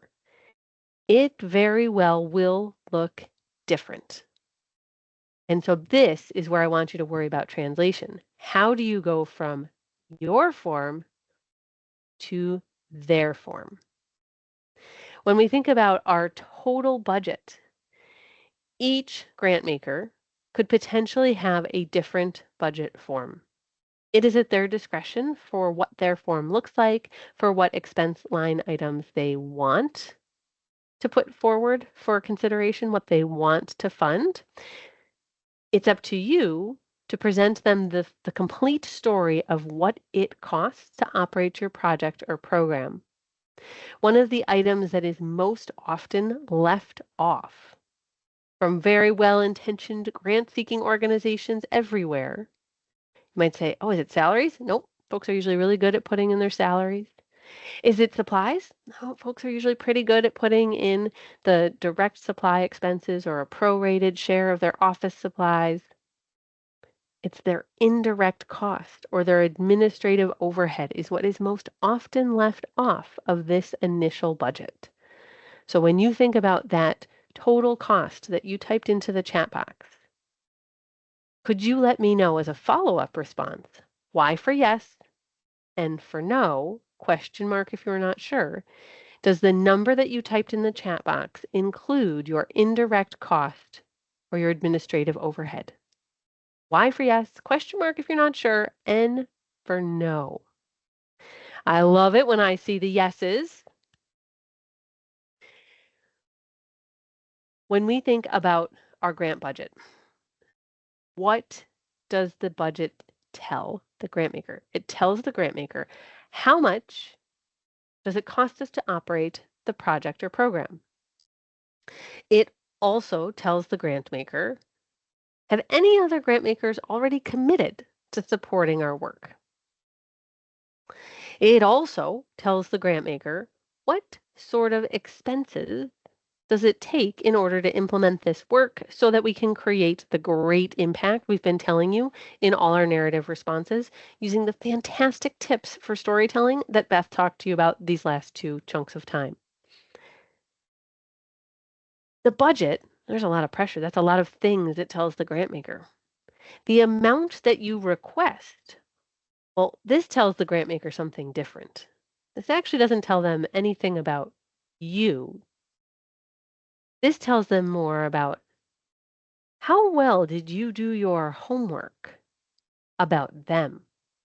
So if we go back to our grant research, we need to think about what is the right amount to ask from the grant maker. Does this question ever stress anyone out? This is a safe space for sharing. Go ahead and let me know in the chat box. Does it ever stress you out trying to figure out how much money to ask for in your grant request? Let me know in the chat box. Y for yes, N for never, maybe S for sometimes. Does it ever stress you out? I don't want to assume that I'm the only one that it stresses out. And I also know while you type that there was a big question in the chat from Haley. So I'm going to read it here on my other screen. Haley asked, is there a software I prefer or recommend for calculating expenditures? The accounting department does monthly drawdowns, but the team would like to start calculating expenditures yourselves. Okay, so Haley, I don't have a specific recommendation for accounting software because whatever your tribal organization has decided is exactly the right place to start. There certainly are grant management softwares that can be connected to your existing accounting software. So I'm wondering if that's what you mean by saying you're going to keep track as well. I don't want to see duplication of efforts and duplication of tracking of expenses. There's a risk then for mismatching information, but there certainly could be grant management software that already plays really well with your accounting software so that you can grab and do those drawdowns and the grant reports. Um, there is a whole list of grant management software providers at the Grant Professionals Association website. There's also some, I think they're probably about the same, but there's also some listed at the National Grant Management Association website because those vendors serve both communities. But I would start by looking at those different tools, again, the grant management software tools, to see which ones might already naturally have a plugin with the accounting software that your organization uses. I would start there. All right. So I'm not alone. That is what your responses in the chat box have told me. I'm not alone in being stressed out about this question. How much do we ask for? Let's take a look at some of the ways that we can sleuth out an answer and potentially minimize our stress around this question. If we are thinking about some of the tools that are available to us, I want to highlight, I'm going to pick on the Foundation Directory Online, not because I'm endorsing the one single tool, but because you may have heard me say it this morning, Foundation Directory Online will let you access their tool at no charge if you go to one of their funding information network sites. Often you can get to one within an hour or so drive. Even in my rural community, I can get to one in less than 90 minutes. So it's not free because it's going to take the time and the mileage to get there, but that could be an option for how you could access this tool. So that's why I call it out as one of my examples here. That particular tool has these delightful bar graphs. And the reason I call them delightful is because they help us to understand what is the size, the most common size of grants for a specific grant maker. So this bar graph on the left-hand side of your screen shows you that this grant maker makes a few grants that are under 5,000. It's on the far left-hand side of that bar graph. We can see on the far right-hand side of the bar graph, the small list of the green bars. It says that it makes just like one grant over 100,000, but still under 500,000, nothing above 500,000. We see that the greatest volume, the highest number of grants in any dollar range is in the $10,000 to $25,000 range. So based on this image about the grant maker, what would be the right amount to ask for? Go ahead and let me know in the chat box. Based on the data that you see represented by the bar graph on the screen, what dollar amount would you think would be appropriate to request funding from? Let's see what we get for answers. Yep, some of you are calling out that whole range, 10 to 25,000. Some of you are calling out a specific number. You want to ask for 25. I am not mad about that. Go for the top of that range that is shown by that bar graph. So when we think about what that bar graph tells us, it helps us to use the data about the grant maker to say what is the best amount for us to ask. Now, what could we do if we didn't have that tool? If we didn't drive to a funding information network site? We could alternatively open up a grant maker's IRS 990 form. If we're talking about a foundation, we could open up their 990 form. And in that 990 form, they will have a list of all of their recent grants. That Foundation Directory Online tool, it was using the 990 data in order to create the bar graph. So those software engineers, oh, thank goodness for them. They helped do all the hard work. It gathered the data, it aggregated it, and it made the bar graph. Any of us could still look at an individual 990 or look at a few years worth of 990 data for one funder and look and say, Where is there the most common number shown in their listing? So for example, I was actually looking at a foundation on behalf of a client organization just the other day. And I looked at what their foundation directory online profile showed us. But then I wanted to see what had they done most recently. And so I opened their most recent 990. It was from 2023. And I said, what is the number that I see most often for their giving just last year? And the number was 17.5. I was like, oh, all right, the data has spoken. Folks, do we want to ask for 17.5? And then a little bit of a discussion ensued. Well, it'd be nice if it was 20,000 even. Somebody said, what if we came in a little under their most common? And someone else said, I think we should go for the number that we keep seeing every time. But you're using the data to make an empirical decision. So it takes some of that stress and that pressure off when you're trying to think about what is the right amount to ask. Great question from Haley. Do you typically include anything related to inflation if you're talking about supplies or tools or construction? If you were to do so, right, inflation, it varies. We know that. And so what's the right number to put in? If we were to make any assumptions about either cost of living for salaries or inflation for different categories, or like for construction, if we were going to have a contingency that we were including, we would have to call that out in the justification so that it was clear to the grant maker what we were doing. If we don't call it out, the grant maker's assumption is that we are not including that. So you can, but you should call it out in your justification related to the budget if you choose to. So what if we're thinking about state grants? I just showed you how we might make that determination for a foundation grant. What would help us if we were thinking about state grants, and what is the right amount to ask for? Sometimes we get lucky, at least related to this decision, and the state says something like, whatever the agency or department is, you may apply for $100,000. There was a Office of Community Reinvestment in New York State had a similar statement that they made for a set of guidelines at the end of 2024. They said, anyone who applies can apply for $100,000, not less, not more. They wanted to make dozens of awards that were exactly $100,000 for this particular program. Whew. No stress for us as the applicant. It is crystal clear. It is written in the guidelines. That's not always the case, though.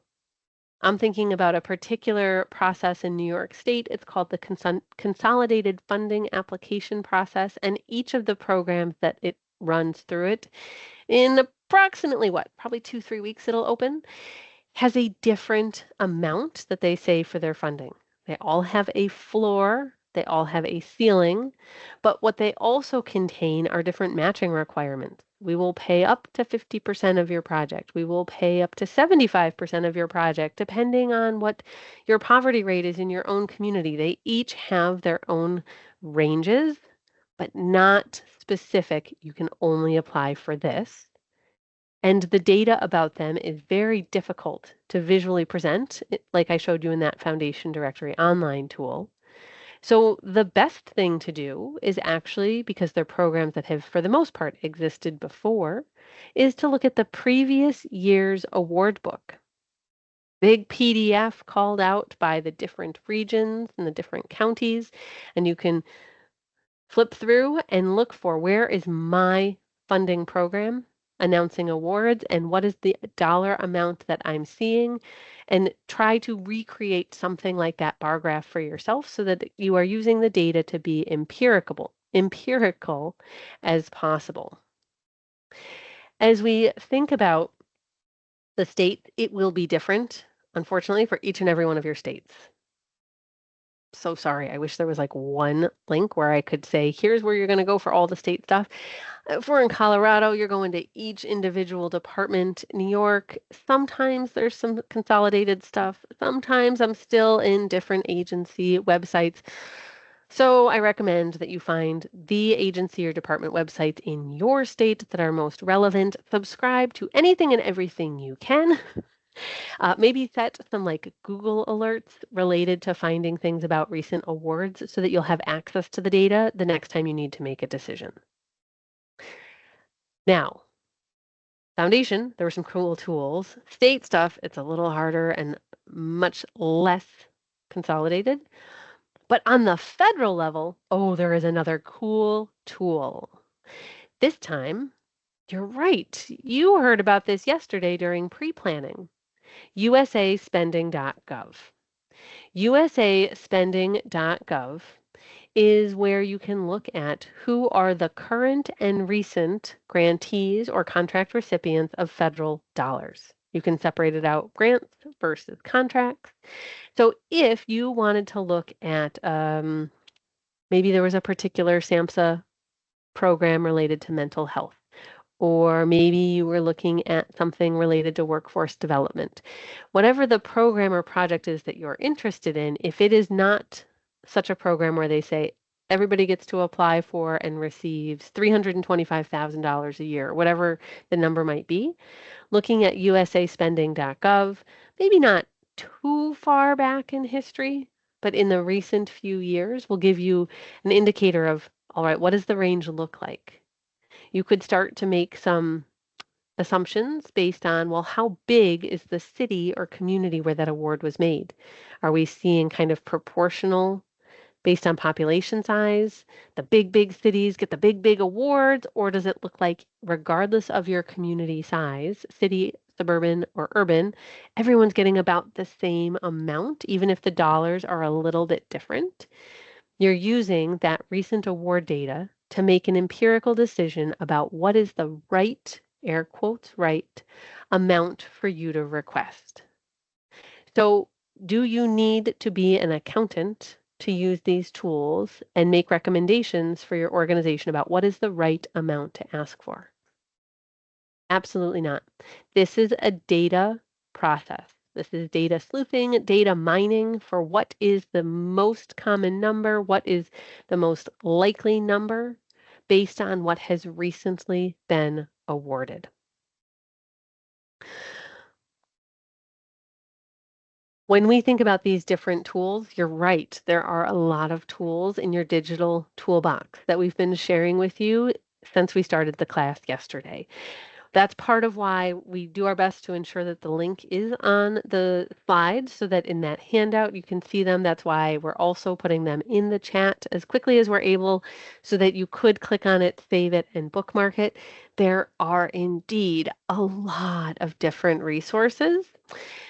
And yes, some are evolving, but many of the web links have remained the same at their base level for years.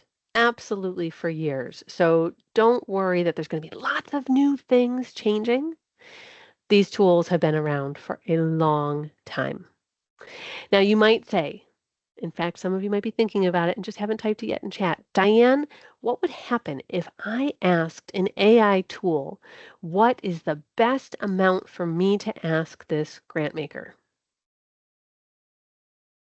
Is anyone wondering that question? Has anyone tried it? Whether it's the free version of ChatGPT or anything else, have you asked an AI tool, what is the best amount for us to ask for a grant for? You could ask that question. It is a question mark for what sort of result you will get. I would not rely solely on that.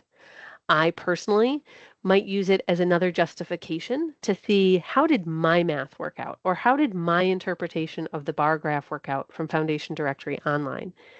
Y'all were pretty consistent about saying, based on that bar graph, that $25,000 was the right amount. If I choose to ask something like that in an AI tool and it says the best amount would be 22.5, I'd be like, oh, that's actually really close. I wonder if should I reconsider 22.5 versus 25? But if it said something like, you should ask for 250,000, dear AI, why? Something's happening. There's some sort of outlier. And it might say, well, that's the highest it's ever granted, right? There's going to be potentially some supportive ways to use it to justify and give additional support to your decision, but I would not use it by itself. You might say, Diane, why are you making such a big deal out of it? I literally was designing an AI grant workshop just the other day. In fact, Native Learning Center will have one out later this year for you. That's part of why I was doing this work. And I put in a similar question about a very specific foundation that I know well. And it turns out it has a similar name to a foundation not in Western New York. In fact, I'm not really sure where that other foundation was, but it had a very different area code for the phone number it said for contact as part of its like output for the answer. I was like, I think you're confusing my foundation. And it was. So, little sidebar there about AI. It could help you to ask some additional questions, but please, it's not the thing to rely on. It is not just looking at the 990. It is not using the software code that's narrowing the search. It's pulling from so many places, it still can make mistakes and smush grantmaker data together. I have another consideration for you as you're thinking about the story that you might tell and sell around your budget. Finance is helping you to understand the dollar amount of what it costs. Some grant makers care about what does that work out to? What does the math tell us about the cost per person served? I'm wondering how many of you have encountered any grant makers or have talked about it as an organization or as a department within the tribal organization. How many of you have had to look at cost per person served? Could you let me know in the chat box, please? Y for yes, N for no. Have you had to look at cost per person served? All right. Some have, not all. It really is dependent on the particular program for whether or not a grant maker would look at that calculation. Hard to predict exactly which grant makers or funding programs will look at it. It does tend to happen more with state and federal grants than with foundation grants. I'm not saying some foundation funders might not do the math, but it is rare that their budget forms ask about it. Here are the clues you are looking for. As the grant writer, as the grant professional, as the awesome tribal organization employee who's helping to write grants, whatever your title is, this is a factual number. But you need to know if the grant maker is going to consider it as part of their decision-making process because they might have a floor for how much the number should be, or they might have a ceiling. You don't want to fall outside of their range, or they quickly say no. They just put you in the no pile if you are outside of their allowable range. So here are the clues you are looking for. On this budget form, this was actually a county budget form related to aging services. And in the upper right-hand corner, what do we see? A question where they wanted to have you as the applicant type in how many clients were going to be served. They wanted you to type in how many units would be served, and then based on the budget numbers you entered, the math, well, the math was the math. You needed to ensure that you were not below their minimum and you were not above their maximum for the unit cost, or you were lickety-split right over to the no pile. Here is a different grantmaker budget form that is also making us think about something very similar. Cost per unit, cost per client. It is factual. You're going to talk with your finance team and say, I want to make sure that all of these numbers are accurate, these are finalized. I want to make sure that we all agree and understand on how the grant maker is defining the unit. For example, it could be that one funder says, well, a unit is 15 minutes of adult day services. It could be that a different grant maker said it's one person coming through for service. Another funder could say it is one student participating, just showing up even once in an after-school program.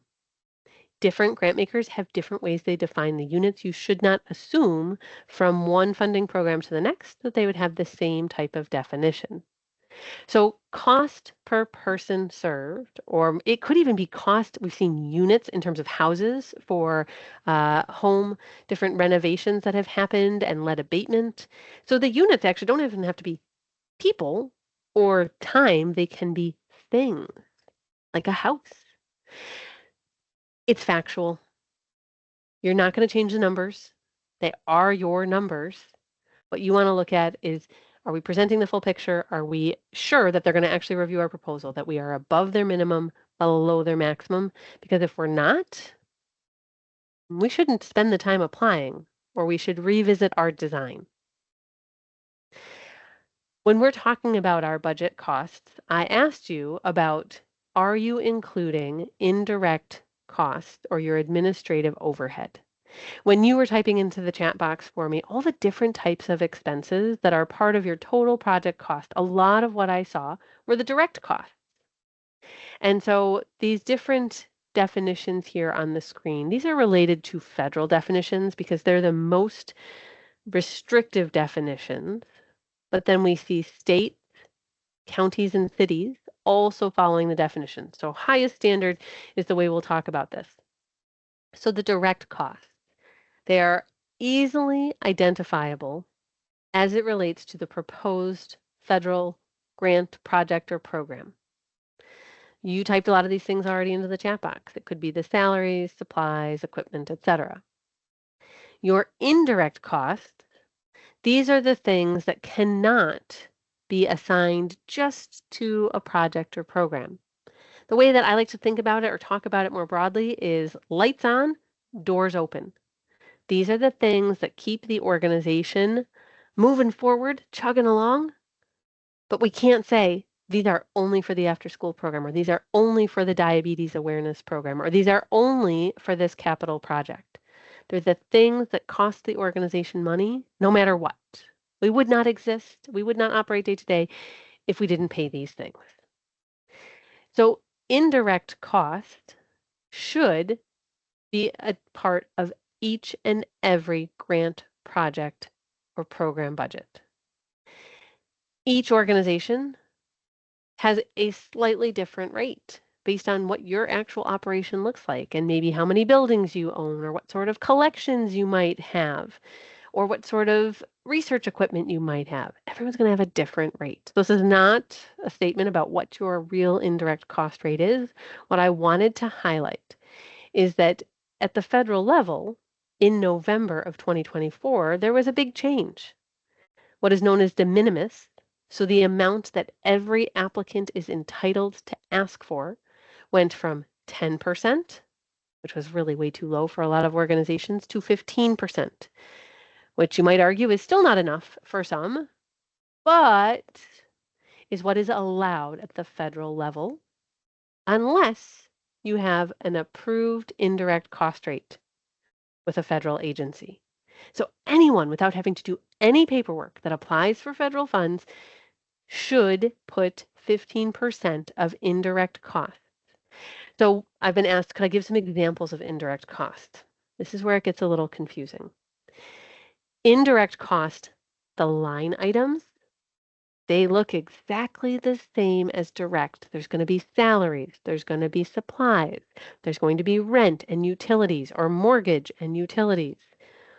But the difference and why there are two ways to think about it. One, the first, direct. They are directly attributable to the project or program. That after school program, the diabetes awareness, the caregiver education, the hot meal delivery program.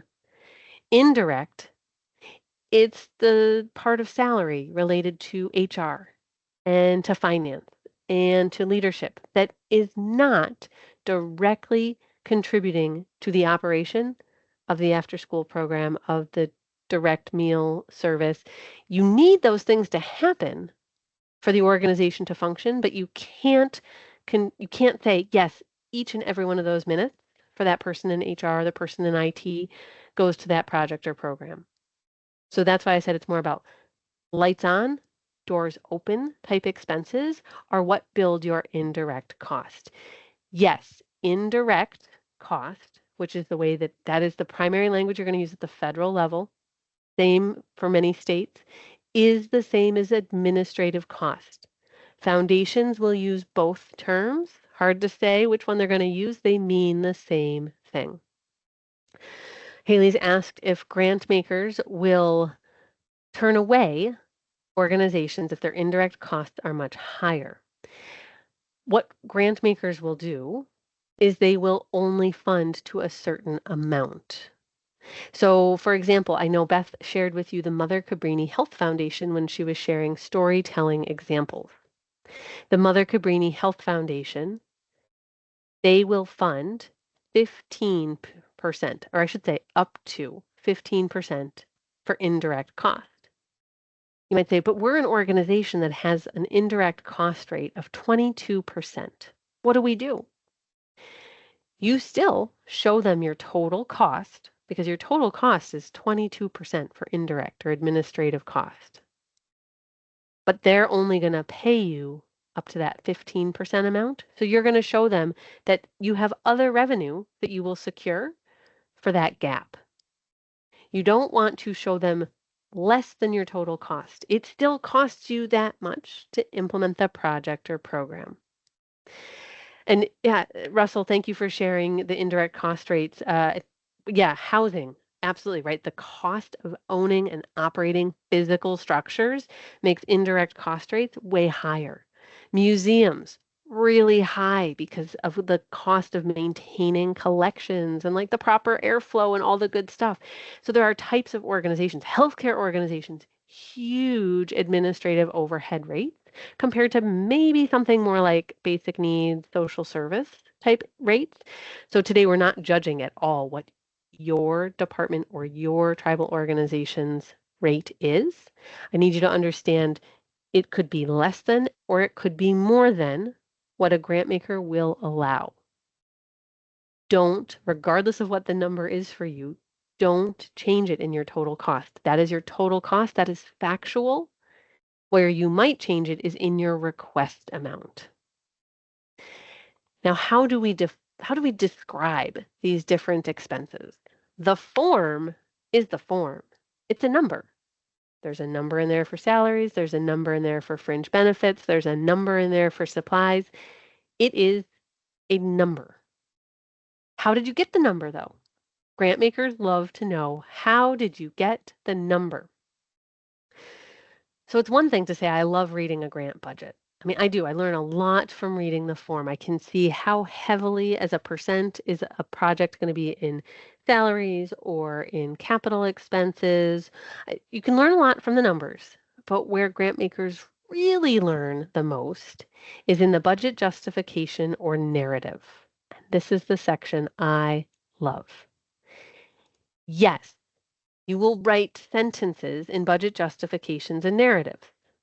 But no, it's not a traditional narrative, the way that you would think of writing a grant. Nice, free-flowing narrative. I want you to think more like you're in math class. I know, I'm sorry, not everybody loves math. Not everybody loved math class in whatever year of schooling you're thinking about. But I do want you to think about what math teachers of all grade levels and different topics say. Show your work or you don't get credit. Your budget justification, your budget narrative, funders use both phrases interchangeably. It is the opportunity to show your work. You very well may be showing formulas. You should consider the use of tables. My good friend and colleague Jasmine Markanday, she is an accountant by trade.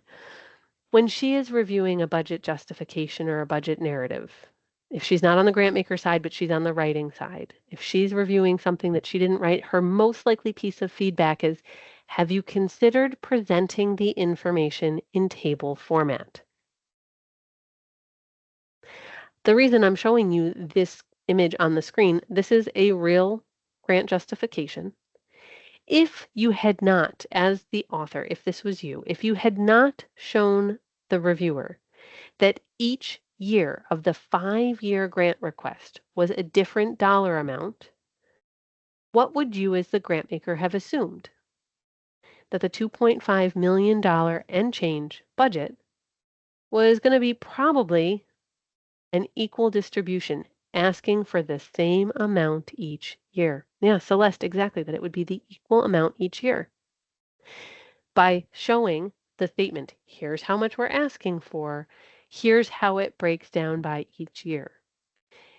Now, there's no assumption of knowledge for the reviewer. We have shown our work. How did we get to that total amount for 5 years? Even if you are asking for the same amount each year, you should still show the grant maker in your justification that it is exactly the same each year, literally to the penny. Now, some grant makers, they make your budget justification and narrative work a little easier for you. They might give you a specific form that you are supposed to fill out. They do this because instead of letting you have free rein to show your work, there's some pieces of information that they find to be most important when reviewing your justifications, trying to understand how did you get to your numbers? Is it reasonable? Is it allocable? These are words related to our federal standards and uniform grant guidance. Your grant makers want to ensure that you are going to be spending the money according to all of the grant rules. So this particular agency said, yes, we want you to tell us about the people we're going to fund. We want you to tell us what their annual salary is, their FTE, their full-time equivalent of effort that will be for this project, how many months, because it might be 12 months, or it could be that you're only hiring these people for 3 months over the summer. So tell us exactly how many months they're being funded for. If you have hired this person, if they're already on staff, tell us their title and their name. If it's something to be hired, please tell us TBH and what date you think you will hire them, and please give us the position description. This is so nice as the applicant because you're like, all right, I can fill out the form for everybody. There's no debate about what information you want to see from me. I loved this multi-tab spreadsheet. Absolutely loved it. Why? Because the grant maker made it really clear what was important to them for each type of expense. You won't always have a crystal clear form to complete. But the times that you have filled out a crystal clear form, or perhaps even the examples here on my slides, you can return to these ideas for how you would build your justification. You might say, oh, I've been asked to give the justification for my supplies and materials, but they didn't tell me what to include. Oh, that's right. Diane showed me one that said I should describe the item. I should tell the quantity of what I want to buy. I should give the unit cost for the item I want to buy, and I should say the proposed expenditure. I will write that out. Yes, perfect. Use these ideas to build your justification if it is not clear from the grant maker. Now we're going to look at just 2 quick examples. I want you to see justifications that might stress a grant maker out, that might not help to sell your story. And the big takeaway from these 2 examples, you do not want your reviewer having to get out their calculator. And more than that, you do not want you don't want the reviewer feeling like they are in algebra class. Whether you loved algebra way back when, for me it was way, way back when, or not. Love for algebra not required to write a great justification. In fact, no, we don't want to do algebra. We want the opposite. So here's the real quick word problem for you.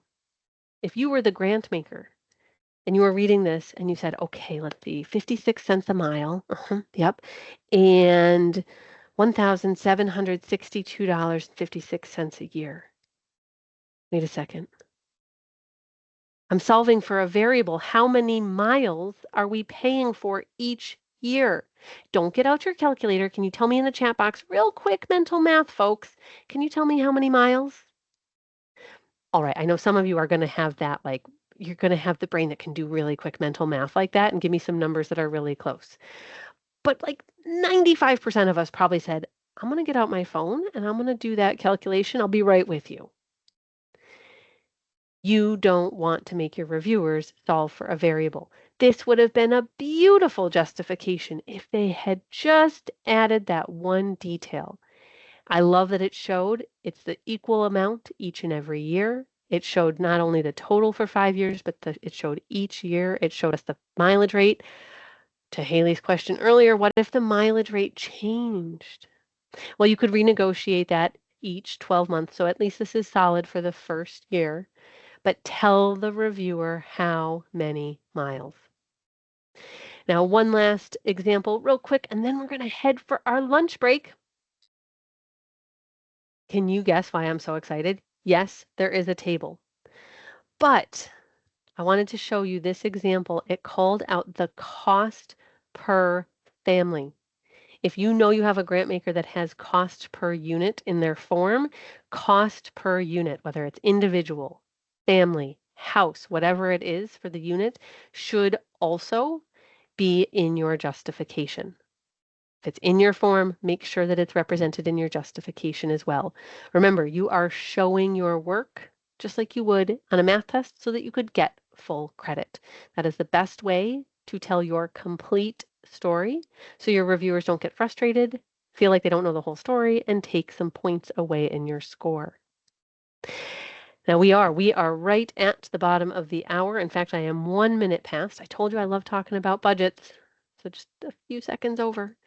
But it is time for your lunch break. We will be off for 30 minutes. So please do consider stepping away from the computer and your email and your chat. Please hydrate. Look away from the computer screen for a few minutes at least. And we will be back at the top of the hour. I've got 3:32 Eastern. I'll be opening with questions. So if you come back at 4:02 Eastern, not a problem. But we will be back in 30 minutes and we will pick up with mock review. How do we get ready to submit? That's how far we've made it today. Good job, everybody. See you in 30. All right, folks. I hope that you had a delightful lunch break, or in my case, it was a snack break, and those green grapes, they hit the spot for me. So Megan's been asking you every time we come back from break if you're wanting to share what it is that you did during your break. We are halfway through day 2 of your grant writing training. That means we are 75% complete with our content. I actually had to think about that mental math for a moment. I won't do any more mental math because the budget section is behind us. Instead, I want us to think about what are we going to do as we get close to submitting?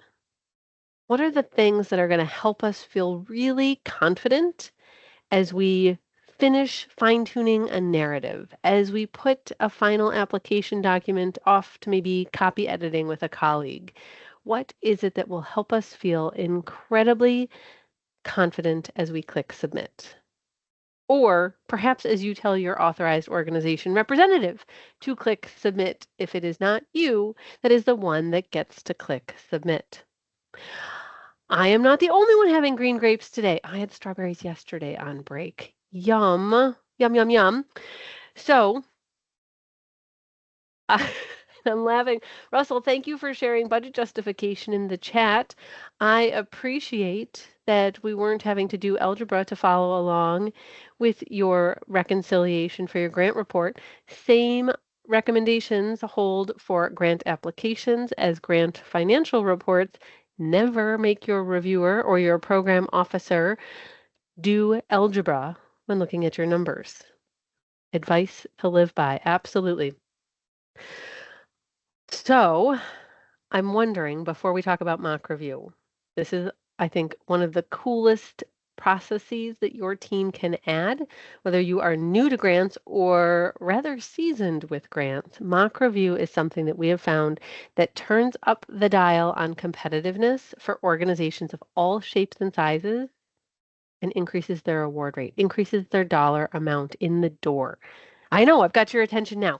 Okay, good. Now that I've got your attention, before we talk about mock review, who has any outstanding questions that they would like to type into the chat box? Now, if I'm remembering right, there was a question that was typed into the chat box while we were on break. But I knew it was there and I thought, oh, we'll get to it. I'll read it in its entirety when we come back from break. I did not get to read it. I'm not sure who asked it. If you asked something over break, unfortunately, poof, it's gone away and I can't see it. I'm sorry to make you retype it. If you could paraphrase it or start typing again, I want to make sure it gets answered. But if you have any new questions, you had a chance to walk away, to think about what we've talked about in the first half of today. If you have any outstanding questions about any of the content so far in the class, I'd love to give you a chance to ask those now. Kayla has asked, could the money that your organization is putting toward the indirect cost be used as part of the match as required? Kayla, yes, 110%. I am so glad you asked that question. I didn't think to say that. Yes. In fact, that's a great thing to do. Let me give you an example. Actually, I'll give you two examples. So let's say that your organization, I think Russell might be the one that said he'd worked in a group that had 39%. So we're going to use that for the math. That number's in my head. But let's say that you're applying to something with maybe HUD. And you know, because that housing indirect rate is what stuck with me at 39%. You put that in, but the de minimis is 15. You don't have a federally approved rate. The match is required for the grant. You're trying to think about how you're going to come up with that 10% or that 25%. So you say the difference between your rate, which in my example is 39%, and the 15% that is allowable without having a federally approved rate per de minimis, that calculated amount, that is still your cost. You have to come up with the money. You have to raise it somewhere else. So that contribution counts towards your match. Yes, absolutely. Here is a different example that I want to put forward. I was working with an organization on a Head Start grant. And their budget, it was tight for paying for all the teachers and the substitutes and the quality data staff that they have to have. And they had never asked for indirect cost support, but they also had never shown it as match. So they have significant indirect cost, but they don't have an agreed upon indirect rate. So what they did is they said, well, we know that we can show and prove we are allowed to claim 15% as an expense. We don't have any room in the budget to have it funded. We need to make sure we're funding our teachers and our educational supplies. We're going to take all of our indirect cost and we're going to prove that we're going to show that that is towards our required match. So I've given you two different examples where indirect cost, one, it was the difference between what was allowed and what your rate actually is. The other was we can't prove our rate. We can only go to de minimis. We've never asked for it before. So we're going to claim all 15% of de minimis as match. Both are acceptable match scenarios. If that was too much right after a big lunch break, I'd ask a lot of questions of your finance colleagues. You've got all of our contact information. I'm always happy to talk about any issues or concern about how to ensure that you are using your indirect cost rate in the best way possible, either as match if you don't have enough to get funded, or to make sure that you're not leaving any money on the table, because we've seen that happen too. Great question, Kayla. Hope that response helped. Oh, Josh, that was the question. Thank you. Now that I've read it, I'm like, that was what I thought I saw. Okay. Couldn't have come up with it off the top of my head. You saw that. Josh asked, where would you start if you had both a new leadership change as well as supervisor, change in the last year for a tribal lead agency in terms of writing your new cycle grant? Where would you start? That is a great question.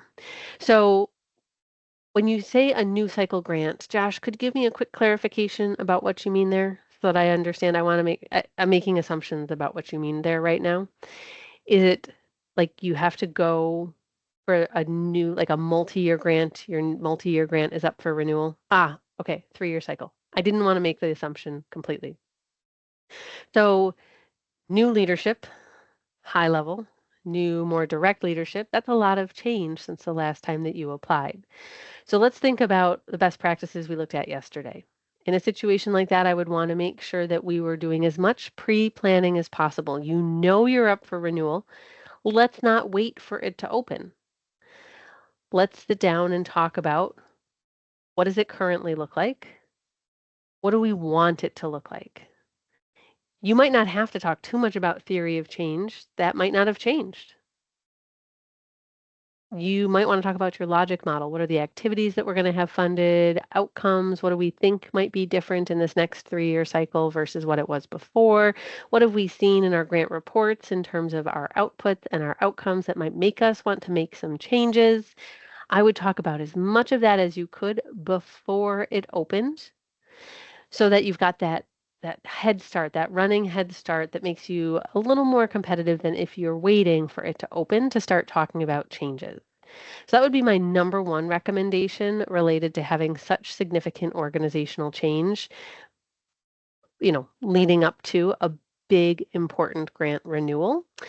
I do think that this mock review process we're going to talk about, I think that also might be something interesting. Maybe it's something extra and different than what you've done before, Josh. So let's see what this might feel like in terms of something meaningful in addition for your process.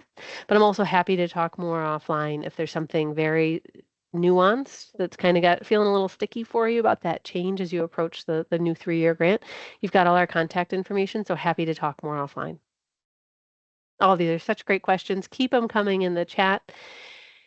So the mock review process, as I said, is how we can increase our competitiveness.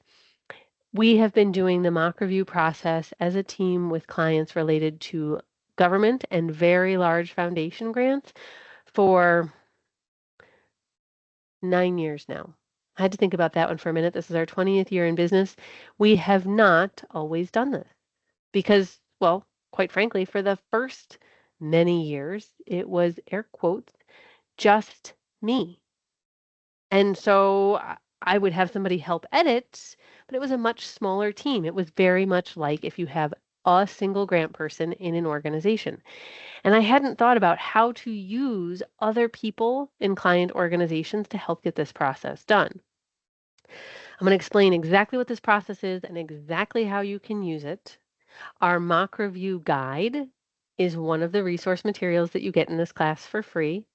Megan has just put in the chat, thanks so much, Megan, the link to what is a mock review so that that blog post could be a reference for you or something you share with colleagues after the fact as well. Here's why this process that I'm going to describe and teach you is, I think, so important. I don't want to assume that you agree with me, but I think you might. We, as the folks who write and submit grants, want to win.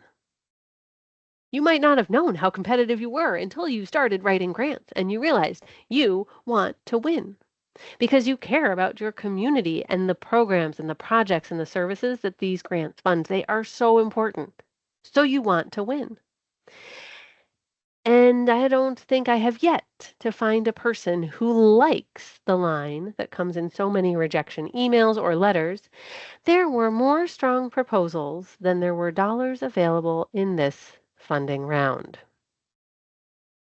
I'm not even going to ask you in the chat box if you like that line, because I think it's fair to assume that none of us like that line. Like, I get it. There were more great proposals and I didn't get picked. Couldn't you give me meaningful feedback about why? And the answer is sometimes yes, but not always. Now, what I will ask you in the chat box, how many of you want to win grants for your tribal organization? All hands up, all emojis, reactions, whatever it is that you want to do in the moment so we can get our energy going as we're coming back from that lunch break. How many of us want to win? Yeah. Oh, and like the 100, even like whoop, sparkles a little bit there in the chat box. Yes, we do want to win. Good. I felt like that was a safe assumption, but I just wanted to verify. Now you might say, Diane, why are there goldfish on the screen? Hey, thank you so much for asking. The reason there are goldfish on the screen is because those delightful goldfish in the bowl on the left-hand side, they're awesome fish. They could make a great pet. Pretend that they are grant proposals. They could make a great grantee. But if you've ever gone to the pet store and you've ever tried to use any of those nets, or maybe you have a fish tank and you've tried to catch one of your fish, a very specific fish, you're like, actually, I'm not sure which one I'm going to get, trying to chase him around with a little net today, see what comes out. Feels a little like chance, it's uncertain. That's what it could be like for your proposal. It's a good proposal. It could be fundable, but I don't want to just be fundable. I want to be competitive. I want to be the number one proposal. I want to get the top score. I want to win. And so do many of you, as you have indicated in the chat and with your reactions today. So this little goldfish on the screen that has leapt to the bowl on the right, he is a very special fish. I've yet to see a goldfish actually do this, but we'll pretend. And this goldfish represents the best proposal, the proposal that is the absolute yes, and there is one in each and every application process. Now, what does the absolute yes look like? It depends on the review process.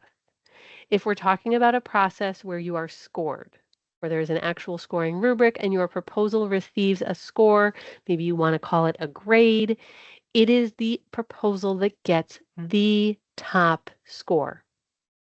There's always one.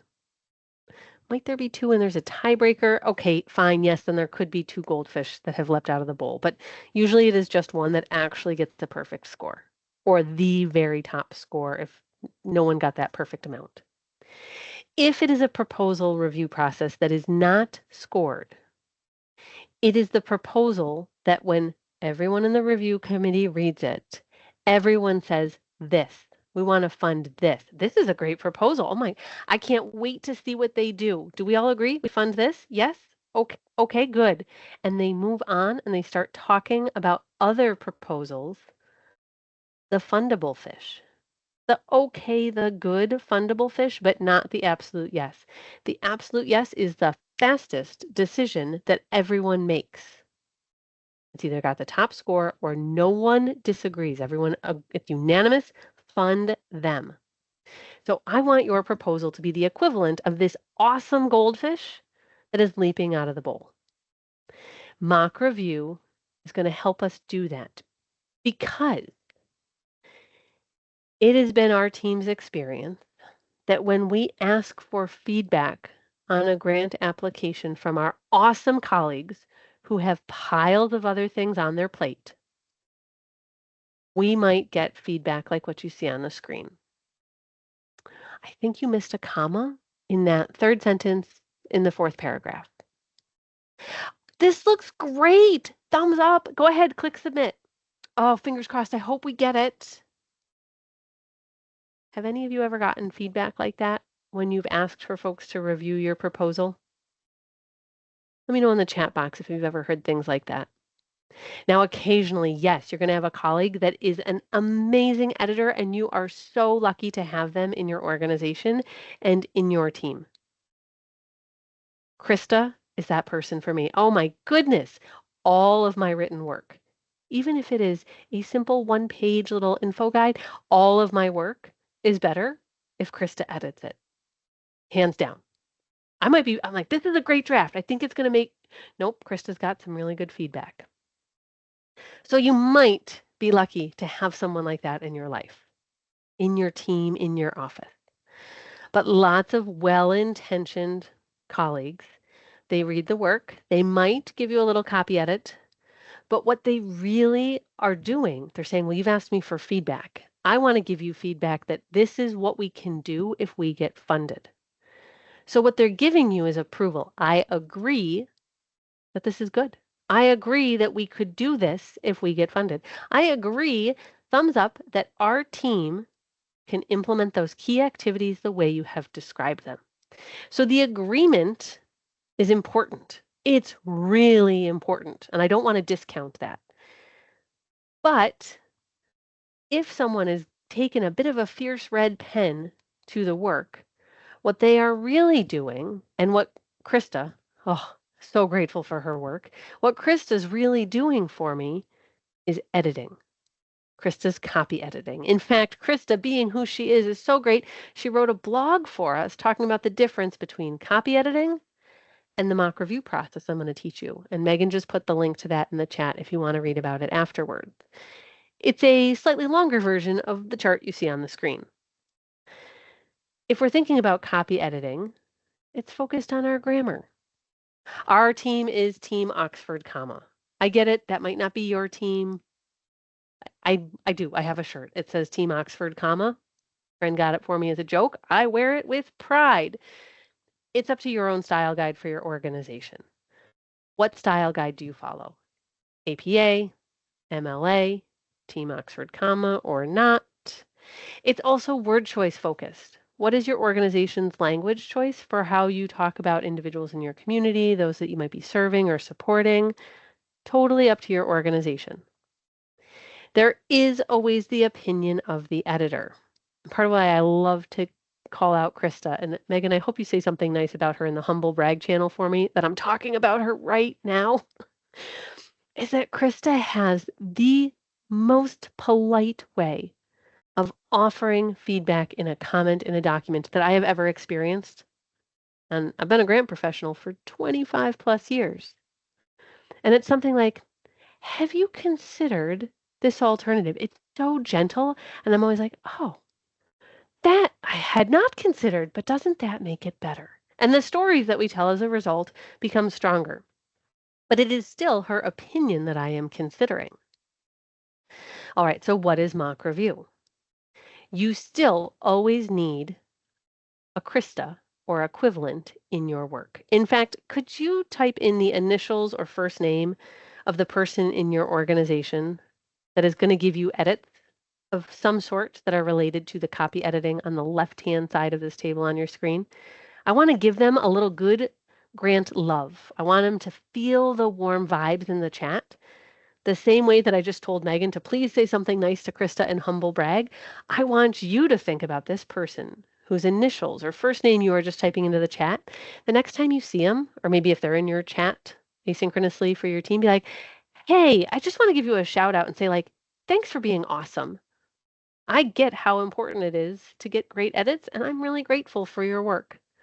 Like just even right now, right here, I'll pause. Yeah, take a moment, or maybe in the next break if you prefer, but like, please tell them thank you. It's so important. Now, Josh, I am not mad about you saying Grammarly is your equivalent of Krista. Krista wouldn't want to be compared to Grammarly because we have had some very interesting team debates about AI editors.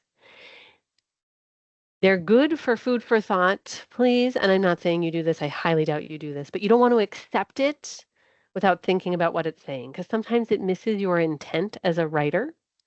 I will call out that we recently learned about a second tool. She'd gone to a webinar about AI editing tools, and they were talking about, I think, ProWrite. I think it was one word. ProWrite. Smushed as one word. Similar cost to Grammarly.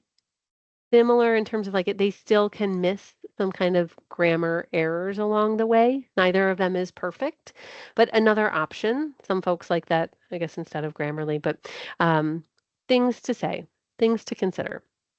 Okay, so we've got our editing. We're not going to stop doing that because it makes our work stronger. What we're going to do is we're going to add a step. I know you don't have extra time to add a step, but I promise it's worth it. Mock review is when you take the proposal. It could be done. It could go in the portal. You could click submit. It is that close. And we are going to conduct a final review using someone with very fresh eyes that has not seen it, touched it, read it, written it, nothing. The fresher, the better. And we want them to read it as if they are the grant maker. We want them to think about how does it align with the grant maker's guidelines, with their review process.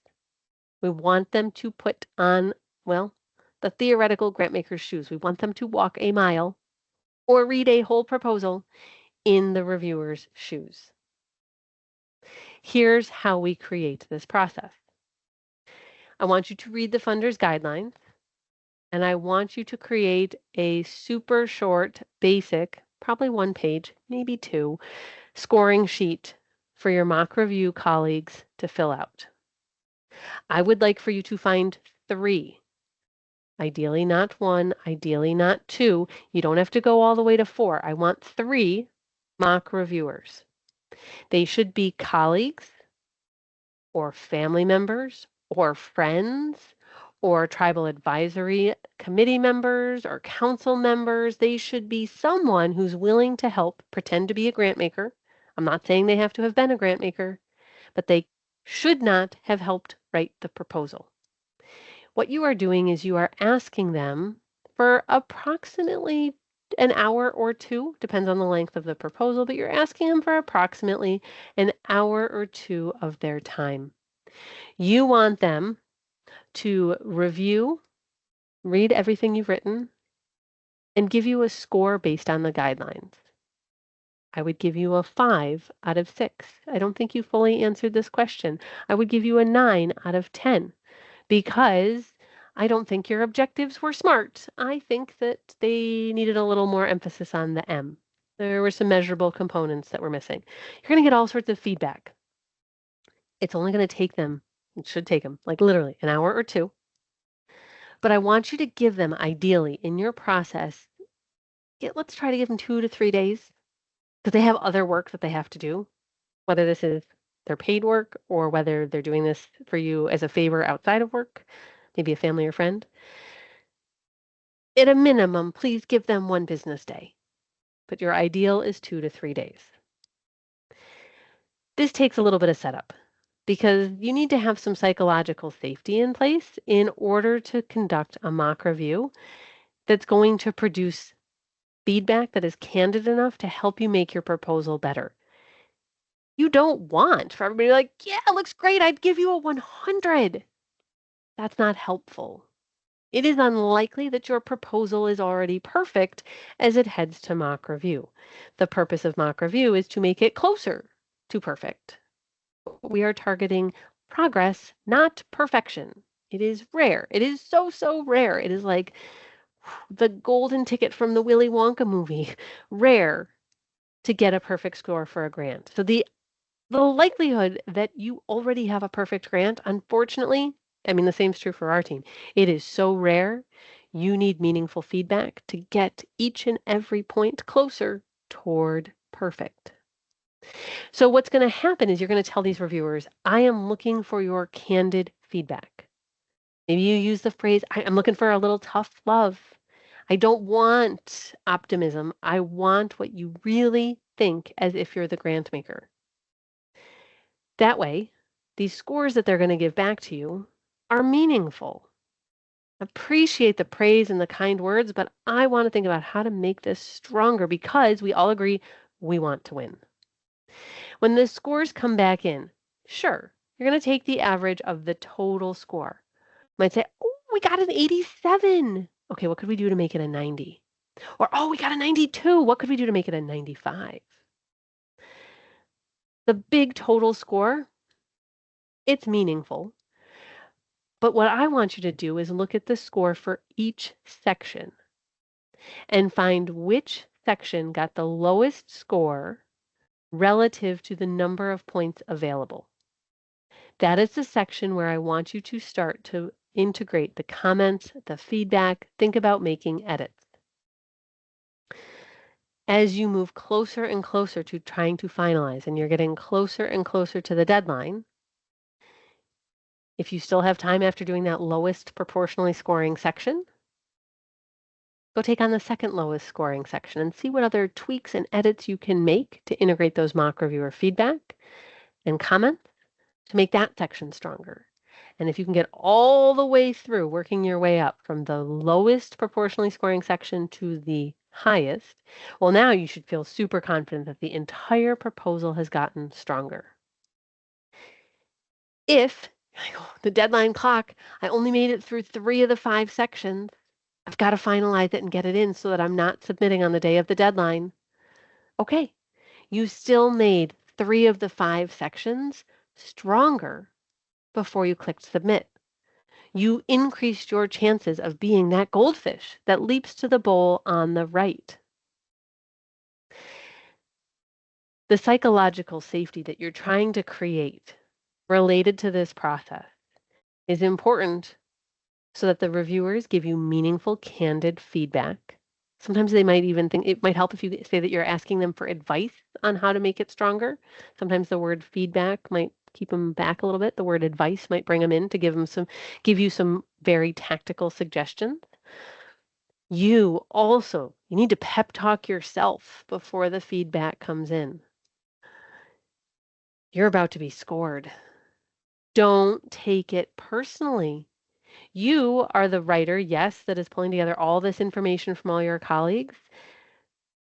It is not an assessment of how awesome you are if you get a mock review score and you're like, oh, I got a 78. It means you as a team need to think about how to strengthen some of your design elements and tell a consistent story across the application. Don't take it personally. I know that's hard. I'm saying it. I have to talk myself up every time. If I'm the lead writer on something that's about to come back from mock review, I have to have my coffee and I'm going to sit there. I'm going to take a deep breath. All right, I'm ready. I know that the feedback is what we need in order to be as competitive as possible. It's not a reflection only on me. It's on how, as a team, we have put all of our information together. So we collectively need to make it just a little stronger. And it might just take a few tweaks. We're not deleting it and starting from scratch. We're going to make some minor tweaks to bring our score up. The thing that is important is that you agree as a team. Who is it that when feedback comes in on a proposal, who is it that gets the final say? We incorporate this edit or not. This person is not always the grant writer or grant professional. It might be someone that is in leadership related to the project or program. It could be someone at executive level. It's unique to each organization. Some administrative executive level staff, leadership, and organizations feel very strongly about final wordsmithing approval. If you are aware of a wordsmithing change that might make it so you lose a point, that one you should really stand up for. But for minor things, that's okay. As long as it's not in any way, in your opinion, jeopardizing a potential scoring point, it's okay if you do not have the ultimate say if there is going to be someone who will read and do any final wordsmithing approval. But again, unique to each organization, make sure you have agreement before. When we're thinking about our mock review, I want you to think about what is your ideal submission date.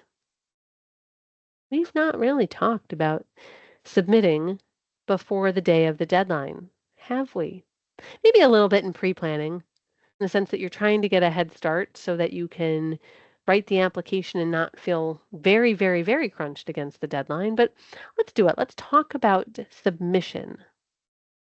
Submitting on the day of a deadline is an incredible risk for an organization, whether we are talking about any level of government grant or foundation grant. Does anyone know what the incredible risk is for you as the applicant? Go ahead and let me know in the chat if you think you know the answer. Submitting on the day of a deadline is an incredible risk for you as a grant-seeking organization. What is the risk? I should say, what is the biggest risk? Because this question, I've asked this question for 20 plus years. The answer has changed over time. The answer used to be that there would be a problem with like UPS or FedEx delivering, or there was some sort of crash on the highway, right? Something like that would stop a proposal from physically getting to the grant maker. We used to mail binders to federal agencies. And if you didn't go to FedEx early enough, you might be standing in line as your deadline went by. The answer now, see you, technical issues, the system crashes, there's something that has gone wrong. Grants.gov crashed. SFS in New York State crashed. Mother Cabrini's portal, Smart Simple, crashed. Because of how online portals are almost all of the submissions, not all yet, but almost all, the IT risk is monstrous, huge. Oh, yeah. Oh, Cindy, I feel you. I'm like, yep, going to the post office. Big binders, lots of binders and clips and oh, yes. Yes, yes, we can sidebar about that during break. That was traumatic stuff. But everybody is in there trying to do it at the same time. And so yes, technically, do you have like in grants.gov often till 11:59 p.m. Eastern? IT systems are not made for the volume of things that happen. We've seen too many from foundation through any level of government where the systems have not been able to handle it and whoop, down they go. And grant makers sometimes are understanding and are like, oh, our system crashed. Other times, and you should assume that this is going to be what happens. Nope. Sorry. Missed it. We're not going to consider you. We won't make any changes. Why do I make such a big deal about this? Our team at DH Leonard Consulting, we keep track of a very unique metric that I'd like to propose you keep track of as well. The average number of days in advance of submission that you are submitting grants. And see, over the course of a year, how can you make it higher over time? What process changes can you make to continuously increase that number? Here is my prediction, because this is what we've watched happen with our clients. As that number starts to climb and you stop submitting on the day of a deadline, your grant revenue will go up. There are fewer stressors on your grant system. Now, let's step back and let's be real frank as we talk about some of these government portals. I don't want you just not submitting on the day of the deadline. I want you submitting 3 to 5 business days in advance for anything federal, anything at all, 3 to 5 days. That's a lot. That's 3 to 5 business days. That means you have fake deadlines that you're telling everyone so they don't think you're submitting on like May 26th. No, we're not going to submit on that day of the deadline. We're going to submit like May 21st, May 17th. You do not want to be submitting the day of the deadline. The agency has to have time. It's got to be validated. It's got to be retrieved. If all that hasn't happened, it doesn't matter that you clicked submit. Sorry, didn't work. For other state grants, I love 2 to 3 business days as a starting idea. So if that's my request of you for submitting in advance of the day of the deadline, think about what that means for mock review. You're doing mock review days before your days before submission. So when you build a project timeline for your big application, you need to have mock review in there. And then you have to have room in there for cleaning up from mock review. And then you have to have your final approval so that it can go in the portal. And then you have to click submit.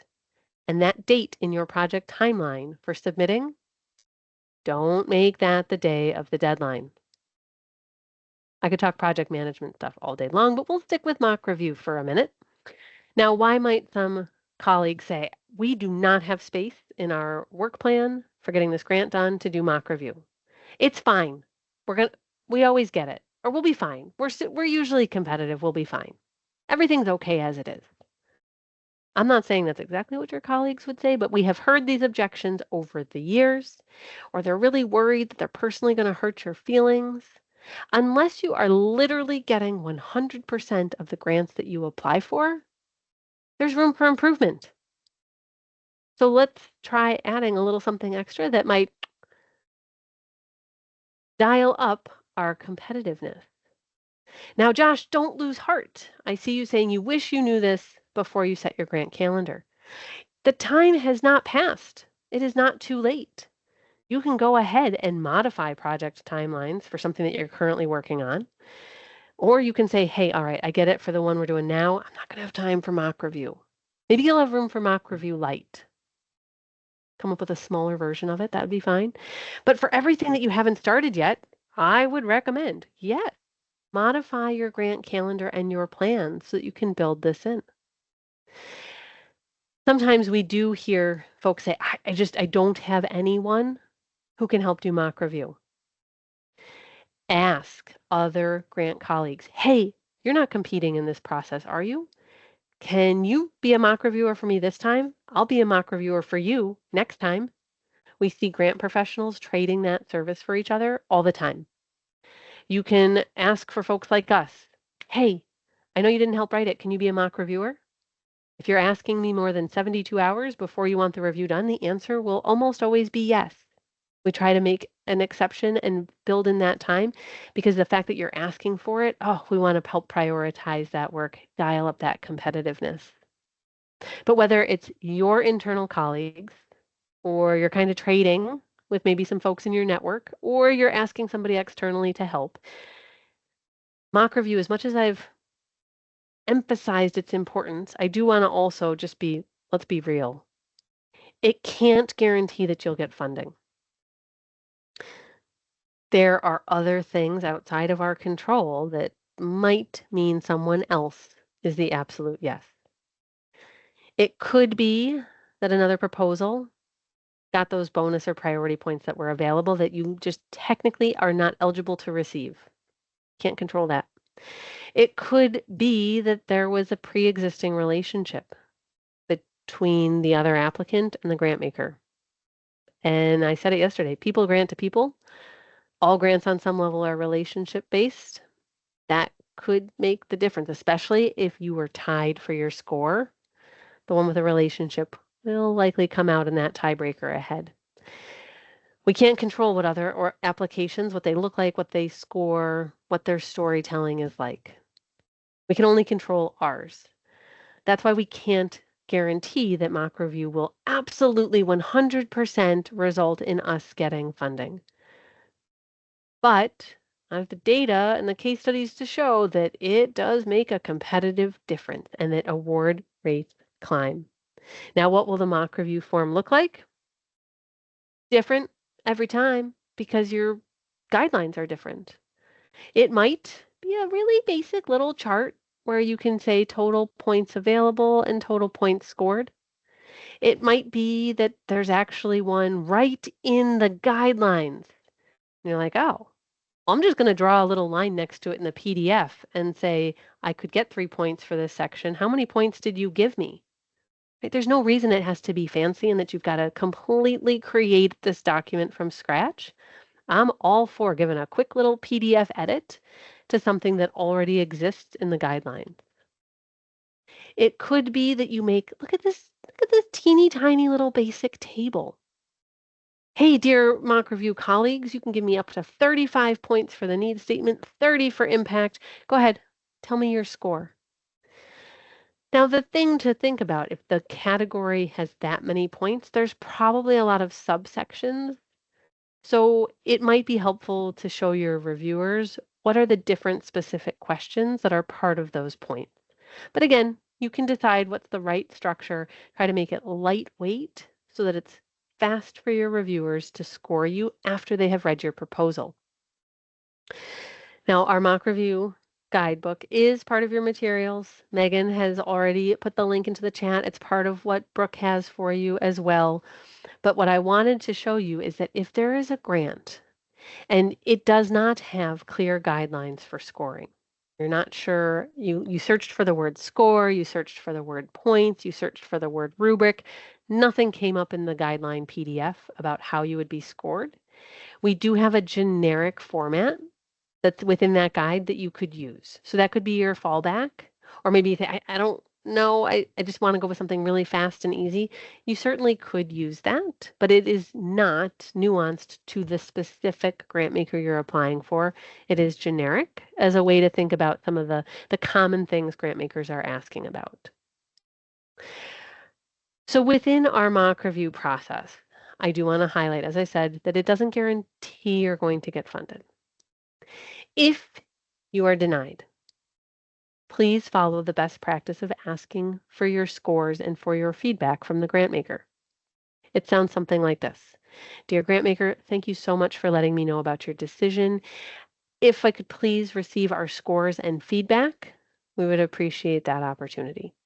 Some grant makers, they'll even offer you a debrief call to walk through it. Had that happen with a state agency for a client. They didn't get the grant. It was super competitive, but the agency, right in their denial email, said, if you would like your scores and feedback, please reply. If you would like to request a debrief call, please let us know. Always take advantage of that. Always.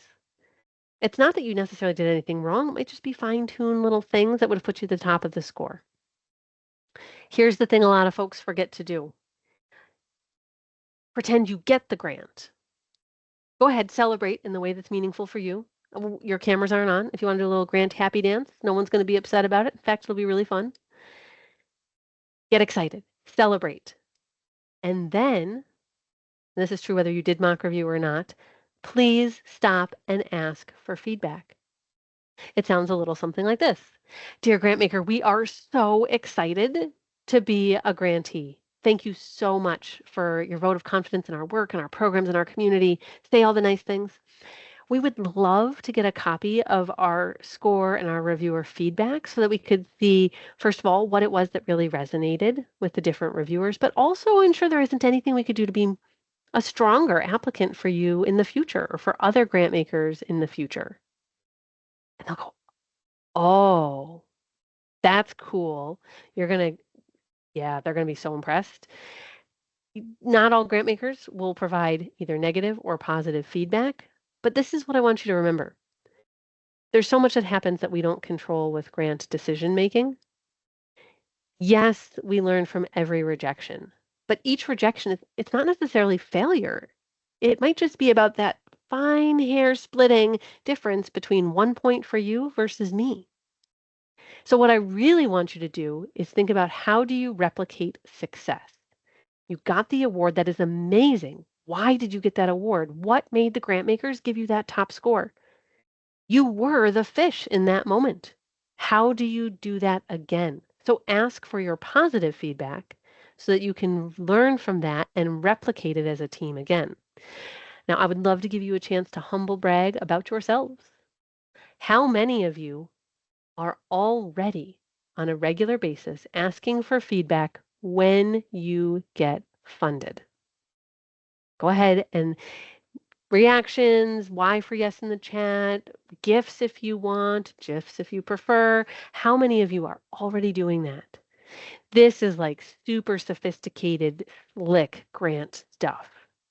It's not, there's no secret sauce about it. I'm telling you, this is what our team recommends. Okay, but don't feel bad if you're not. Start now. The next time you get a grant award, ask for feedback so that you can build on your success. I can't wait to hear about what success you're going to try and replicate.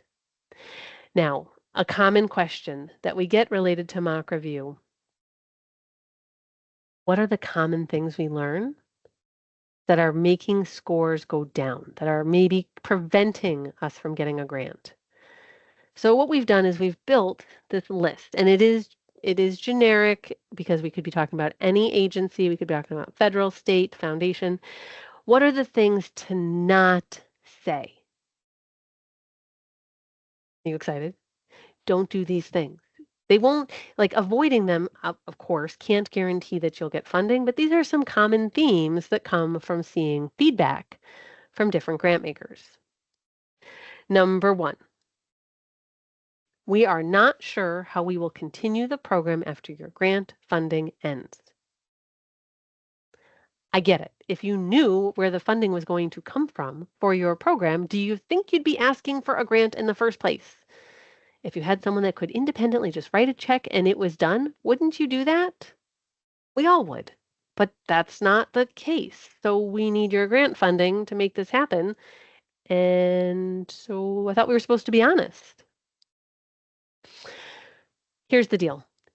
Your organization, your agency, your department, you have a plan for how you request maybe individual donor support or community member support, or how you seek in-kind donations.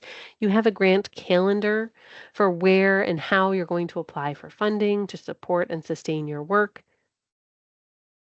So while you might not know the exact name of the person or the organization that will cut the check to continue the program, you have a plan. Tell them the plan. You aren't 100% sure of the name for who, but you know the plan. Don't give them this line. Tell them your plan for how you secure funding each and every year for the projects or programs that are a priority for your community. I feel very confident you have that answer. Please do not say item number 2.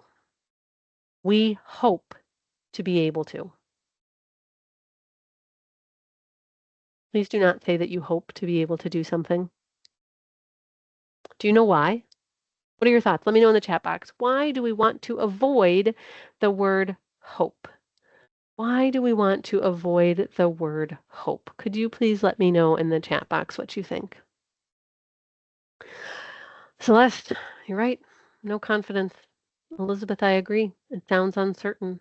Jesse, yeah, it creates doubt. It does show a lack of a plan, Lori. It's not giving us a lot of specifics and support for the program. More doubt, lack of confidence. It does sound like try. I'm going to try my best to get to that item today. You're like, oh, that doesn't bode well for me, does it? Yeah, I agree with all of your answers. But really great organizations doing awesome things put this phrase in their grant proposals. And when your reviewer is reading your work, you want them to believe that you are confident, that you are awesome, that you are the experts in this work, in these programs, in these services. If you only hope to be able to, yeah, it sounds like you're not confident about this. Now, Julie Paynata yesterday talked to us about those different ways that we might put forward actual numbers or percentages in our anticipated outcomes. And how, we're not going to say 100% of the things, like we're not going to achieve 100% of this and 100% of that. We're usually putting something like we think 80% of folks will have this happen and 85% of folks will have this happen. We're giving different numbers than just 100% of everyone will have this happen. And the reason why is because of your expertise and your experience. And so you're saying, even in the sharing of those numbers, based on our experience, based on our expertise, this is what we believe we will achieve.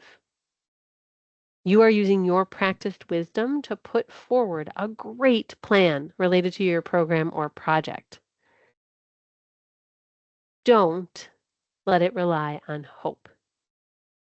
Use your expertise. Lean into it and say, based on our experience, based on our practiced wisdom, we expect to achieve. Use stronger language than hope. Hope has a place, for sure, but not in our grant language. It does not exude confidence, and our grant makers, they want to fund groups who feel confident they can achieve what they are putting forward. It's not a guarantee you're going to achieve what you're putting forward. They want you to believe that you can. Number 3. You might wonder how this is different than number 1. Let me explain. We need your funding to continue to operate. We need your funding to continue so that we can survive and continue to offer these programs and services despite the cut in our government funding.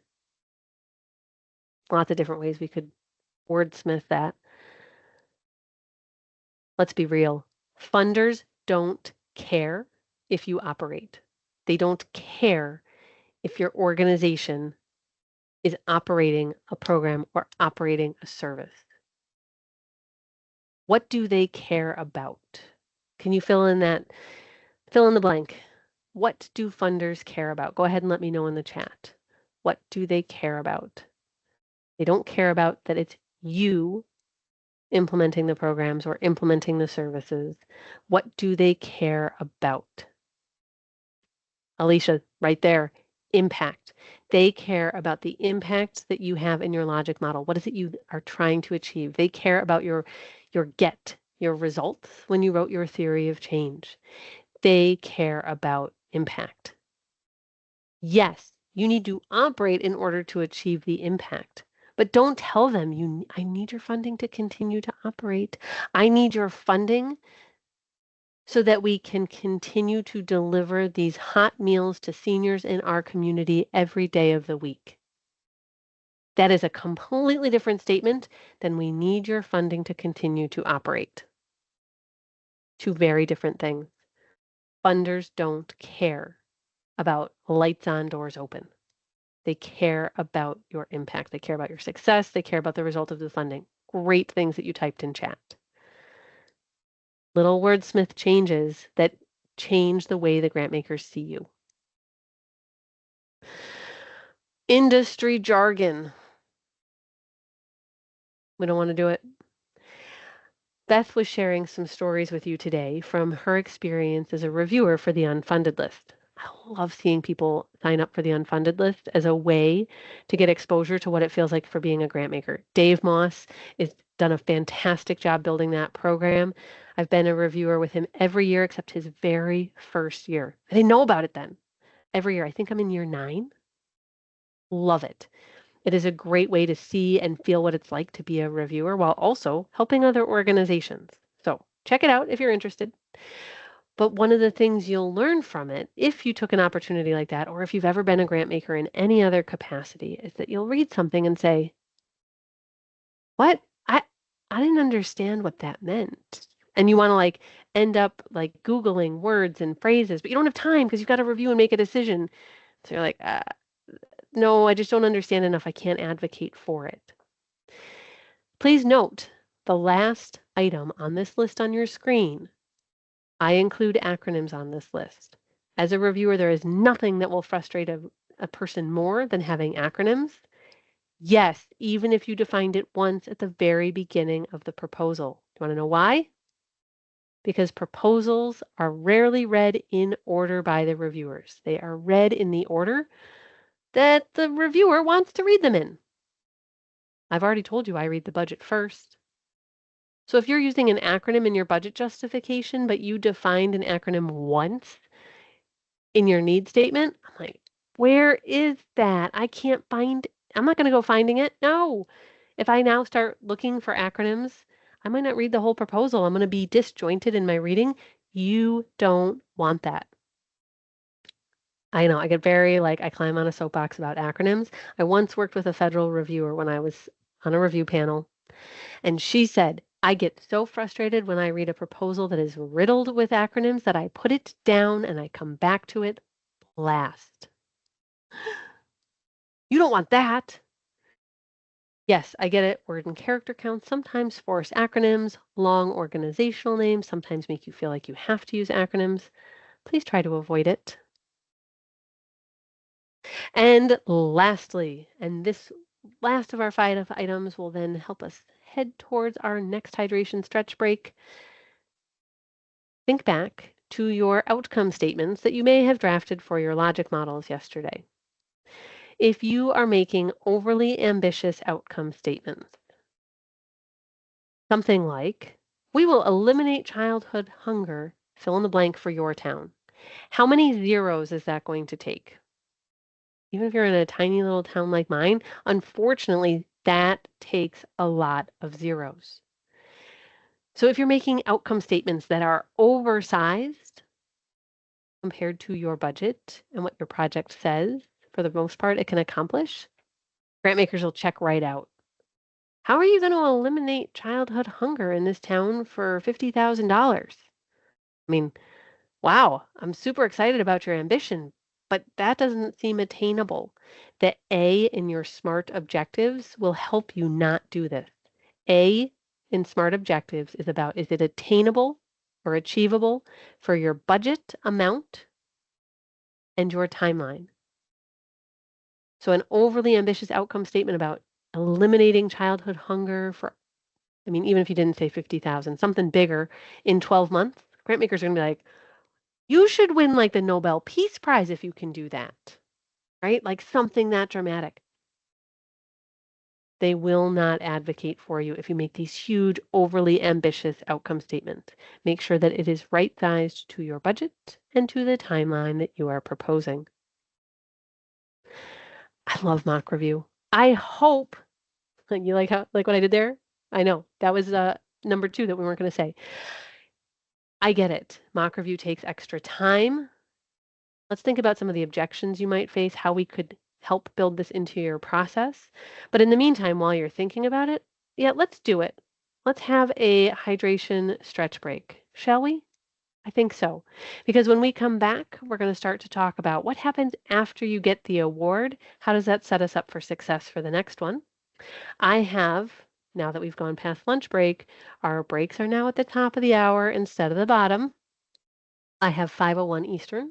I will see you at 5:11 Eastern, and we'll talk about grant reporting. Those 10 minutes, don't they fly by every time? Every time, like fastest 10 minutes of every day, every time we take the break. Oh, answered emails, Amanda. I know I was in our chat tool answering things from team members. It does go so fast, but oh, and a 2-day grant class for y'all without any breaks would just, right? That would not feel sustainable.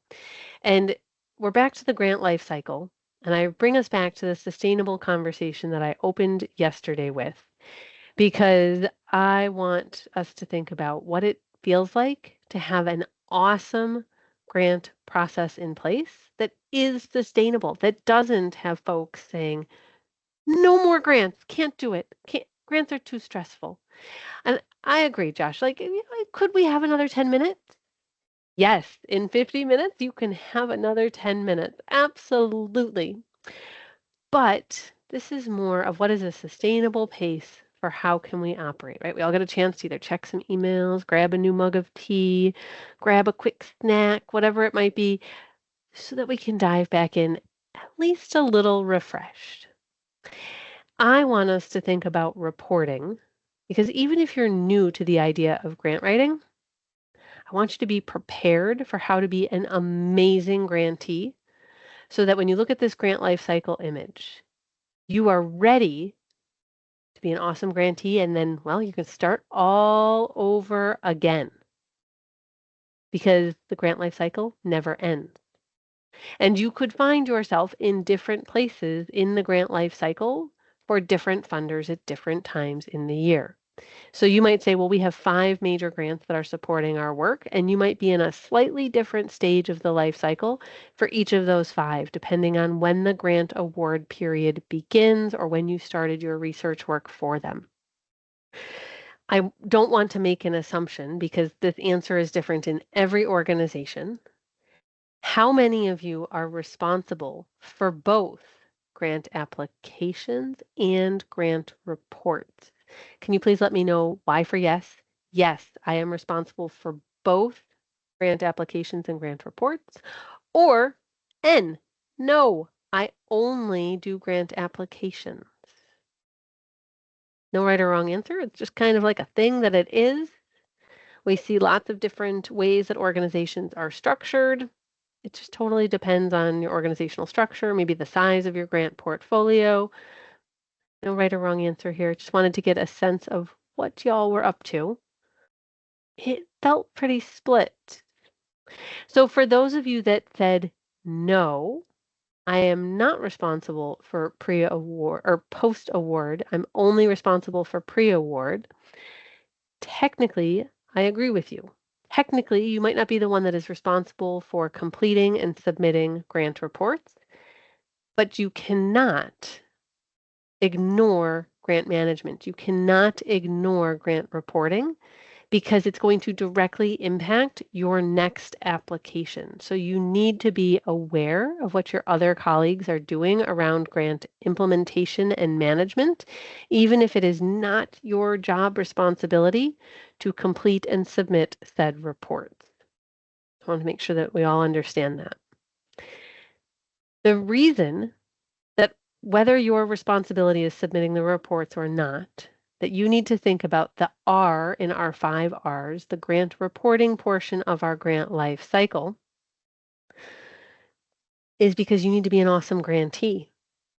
For the same reason that you need to stand out in the application pile, get the top score, be that fish in our mock review image where that fish was the absolute yes, you want to be an awesome grantee. Now, but wait, why? I mean, it's awesome to be awesome. I have the Lego song, Everything is Awesome, in my head in that moment as I said that. I will not sing it for you, don't worry. But it's awesome to be awesome, absolutely. how might our grant reporting experience, how might that actually influence our next application? Let's think about if there are two applications that are being considered and only one can be funded, and both are current grantees.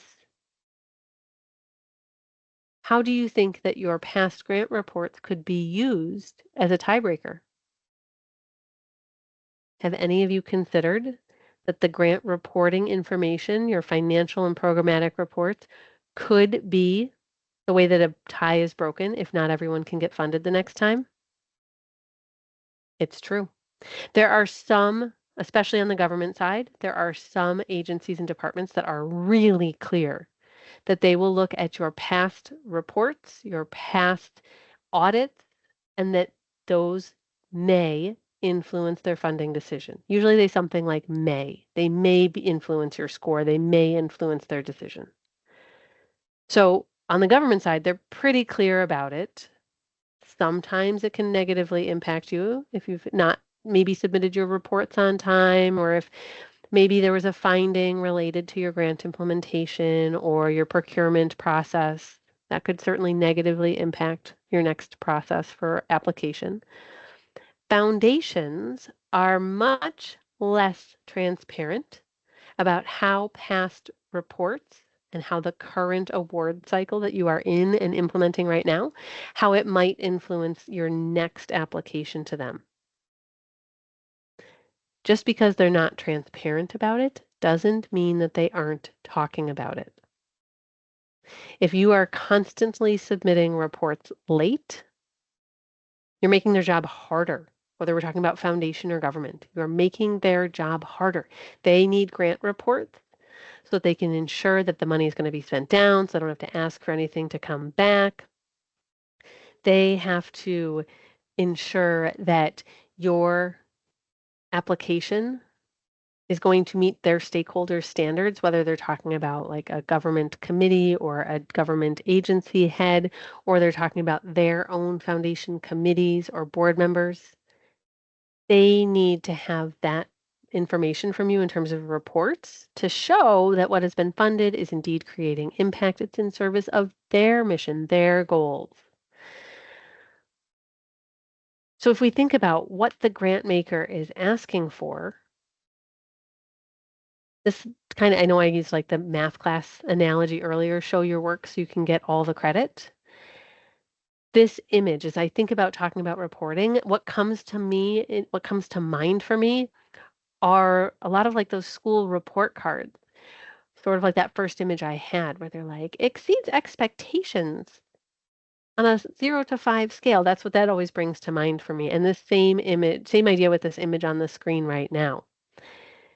If the grant maker were to give you some sort of rating, what would it be? It's not that they're necessarily rating their grantees. Some might and might not talk about it. But what does it look like to do the minimum amount of communication? The minimum amount of what is required. Let's think about that from an employer situation real quick. Think about it from what it feels like for you as an employee. If we're doing the minimum amount of work, we might be getting the job done. Are we likely to get the promotion? Or are we likely to get the bonus? Or are we likely to get the fantastic raise for the next year? Probably not. Like cost of living. Might be doing okay. But I want those nicer things. Sure, it would be great to get a promotion. It would be great to get a raise. It's true, just in the same way with grants. If we are doing more than the minimum, if we are not only submitting the report on the day it's due, an hour before it's due, but maybe exceeding expectations, might feel like they submit their reports on average 48 hours before they're due, never on the day of deadline or never late. Maybe it's In addition to our 2 required reports, they also sent us a lovely update in that second quarter when they had some amazing activities happening, and they wanted to make sure that we'd seen some of the press around those activities. This is about relationships. This is about stewardship. Russell, I love that you said good stewards of their funds. Yes, we want that for our organizations. We want that for our grant makers. Oops, flipping a cord. We want to be great stewards. We don't want to just do the bare minimum. Our grant makers are people. So while in the application process, occasionally, sure, we might do something transactional. We might not always be able to talk with them, but once they have funded us, they have said that they believe in us. They think that we do awesome things. They think we're going to create great impact. They got excited about your SMART objectives. They got excited about your outcomes. They want to help you succeed. They believe that your work is closely aligned enough with theirs that you help them achieve their impact, that you help them achieve their goals. How do we help them think about that? Again, not all of you are responsible for these interactions after the award happens. But how do we ensure that our colleagues also understand how important this is, that they're helping to set us up for success for the next application? Nia, always show gratitude. Yes, please and thank you. Do not treat those grant makers like an ATM. Do not treat them transactionally. And I see you're already getting responses in the chat box, getting some follow-up emoji support saying, yes, always show gratitude. So I have some very specific examples on the screen about what it might mean as you think about excelling. You might take, actually, I get it. There's a whole bunch of slides that you're going to get to print. You might take your phone and take an image, take a picture of this and be like, team, how can we do these 6 things? Is there anything I can do to help support you in doing these 6 things? That would be cool. That might be something actionable. You feel like you've got a pretty good process going. Maybe you're going to try the mock review as something to increase your competitiveness. Doing one of these 6 things on a consistent basis would increase your relationships with all of your grant makers. All right, let's walk these 6, shall we? Contacting the grant maker with any questions that might come up during the application process. What an idea. We're implementing the project or program. We may have some questions about, is it okay for us to make a budget modification? I know we gave you that justification. It was best laid plans, but then costs went up, or it took us a while to hire for that new role. And so actually we have some unspent money in salaries. I wonder if it's okay for us to move it to supplies. I wonder if it's okay for us to move it to equipment. Don't wonder. Go old school. Pick up the phone. Be more nowadays. Send them an email. Do not skate right by asking them the question. You don't want to have to ask for forgiveness after the fact. Ask for input, ask for advice, ask for permission now. Grant makers, spoiler alert, hate being surprised by changes when they get the grant report. And I never use the word hate in a training. I say that with strong confidence and conviction that grant makers absolutely hate being surprised in any report, programmatic or financial. Whoa, that's not what I thought was going to happen.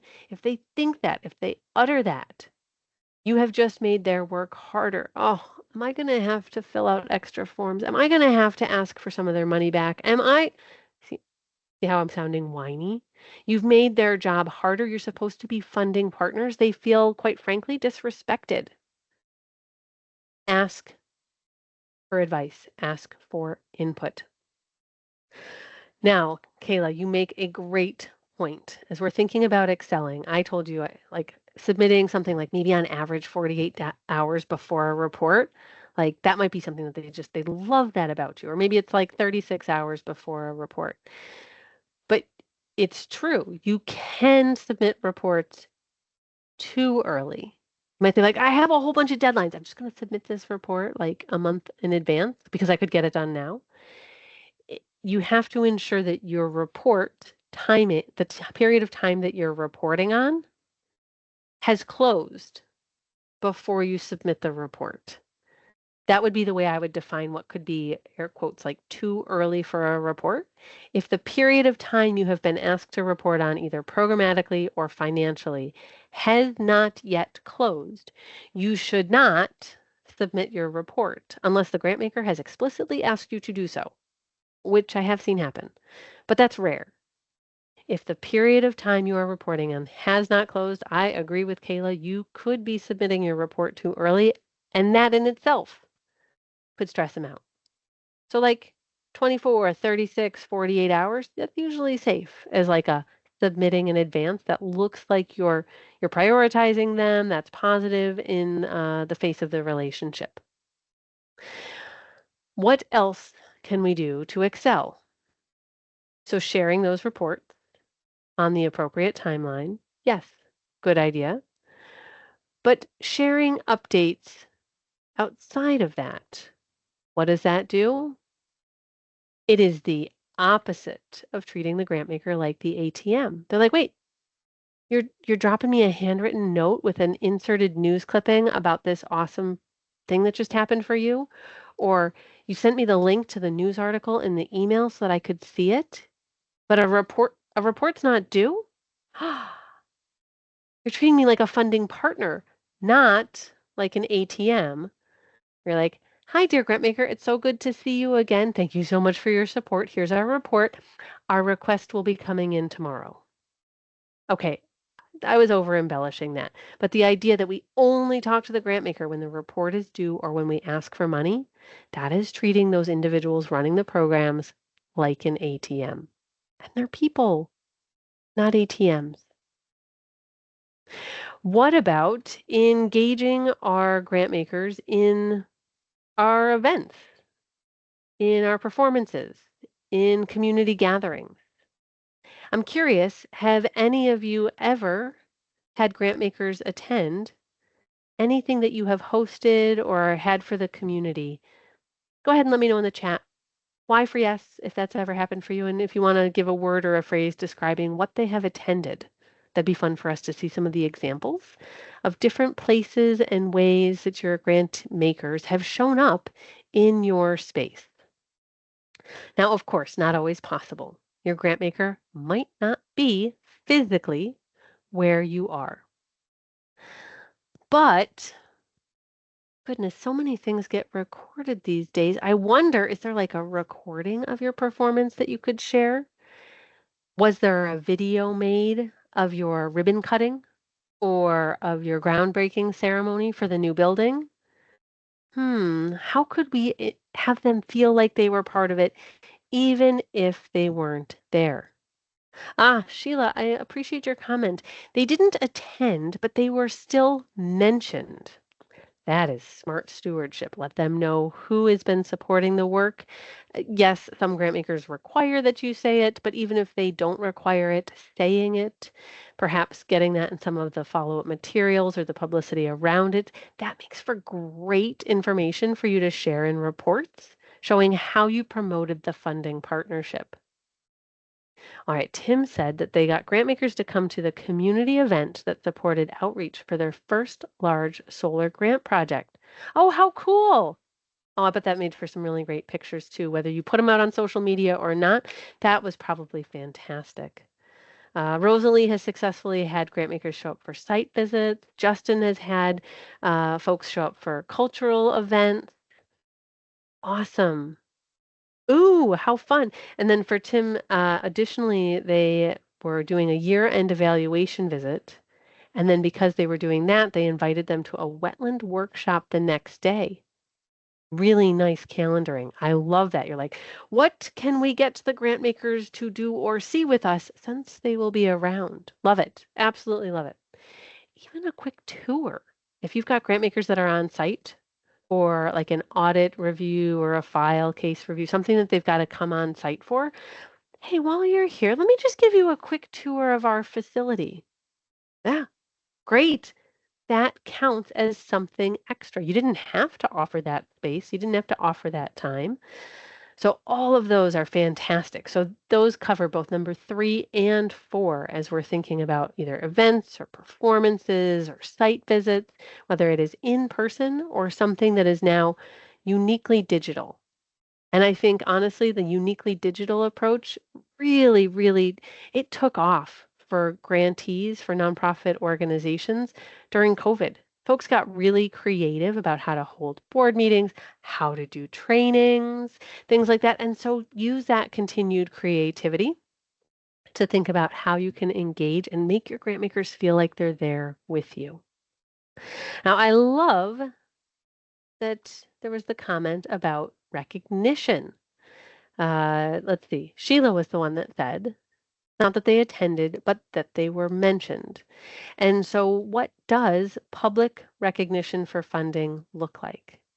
How might you use that idea in order to make your grant maker feel like they are a partner, not just a transaction? I might argue that part of that is some next level gratitude. So it might be that it's the recognition verbally at an event. It might be that it's on a flyer, on a website, a mention on social media. Does everyone remember how Beth was talking during storytelling about the Fresh Sound Foundation? I know that in her slide deck for today, she had some pictures of children on a boat. They had their Orange Life vests. They were looking out over the St. Lawrence River.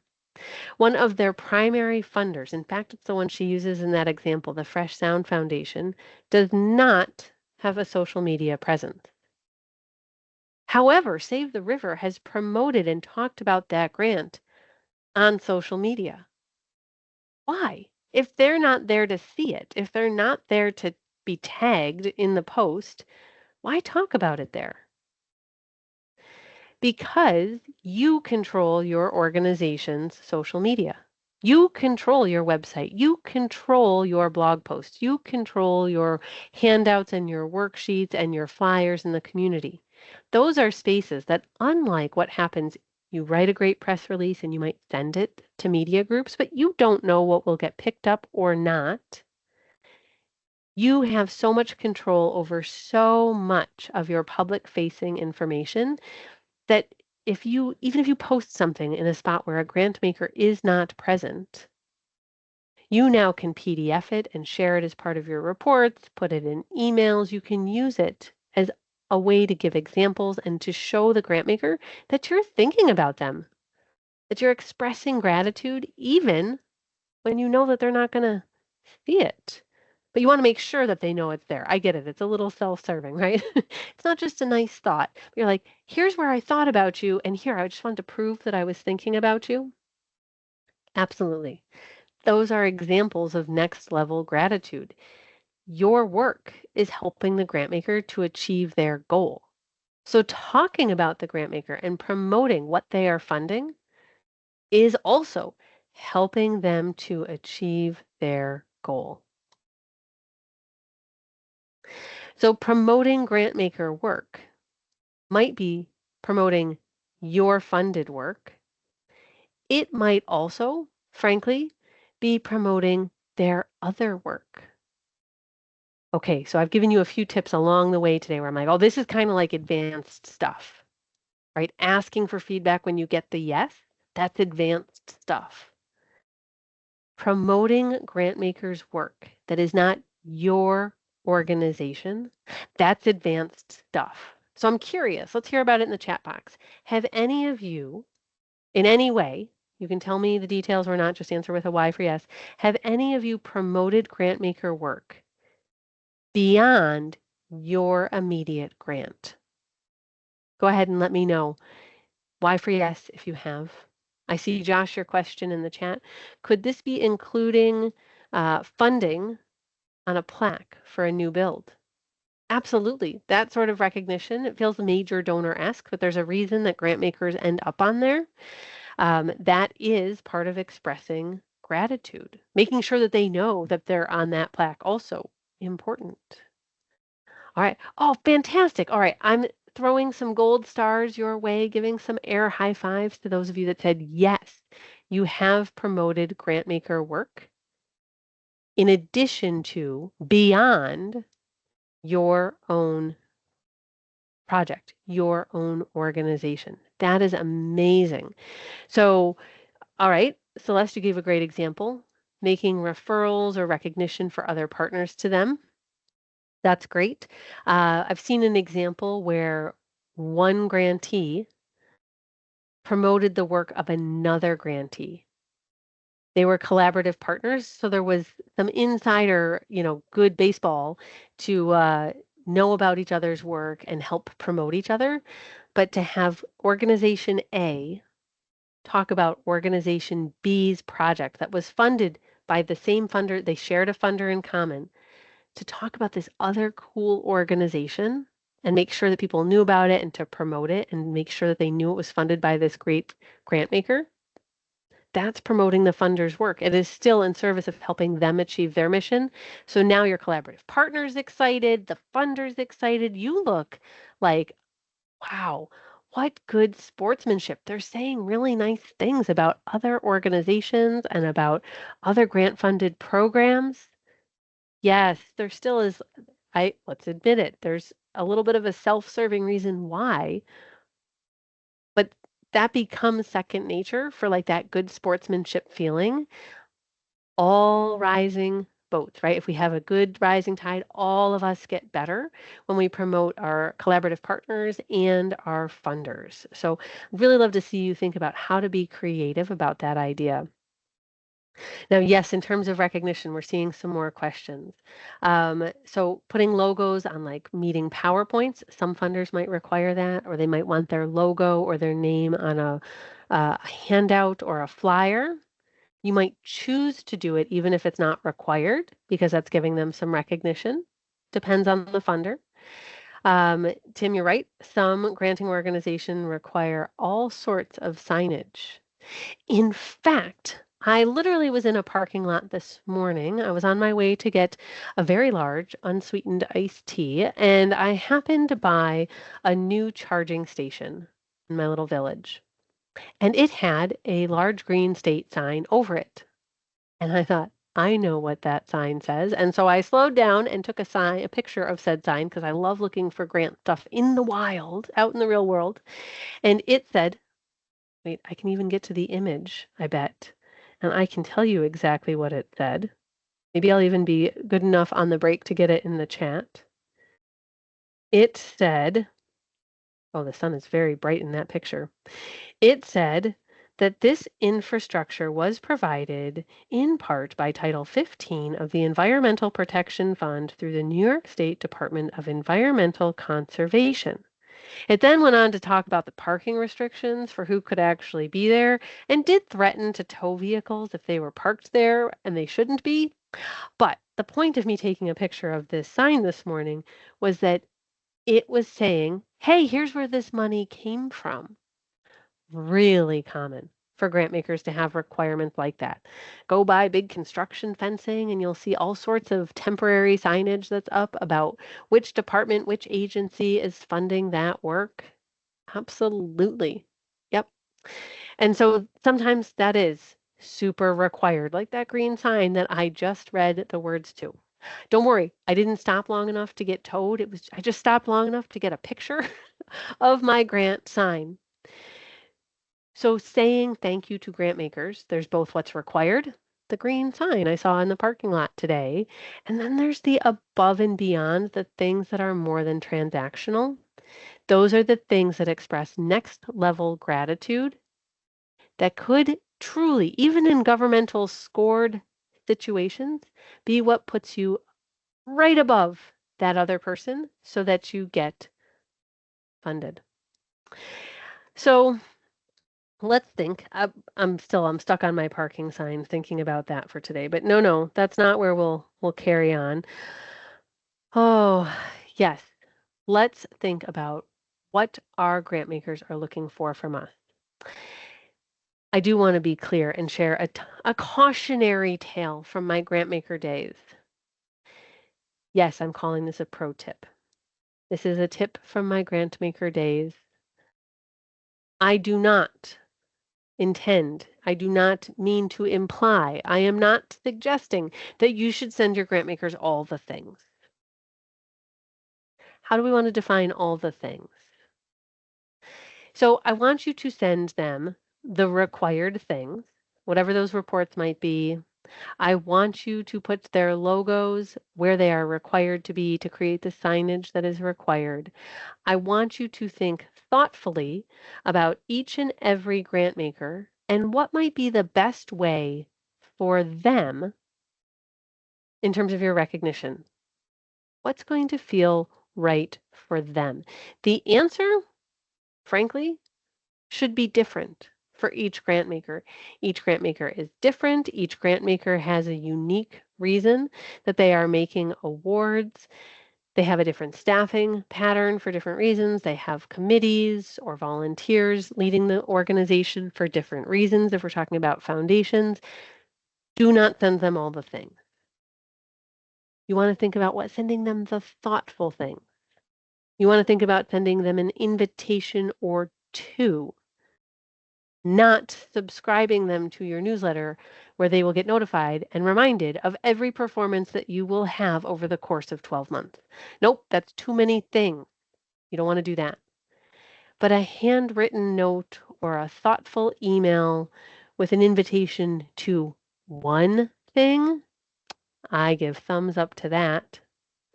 When I was a grant maker, it is so long ago that yes, VHS tapes were still in circulation. I know I'm dating myself back to like Blockbuster days, but DVDs also existed. It's true. It wasn't just VHS. But when I was first a grant maker, one day we got a very large package. I'm like, that's larger than grant applications. I mean, this is also back in the day pre-portal. We used to ask for 10 copies of each application. No, not in binders, but still too big. Lots of paper getting mailed around. But this was a package.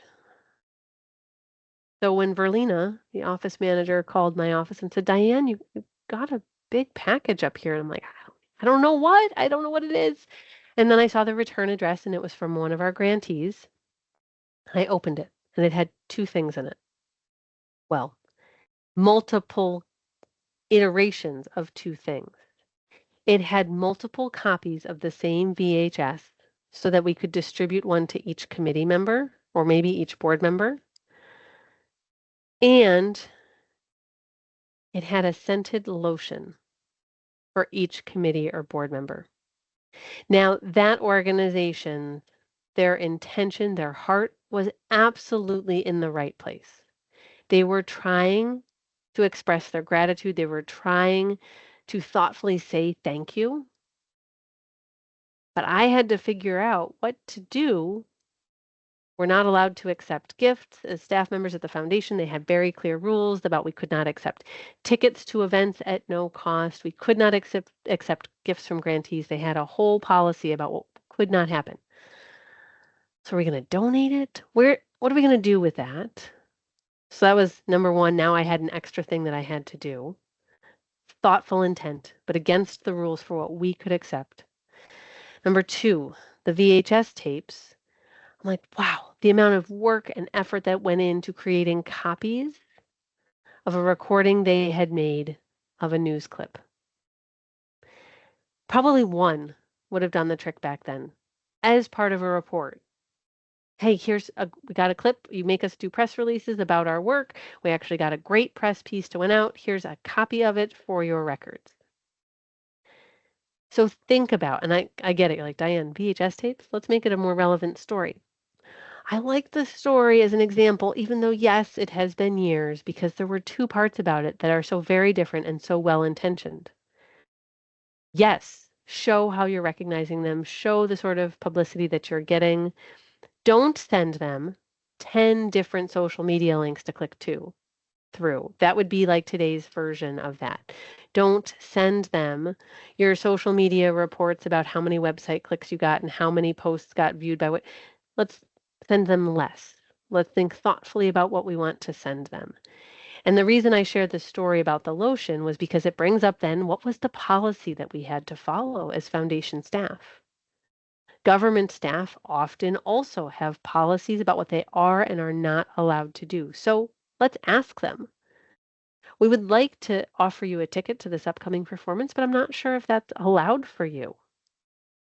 Could you clarify for me what that policy would be like for you, or if it's okay for me to make that, extend that offer? Better to ask and be clear about it. Now, there are other ways that we can go above and beyond. What could they be?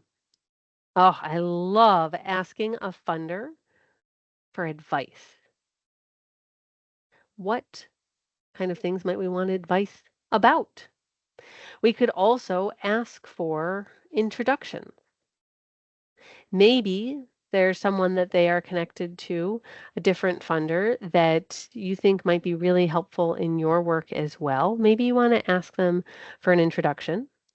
Now, on the flip side, one of you just gave the example about promoting funders' work. You actually did the opposite, and you made introductions that you thought the funder would want to think about those collaborative partners. So it can go in a lot of different directions for how you utilize your network for greater good. When we think about how we are collaborating with grant makers, how it is that we are really trying to increase our relationships, treat them like funding partners, focus on stewardship, I get it. All of this is extra work. All of this is more than writing an application. It's proportional in time to maybe what you spent for writing the application. The amount of time you might spend thinking about a $25,000 grant maker might be different than the amount of time that you would spend thinking about maybe a grant maker that's got a $2.5 million grant. So you can think about what is the right size outreach, what is the right size engagement for different grant makers based on their different award amounts. Absolutely fine. This should not be a one size fits all approach for your grant makers. Also, I want to acknowledge that, Russell, you're right. Not all grant makers want to be recognized. Some want to be anonymous. Some actually have policies that say, do not tell people that we funded you. You have to respect their rule. There's some reason why they maybe don't want to be overrun with grant requests. Maybe they're not accepting new grantee relationships. They don't want the publicity that comes from seeing their name all over social media or all over local buildings. They want to quietly do the work that's important to them and not be recognized. Lots of different reasons grant makers might say that. So if you're ever not sure, if you're like, this isn't a grant maker that told me I have to have a big green sign in front of my parking station that got funded by the grant, they actually said nothing about it, might be safer to ask. What is it that they like to see related to recognition? Do they have any restrictions related to recognition? That way you're not in any way offending them or damaging the report. So I think that could also be a best practice as you think about how all of this fits into your big grant life cycle. Whether it's you or someone else in your organization doing the work, it is still equally important to ensure it happens. So that's a good transition to think about our team. How are we going to have a plan in place as an organization as a whole? I'm not saying it has to be you. We know that for some of you, this is not your day-to-day work. You still need to be ensured that the plan is in place, that you feel confident this is going to happen, while also the grant is being implemented, the work is being done, the funding is being spent down, because you want to be eligible and able to ask them for funding again. I love a good multi-step process. It helps to create repeatable success in organizations.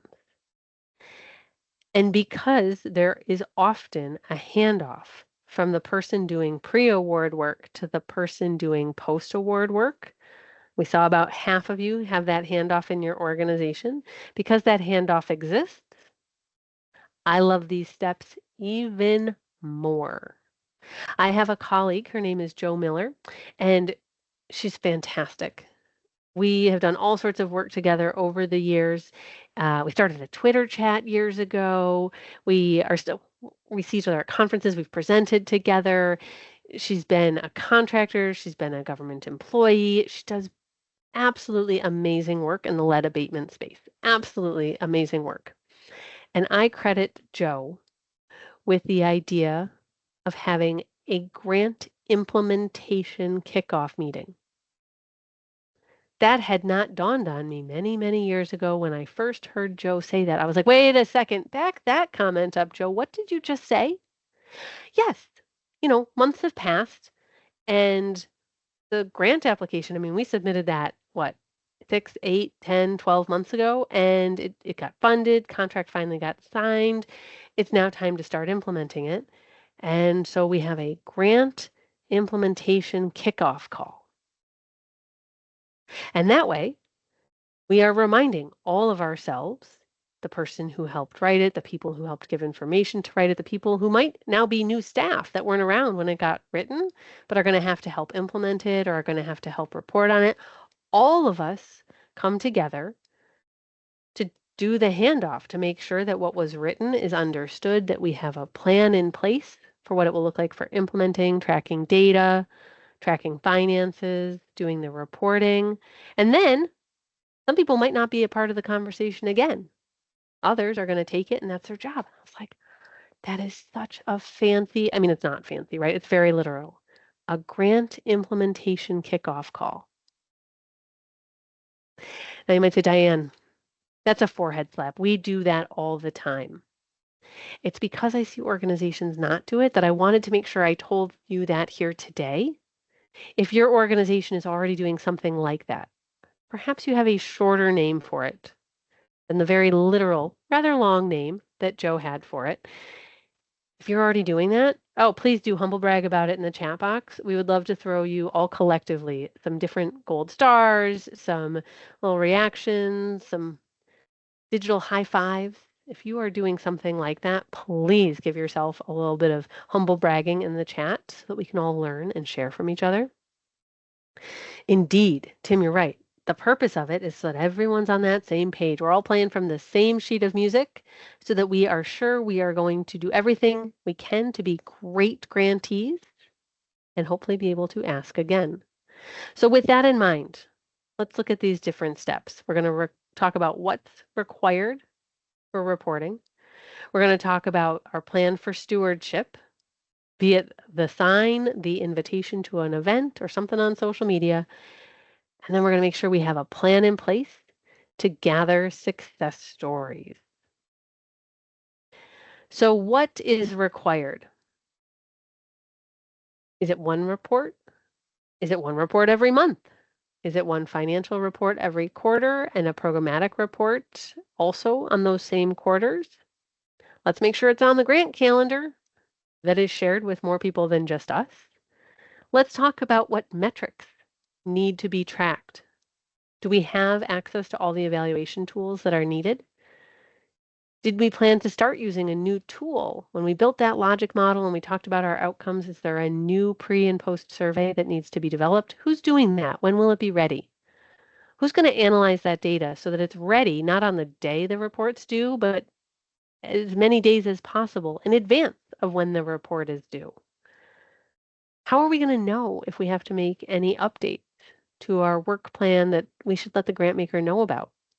All of this should be discussed. There was a grant, it was a number of years ago, but it's one that still sticks out for me because it was for an adult day program for individuals with Alzheimer's disease. So their caregivers could bring the individuals to the adult day program. They could then therefore have respite for personal needs or for work needs. Really important program. They had 3 different government sources of funding. Each different source, remember how we talked about cost per person and unit rates? Each different source tracked units in a different way. One cared about the number of people served, one cared about service in 15-minute increments, and one cared about service in 1-hour increments. So that was a lot of data that the team had to meet and watch. I should say collect and watch and be ready to provide to the grant maker.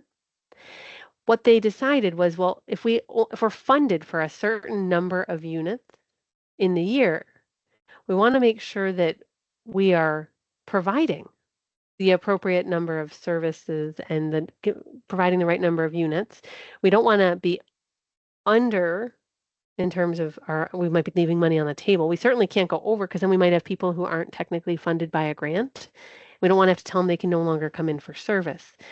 So when they had this kickoff meeting, what they built was a rather basic spreadsheet, but they said on average, if we use these funded units every month, here's about what our utilization should look like each month for the next 12. And then with just a little bit of formula magic in Excel, they had a cell that would turn green if they were on track for completion, yellow if they were within some percent off, over or under, and red if they were at a higher variation from where it should have been. So that each month when they came together, they could look at it and say, how are we doing? Oh, we're a little over, we're a little under, we're a lot over, we're a lot under.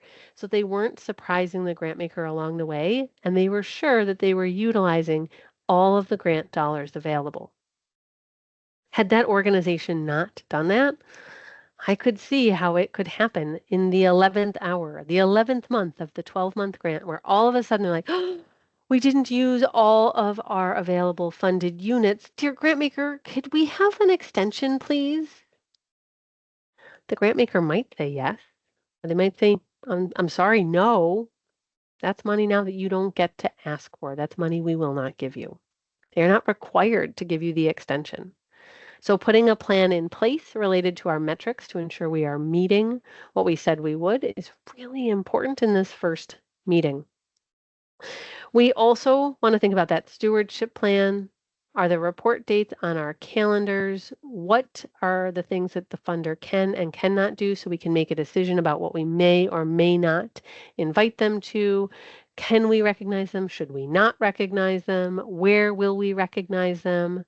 Are we sure that we want them to get our monthly newsletter? It's probably okay. That's not too much email communication. We probably don't want them to get our 2 times a week newsletter talking about all of our different events and programs and services unless they have explicitly instructed us to add them to such communication. And then our third step, so the one is to make sure we're doing our deliverables. We'll be able to get our outputs and our outcomes measured and reported on. Second one is around recognition, so we're not treating them like ATMs. We're not being transactional. The third, this is going to help you both in your reports and your next application. What is the process so that we are gathering our impact stories? So we're getting permission to share our impact stories, even if the permission is yes, but only if you change the name. We still want to have permission for the base story. Where will we save those stories? Are they going to be linked in a Drive folder? Are they going to be in a binder at the front desk that then could be digitized if needed? Where do those go? So think about what your plan is. These are the 3 basic steps that we want to see you put in place as you transition from, hey, we did all that hard work pre-award. We got the grant. We celebrated. Let's get it implemented and be amazing grantees. If you do those 3 steps, it might look a little different, sound a little different, slightly different agenda, but if those 3 things are a key part of your implementation kickoff, you're setting the stage to do more than the minimum. You're setting the stage to be an amazing grantee and hopefully set yourself up for success with your next application. Now, who was it that asked for another 10 minutes? Well, that was back when we came back from break 50 minutes ago. And my, how time flies. You got your request. It's time for your 10-minute break. This last topic was pretty team heavy. It's not just about you. We're going to carry on with that idea when we come back. We're going to be talking about our grant team. How do we build it? How do we make it stronger? That'll make our grant application process stronger overall. So hydrate, snack as needed. Please don't answer too many emails. Please at least look away from the screen for a moment. I'll see you at, I've got 6:01 Eastern. I will see you at 6:11 Eastern for grant teams. All right, another 10 minutes has flown by. We have 2 more sections of content to cover together. I wanted to give you a quick preview to what those 2 sections will cover so that you know how excited I am about some of these final pieces. You might say, Diane, what's left? We wrote all of our program design elements. We talked about our grant budget. We talked about mock review. In theory, that meant that we clicked submit. So we talked about grant management. What else? So glad you asked. So now that we have gone all the way through the process, even to the point where you are getting awards and celebrating and talking about implementation, now I want us to talk about how to really harness the power and the energy of the grant team idea to ensure that your process is sustainable. And related to that, we're going to talk about how your grant team can approach making, we call them strategic yes and strategic no decisions about opportunities that come across your desk, across your inbox throughout the year. So that's what we'll be looking at in this hour together.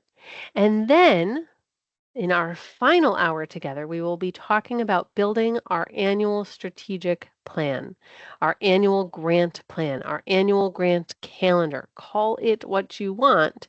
We will be building using a live exercise, not slides. I know, it's going to be wild. Saved it for the last hour so that we can help muscle our way through together after 2 big days. We are going to build an annual plan for our grant seeking together. I'm going to show you a unique way to facilitate that discussion that then can be what you come back to every day or every week whenever you need it. When you are looking at, do I have room for a new opportunity? How are we doing on our plan? We'll be building that together in a virtual whiteboard tool in our last hour together. That's the last hour. I know I set the stage. I got you all excited. We're going to do that in a little bit. But before we can do that, we need to look at grant teams. What is a grant team? I gave you a very short, fast, high-level definition when we opened day 1, talking about our grant life cycle and our basic overview. And I have used the phrase a few more times. I feel pretty confident that my colleagues and other trainers have also used the phrase over the course of our 2 days together. And so, what is it that is a definition for a grant team? A grant team is industry jargon. It is. In fact, if you were to look at our blog, one of our most viewed blog posts is about what is a grant team. Right there, up there in the metrics, along with what is a grant calendar. Because people are like, what is that? What does that mean? So a grant team is the group of colleagues that want to see grants be competitive, that want to see grants be successful. It is not necessarily a team that is on a committee roster or on the org chart. Unlikely, in fact. And I say that even for the clients we've worked with for a decade. It is unlikely to see their grant team anywhere on their formal organizational chart or even their committee roster of what they have going, because those are like board things, right? No, different. The grant team is informal or formal. Depends on your organization, depends on your organizational culture, your structure. It may be a group of people that meet in person. It may be a group of folks that meet technically in person, but virtually over Teams or Zoom. It may be a group that primarily talks in chat or email, but could get together if the stars for scheduling and calendar Jenga allowed. All acceptable. It could be a team that comes together once a year to build a grant calendar like we're going to do in our last hour together. Or it could be a team that comes together only when appropriate for a specific application. I'd like to present to you the story of a large community center that was feeling very, very stressed about government grants. They were successful, not a perfect 100% success rate. In fact, their success rate was somewhere around 38% at the time this story begins. And they were debating about whether or not they wanted to continue to apply for government grants. They were trying to decide, was it worth it? Was the ROI, given their award rate, they were talking still some big dollars, but was it worth it? Or was it stressing out the system too much? And they meant the entire organizational system. What they realized was that it felt like there was just not enough collaboration. They weren't really sure who was moving that ship forward related to government grants. And so what they agreed to do was have one person who was going to ultimately make a strategic no-go, go or no-go decision. We're going to put a pin in that comment because we're going to talk about that in a few minutes. And then they said for each application, we want to have a team that is specific to the application. Who are the right people to have in the virtual or physical room? Now, they came to this recommendation after talking with me. We've been working with them for many, many years since then. But this was the stressful thing that was the impetus for them to pick up the phone and say, could we work together? We've got this problem and we want to try and solve it. So this was after much discussion and inquiry into what the organization looked like and what was stressing them out. This is what they decided. We don't need to have the same group of people each and every time. We need to have specific roles represented. Every time the organization agrees to apply for a government grant, we need to have someone in the room or on the team who's going to represent finance. We need to have someone in the room who's going to represent the program leadership. We need someone in the room who is going to represent our data and evaluation team.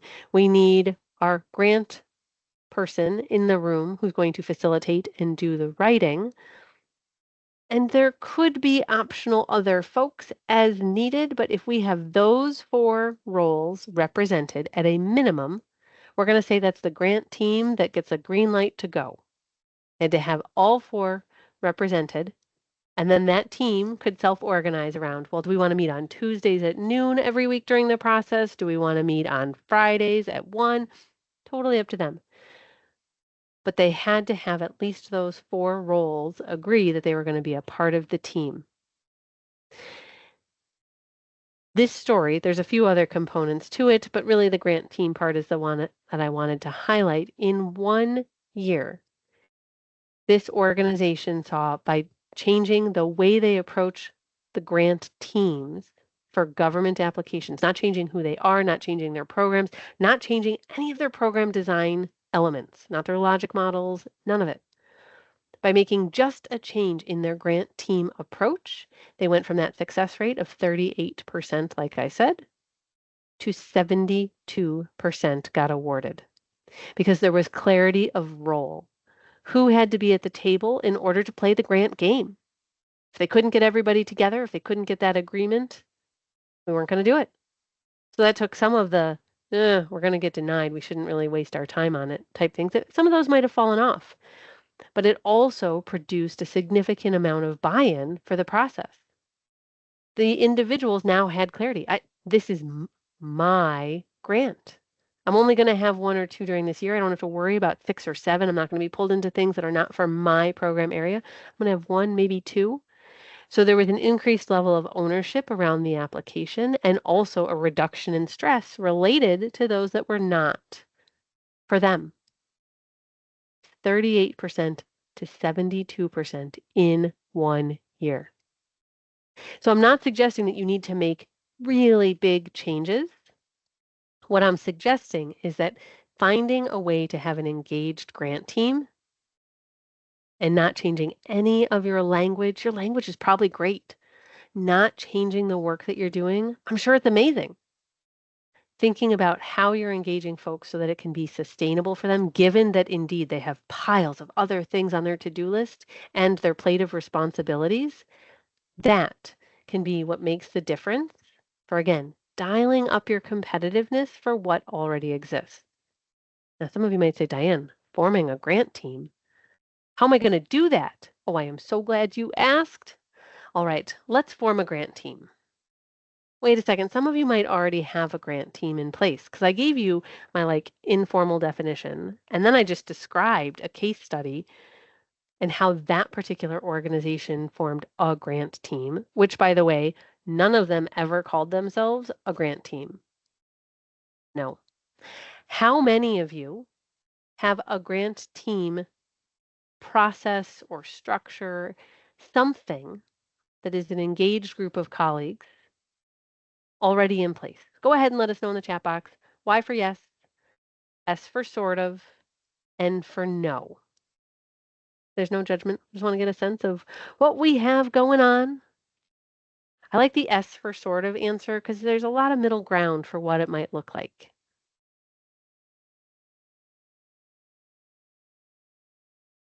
So how do we form one? This also, for those of you that are sort ofs, can be how do I enhance what is already in place? I think these steps will also help you enhance what is already in place. For those of you that said, yes, I have one, I saw a few of you, that's awesome. You might fine tune a few ideas. You might come up with some additional things, but also because you already have one in place, I would love it if you have any tips for your colleagues that you want to share in the chat box. That would be really cool too. Let's look at some steps. Yeah, you're right. Thanks, Diane. More repeatable steps. You could count on us for that. We love having short lists of repeatable steps for success. Step 1. Who is going to facilitate your grant team? You might have two different answers to this question. It might be that you have organizational leadership, someone that's an executive, an administrator, a leader who is going to be the facilitator for the big, broad annual what's our plan? Or maybe they facilitate only that high-level strategic yes, strategic no decision for a new opportunity. Then there's the day-to-day grant application facilitation, and that might be a different answer. That very well might be you. Who is leading the process? This is a very project management facilitation type answer oftentimes. Who is going to ensure that we get from point A, yes, we are applying, to point B, we have submitted a highly competitive grant application? That might be you. Yeah. But it's okay if that is not the same answer as who's facilitating for the big strategic process. Totally fine. But what is the plan for how you're going to come together? In the example that I gave you, that case study where I just talked about how changing their grant team structure had such a positive impact on their award rates. In what I verbally told you for the story, I shared that it was up to them for when they met. But the standard that they had agreed to was that if they said, yes, I am part of this grant team, yes, we are going for this funding, the team would meet once a week.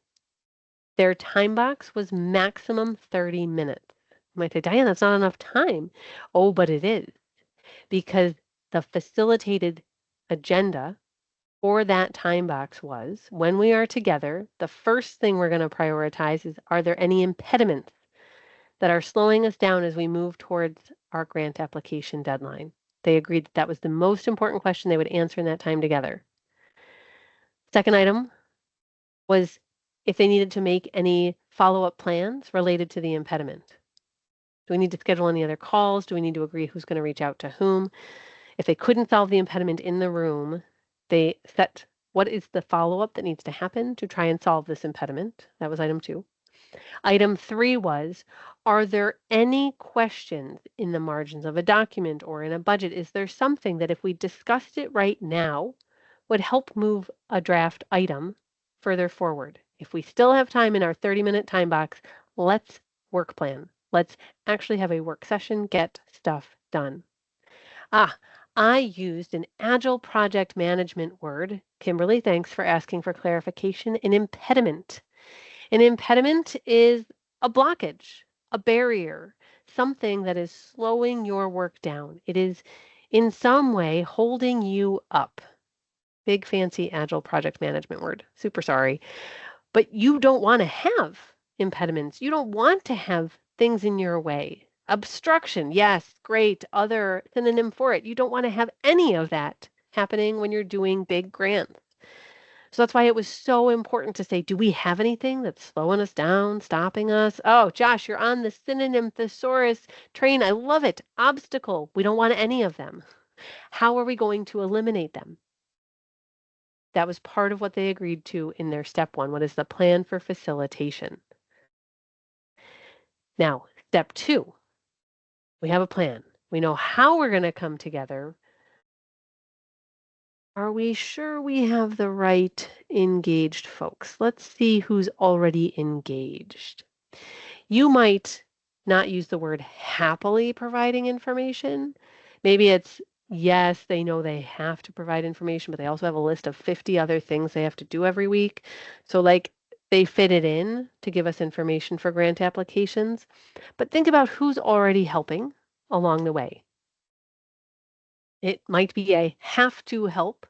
Sometimes it's a they want to help. So think about the folks in your organization that you're like, oh, yeah. Sometimes they even ask me, hey, do I have a report coming up next month? I want to make sure I get started on that early. Like, who are the folks by title or by name that are already engaged? I'm guessing that you just thought of somebody's name. If you did, let's type it in the chat box.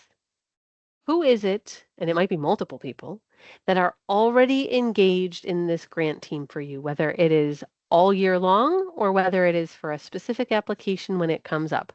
Let's go ahead and give them a little bit of chat box love. Who are the folks who are already engaged? It could be you share a title. It could just be that you share a first name or their initials. I want you, similarly to how we said really nice things to our editors, and called them out in the chat box before. I hope on break you said nice things to them in chat or email. But I want you to say, Ashley, Michael, R, Jay, our program director, I just want to say how much I appreciate the help that you give us when we're working on grant applications. Really, really helpful. Super excited about it. Let me know if there's anything I can do to make your engagement in that process easier moving forward. But I want to acknowledge how awesome that is. Thank you so much. That gratitude goes a long way. They feel seen. Then I want you to think about, but who do I really want to have there? Geez, I like that idea in the case study of having somebody from like the data and evaluation team there. That would be pretty nice. Or, it would be really nice if we're getting like not vice president of program level, we're getting like day-to-day program folks there, but then sometimes there's a lot of back and forth about program direction or about questions for measurement. It would be really nice if someone at a slightly higher level with our program services team was there. I'm making up situations. You'll all have your own for what you need. No, you do not need to call these folks out in the chat box, but you can think about who they are. You probably already know. But if you need a little inspiration, if you're thinking about who's already actively engaged, thinking about your grant team as a dream team.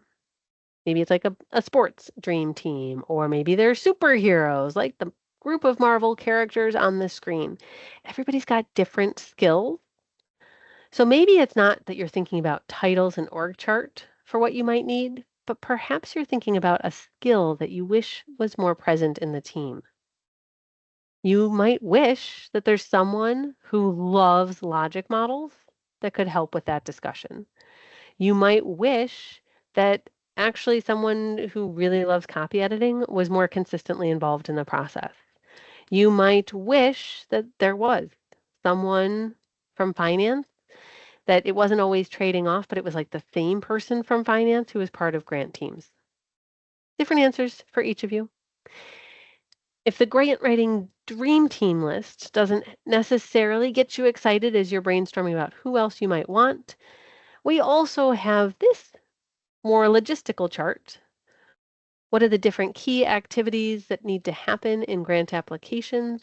Who might in an organization often be responsible or able to contribute to that particular portion of an application? However it is that you've decided who else might be missing, that brings you to your fourth step. Let's invite them to the party. I mean, grants are fun, right? They can be, especially when you get the award and it's celebration time. Sure, they can be fun. But who is missing? Who do we need to invite? You might be facilitating grant day-to-day stuff, but especially if you have someone else in leadership who is facilitating the big strategic picture, you might need to ask them to make the ask for this person to join the grant team. What does it take for an invitation? It doesn't need to be a fancy invitation. It doesn't need to be designed in Canva, although wouldn't that be cool? It doesn't need to be that you invite them to a trial meeting to see what they think. You don't have to invite them to a meal with morning bagels and coffee. Do what is right for your organization, but do acknowledge that this is work that does help support the ongoing operation and sustainability of their project or their program, the organization. You get that it could feel like additional work on top of what they are already doing, but giving some boundaries about how often you meet or where you meet, what is expected of them. Maybe you want to say, listen, I believe this is going to actually reduce the amount of email traffic. I believe that your participation is actually going to mean that the things you've done for us in the past or that you've been brought in on the last minute, we're actually going to be able to do those in a way that is not last minute, that is planned along with your other work, right? You might have to kind of sell it a little bit for what you believe, what the hypothesis is for how this will help them and maybe the organization as a whole. Inviting those folks in, that may feel like the toughest part of forming a grant team. But in the meantime, a lot of you already told us that you've got some semblance of a grant team. Showing success, showing sustainable pace, showing, wow, we didn't submit that the day of the deadline. We can submit the day before. We can submit 2 days before. That starts to become contagious for others in the organization to want to be a part of grants in that way. And so you might start to have success stories like I did with that one grant team. Who wouldn't want to be a part of a grant team that nearly doubled their success rate in 1 year? I mean, that means amazing things towards your mission and your vision and your community. Absolutely amazing things. Sometimes what might encourage someone to be part of a grant team is that they want to have a voice in terms of what grants you do or do not go for. I'm wondering if any of you have ever felt any stress around making the decisions. Do we go for an application or not? Could you let me know in the chat box if that has ever felt stressful for you in your organization? Do we go for an application or not? I don't want to assume that all of you will say yes. I know I have felt that stress back when I was an employee in the grant role, and I feel that stress on behalf of the clients that we're working with. It is a tough thing to decide. Could we really be competitive? Or are we chasing money? Do we have the capacity to do this? Or would we be better off focusing on something else? There are more grants available. Big picture, broad comment. There are more grants available than there are hours in the day, weeks in the year for you and your organization to apply for all the things. So we need to think about how do we, as grant-seeking organizations, filter through all of the opportunities that come to us to decide We should or we should not. Tim, fair point in the chat. That stress feels even heavier if you have been the one to really help give the information, make the case, kind of make the argument and debate in favor of a go decision. Right, Holly, what is the return on investment? It costs money, at least in staff time, which is real money, to go after applications. Are we making the right investment to go after the grant? What is the likelihood we will get the grant, and how much is that grant ultimately going to support us? Is there a strong return on investment? Now, I have a follow-up question for you to think about. When we think about our strategic go or no-go, if we have a grant that we're looking at that is $1,000, does that pressure feel any different than if it is a grant that is $1 million? Whole bunch difference in terms of the number of zeros, right? Does the stress feel different when we are trying to make a strategic go, no-go against something like a small versus a very large grant? For some, you might say, no, it always feels pressure filled. Are we going to make a decision to apply or not? Okay, some of you say that feels the same. What we've seen is that the folks who are doing the work might say, it all takes a lot of effort. But we have found that often organizational leaders have a harder time walking away from bigger grant dollars. They're thinking about how much of an impact that might have on their overall bottom line, or how it might launch a new program or a new service that is so greatly needed in your community. It depends on each organization and your culture and approach to making these strategic go or no-go decisions. So let's think about what it feels like, what it looks like to push the green or red button. What I would like to have happen for your organization is for you to have a consistent process for how you discuss and decide. Do we go? We push the green yes button. Do we not go? We push the strategic no button.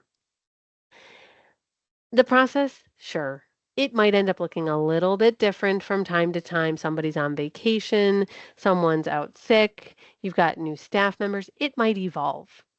But ideally, I want it to be a fast decision. How fast is fast? I might not say hours. It might be a day or two. Ideally, it does not turn into weeks.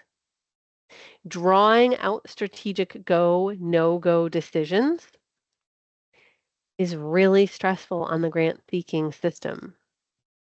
We're waiting, we're in limbo, the deadline clock may or may not be ticking. We may be losing our opportunity to get a head start and do any pre-planning the longer that the discussion goes on. So what is it that your organization will feel comfortable about and around? What are some of the different things that you can use to decide, should we or shouldn't we? And then move on with the decision. There are a number of different tools that you have available to you as a grant-seeking organization to decide, should we or shouldn't we? So we're going to start by thinking about the tools that are yours. These are all things that are within your control as an organization. What is your mission statement or your vision statement or your current strategic document plan say? Those are all filters for you to decide how well aligned is this potential opportunity, this potential application, how well aligned is it for us? Is this an absolutely right on the nose, a perfect fit? Or does this potentially lead us towards some mission drift? Is this something, are we kind of chasing our money? You can think about the goal that you have for your program or your project, and oh, those awesome SMART objectives that you might have drafted already. How closely aligned is this specific opportunity with what you have already committed to and said as a team? This is what we want to do. This is what's important. If it's closely aligned, you are more likely to lead towards a yes if you have the capacity to do it. If you're like, wait a second, I'd have to create a whole new program to go after this funding, that might lead to a strategic no based on what did we already say we're going to do? What is it that we want to implement in order to best meet our community needs? Your grant team is a tool for making a decision about do we or don't we. You should be listening to each other about concerns that folks have. People sitting in different seats and parts of the organization have a different perspective, a different expertise. So let's hear from all the parties. Why do you think we should, or why do you think we shouldn't? Ultimately, you need to know who the decision maker will be, but letting all voices be heard on any concerns or anything in favor of applying should be voiced. The grant calendar that we are going to build together in our last hour of class is an amazing tool for thinking about can we? There's a difference between do we feel like we should and can we actually make it happen? So you'll see why when we get there. Our grant calendar can be used to help us decide can we? Grant readiness. Oh, that's right. The first item in our grant life cycle was right at that 12 o'clock position in our grant life cycle item. Our grant readiness helps us to decide, can we? Should we? The reason why is that grant readiness for some types of applications takes a lot of time to develop. For some organizations, especially I'm going to pretend that we're talking to like a brand new 501c3 nonprofit organization. The amount of time that it takes for them to be technically ready, not even just organizationally ready, but technically ready to apply for a federal grant or to be pre-qualified in like the New York State grant system is so extensive. They might not meet that readiness standard in time to put in a competitive application. So sometimes it's a very technical eligibility thing that might define readiness.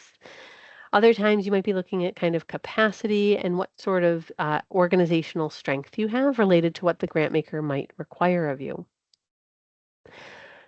Document readiness.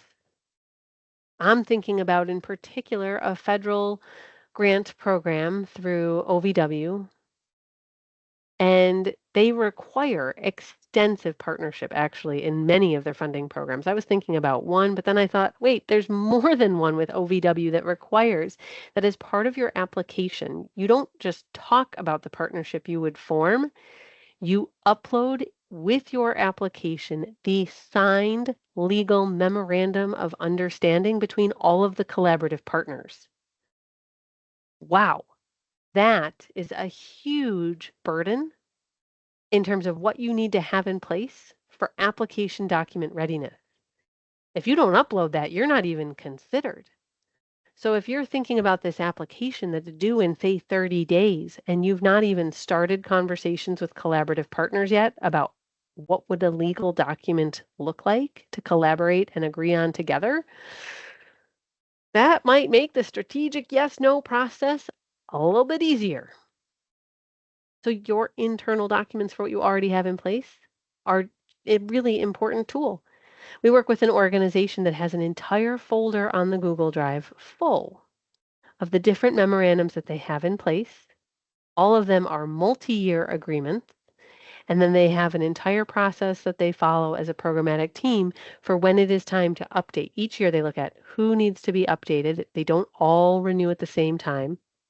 And they prioritize keeping those current so that whenever a government grant opportunity comes up, it's not only about the services that these MOUs and MOAs are actually representing, right? Those are important for their service delivery, but they know that that folder of document is always at the ready. Any government application could ask for any MOU or MOA to be uploaded, and they'd be like, yeah, here, we're ready. They could have it for them in 3 or 4 clicks. That is a really awesome level of document readiness. All right, and then lastly, what do we see in terms of our collaborative partners? I gave the like high standard level of memorandum of understanding as an actual application document like OVW will require. But Tim, you make a great point. More and more grants are requiring some form of partnership, and what it looks like and what they're asking for, it varies a lot. So there's like that OVW standard that is the legal MOA or MOU. There are others. I'm thinking of a CDC program for drug-free communities, and what they're looking for, get this, it's a list of 12 different types of organizations that will collaborate. I'm pretty sure it's 12. I think it was 12 last time. And it's not that they need to have memorandums of agreement or of understanding signed between the parties, but they need to have a letter of commitment from each of the 12 different types of organizations. Needs to be on their letterhead, needs to be a wet signature on said letter that then gets scanned into the system. Different funders, different levels of required partnerships, different levels of proof. The general rule, though, is for any sort of partner proof, whether it's a letter of commitment or the big standard of an MOU or an MOA, they take a lot of time. A lot of time. So if you see a new opportunity and you're like, oh, we could form that partnership, we could do that. If the opportunity is already open and the deadline clock is ticking and you are within 30 days, I might question how fast you can really make it happen. I'd like to see at least 31 days. My goodness, I'd love to see 45 to 60. That sort of work slows the entire process down because they need to be a meaningful part of the application process. They should not be a quick rubber stamp or a sign off on the application. Okay, so those are our internal tools. You, as a tribal organization, have all these things at your fingertips, or might create a process to add a few of these if you felt like, oh, wait, we don't have that. There might be a few more that you would put at your fingertips, but I'm sure that you have at least some of these to help make a decision. Should we or shouldn't we? Now let's think about the funder tools. How might we decide whether we should or we shouldn't based on what we see with the funder? What do the guidelines say? I put RFP on this slide, request for proposal. It could have said NOFA, notice of funding availability. It could have said FOA, funding opportunity announcement. What do the guidelines from the funder say?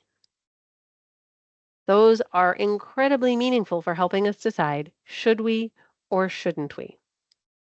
Now, if you want to talk about a pretty interesting use of AI, our team is Google-based, so this is a Google tool that I'm going to mention because it's where I played with it first. But I know that there are other, like you could do the same thing in Microsoft in Copilot, I think, I'm pretty sure.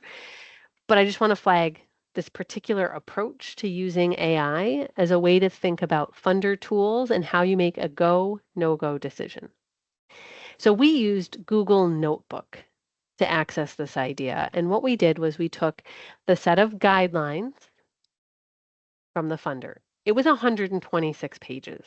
Now, fun side note about Google Notebook, and I'm sure there've got to be other tools about it. This just happens to be the only one I've played with in the last few weeks to know for sure. It took the guidelines and it turned it into a 26-minute podcast. They were AI voices talking about this particular funding opportunity and what were some of the key things to watch for. And there was a match requirement and why was this going to create impact in community. Absolutely the coolest, funniest thing I've ever listened to. I was like, oh, I might listen to podcasts more if that was, it made me laugh. There was humor within it. It was a good time. I'm just saying it made understanding at a very high level this 126-page document way more enjoyable. I'm not saying I trusted it enough that I didn't read the entire thing front to back. Nope, still did that. But it gave me a different way to think about what's there, right? We all digest information in different ways. And rather than reading 126 pages again, it was really helpful to have a slightly different approach to learning about it. But what I really wanted, it wasn't just that cool little thing to play with the podcast that got created about it. I wanted to be able to ask it questions, not just my questions, but the client organization questions. Okay, we're here to talk about this RFP, and I've already called out the things I know the leaders care about. Is a match required? When does the grant start? And how long is the narrative going to be that's required? I knew some of their standard questions that they always want to understand. But then there's always those in the moment questions. And sure, I could have the guidelines open and I could do a control F to try and find some keywords. So what we did was we had one computer set up and we were playing control F in the PDF of the big 126 pages. And then we also had up Google Notebook and we asked the question to the AI prompt. Help us to understand what our reporting requirements will look like. Help us to understand what other attachments are required. We could ask it all sorts of questions based on what was happening right in the meeting and see how we could get different information. One felt a little more like a narrative story back, something we could say to the grantmaker versus, okay, let's see. I have found the word report on 87 instances in this document. Give me just a quick minute while I read through each of these 87 instances. I'll be right with you. Now, I'm not saying the AI was perfect, but it did prove to be meaningful for how we could use that RFP quickly in our strategic go, no-go discussions for trying to get some deeper clarity based on unexpected questions that were coming up from the team. We found that to be really helpful for some quick digestion of information. We also, because we were in a password protected space that was not going to teach AI, we did have permission to put in a little bit of information, some very specific information about the program, to ask AI if it thought it was a fit. Fascinating. I'm not saying we're going to rely on that, but it's fascinating to see technically what is the tech thinking about fit. I think that could get stronger with time. I'm not saying it's what we want to do right now, but it does put a different voice and a different perspective. Maybe you say, "Oh, I put it in and I this paragraph or two about our program," and what AI said back was, "No, that's not a fit. This is a program for those that are under the age of 16 and you're talking about 18 plus." And you're like, "Wait, where did it say that?"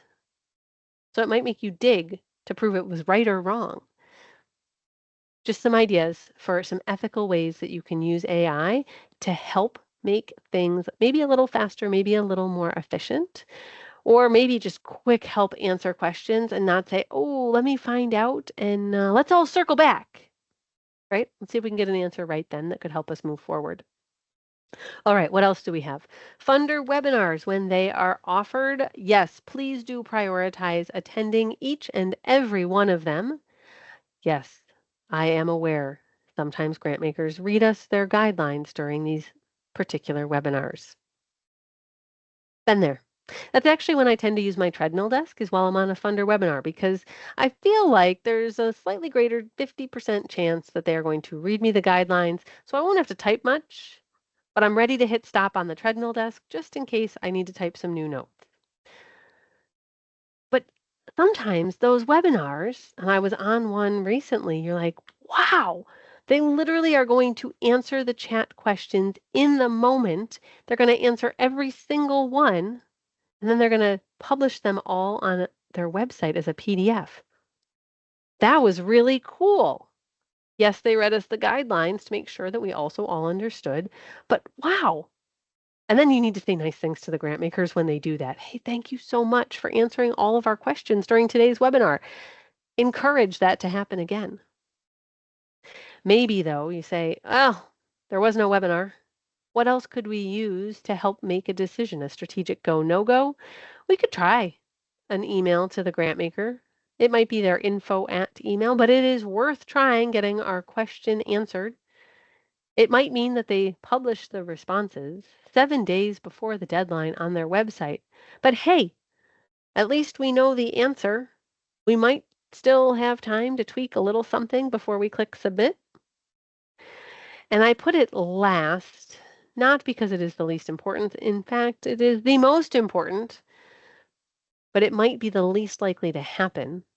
Once a set of guidelines is open, having a one-on-one conversation with a grant maker is the least likely thing that you'll have as a tool. Rather, when is the best time to try and talk to a funder? Before their application actually opens. Whether they have formal rules about it or not, it is the time when they will most likely be able to breathe for just a quick moment, answer some emails, answer some phone calls, answer some questions that you might have. So we've looked at internal tools, we've looked at funder tools. There are a few other types of tools that you can use to help make your go, no-go decisions. A decision matrix is a pretty rigid way for an organization to approach making decisions, but for some that is the right choice. For others, it's discussion-based, rather informal. It looks different from one application to the next. Other organizations might choose to score or to consider and make it a discussion of how well does this opportunity align with and support what we are seeing for our community needs assessment. So they're using the needs assessment as their filter for does it help support that or not, for whether or not they dig into a yes or no. Each organization is going to use a different variation of these different tools. Now, I want to give you 2 additional resources if you're thinking about these process tools going, I'm not sure. We've never considered that. So I want to start by first giving you a 10-minute video clip about decision matrices. It is not required homework. Please do not use your 10-minute break to watch this clip. But Stacy Fitzsimmons, a good friend and colleague, did this recording during our Learn Grants Online Summit a few years ago. And it is so evergreen. It is still as relevant today as it was the day she recorded it in 2021. It is called the Decision Matrix. And well, yep, the Matrix. She then referenced that pop culture movie series and said, are you taking the red pill or the blue pill for your organization? The idea being the decision matrix as a structure can help your organization decide, are you doing it or are you not? So Stacy does a great job talking in that 10-minute free clip. It's available on the link that Megan has just put in the chat or via the QR on your screen. Does a great job in that 10-minute clip of explaining how to build a decision matrix if your organization wants that structured approach. Here's the other resource, and then we're going to head for our break. The other resource is something that is less formal. My colleague Jeff Bachnecht wrote this blog post for us and shared a PDF of a visual decision tree, yes or no flowchart, if this then that type idea related to which grant do you want to apply for? Should we or shouldn't we? Jeff developed this visual tool, this way to walk through a decision process as a team when he was with the Museum of Flight. So you can read the blog using that QR code, or Megan, again, awesome, thank you, high fives, has just put the link in the chat box for you so that you could think about what does that process look like if you want to think about something that's consistent. We want to say yes if this is the answer. We want to say no. And then we continue down that flow chart. It feels a little bit like maybe you've ever read the Choose Your Own Adventure books. I know that's an old pop culture reference for when I was growing up, but I know they still exist. So maybe you have also read them. But it's sort of like if we say this, well, then what? So it's not a super clear, just one path to get to yes. There's a few different side paths that you might take to get there. I love the way that Jeff drew this out, so I would encourage you to take a look. Please know and understand that each organization is going to have a different way they grab these tools and they use them to make a decision. Yes or no. As a result, when we come back from our last, I can't believe I'm saying it, our last 10-minute hydration stretch break, we're going to talk about red flags and green flags as we make a strategic go, no-go decision. You each might have slightly different flags. And then we're going to take those flag ideas and we are going to build our interactive grant calendar for the year. It's theoretical. I know it's not going to be your actual grant calendar, but you could be thinking about how to build yours tomorrow when you come into work. But we will be building that in a virtual whiteboard tool after we talk about flags. And that will bring us to our final Q&A session for our day. 10 minutes. It's 7:02 Eastern p.m. That means 7:12 Eastern we'll return from break. Last one. Enjoy it. See you in 10 minutes. Indeed. The last 48 minutes. You can tell it's starting to get a little darker in far, far upstate New York. So Teams has me in a slightly different colored shading. It has been a really, really full 2 days. And I'm so grateful for all of you for being with us and for your amazing questions. And it's part of why, as we designed the session, that we wanted to make this last hour as interactive as possible for you because I understand how much content there has been in these 2 days.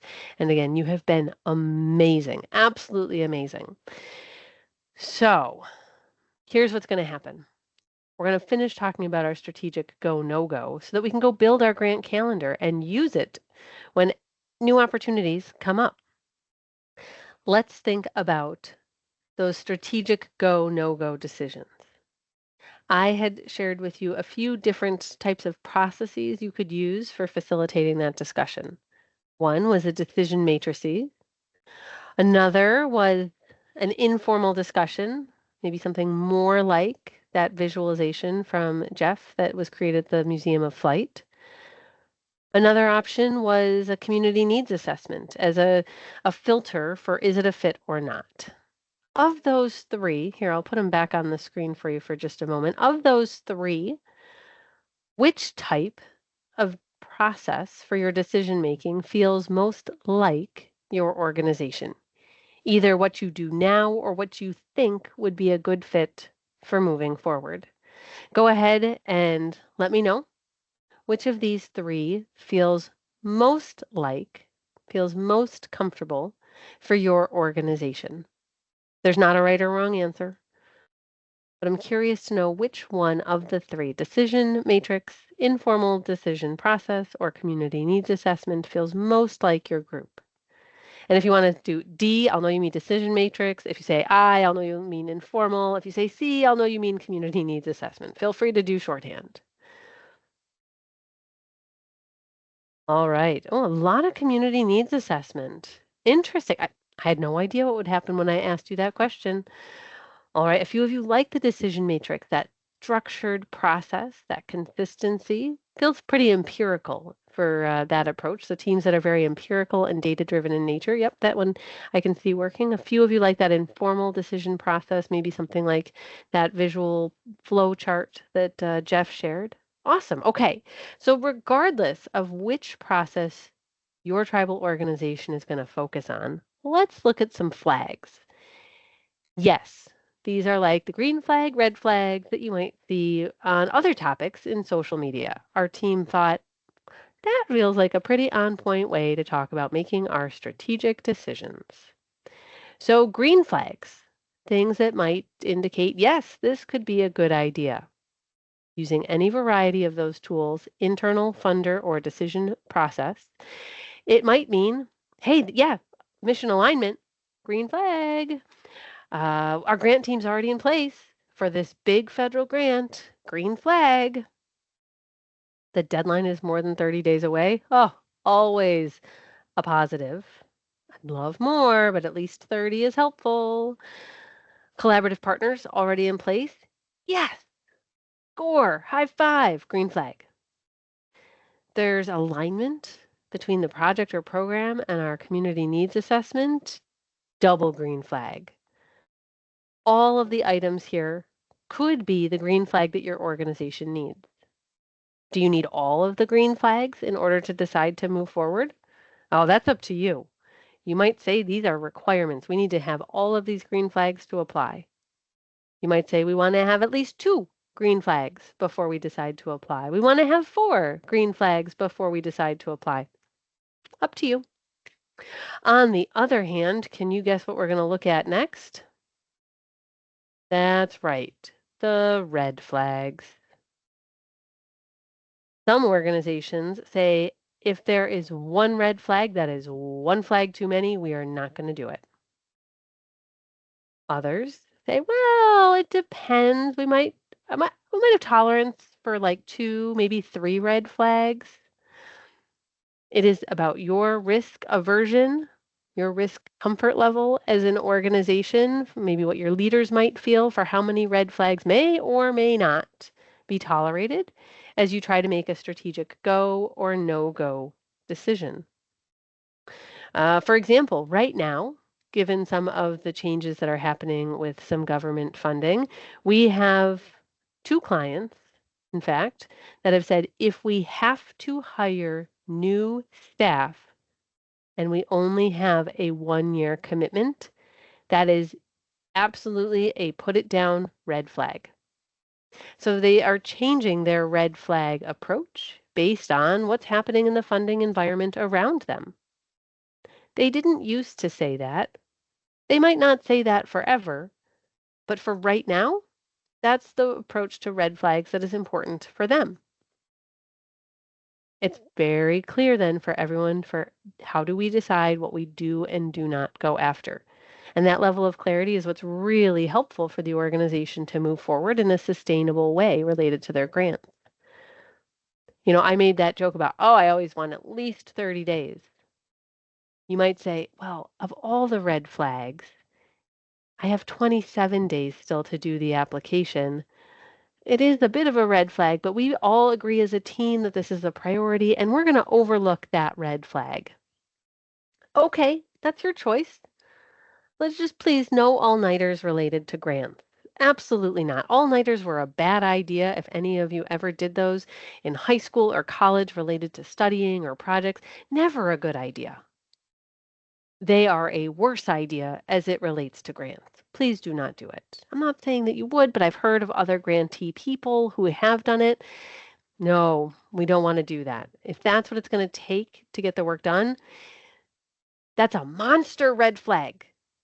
And you can tell them, Diane said so. We're not going to pull an all-nighter for a grant. Also, please consider not taking your laptop on vacation or being on your laptop every evening outside of your working hours. Those also, yes, count as red flags, even though they're not on this list. What they really are is about capacity. So capacity is indeed something that should be considered when you're calling out your green and your red flags. So what combination of flags do you need to move forward? You don't need to have a specific count. You don't need to have a specific, we have to have 4 greens and no more than 1 red. You don't need to have a perfect proportion or equation for it. For those of you that felt like the decision matrix might be the right process in your particular organization, you might end up with some sort of count of flags, things you're watching for or you want to have or don't have. You might. But for the rest, it might be more of it's the discussion, it's kind of the grant professional intuition that you might rely on. What is it that our practiced wisdom has taught us might be, that's a pretty big red flag. I'd recommend we not do it. You might start to develop the confidence to say things like that to the rest of your grant team. One of the tools that we talked about, and it was an internal tool, was our grant calendar. And that's going to be part of how we're going to hopefully help your organization feel more comfortable with saying no to opportunities that are not the best fit for you. When we think about the way we might say no to our grant opportunities, grant calendars definitely are a great way. But I want to show you what our team did was we looked at all of the clients we've worked with in the last few years. And some we've worked with for a decade. Others we've worked with for 6 to 12 months. And we thought about what is a commonality for why organizations are saying yes or no to applications. And we came up with 3 main buckets for what we were seeing. Now, I'm not saying these have to be the same for you, but I wanted to share them with you for consideration. You're the grant writer, the grant professional. You're the one helping to probably raise some of these questions for discussion in the organization. So for some organizations, one of the buckets we see is that the risk related to new opportunities. So opportunities where there is no relationship with a grant maker, there is no funding history. We see many organizations that this becomes a flag for them. If we can't apply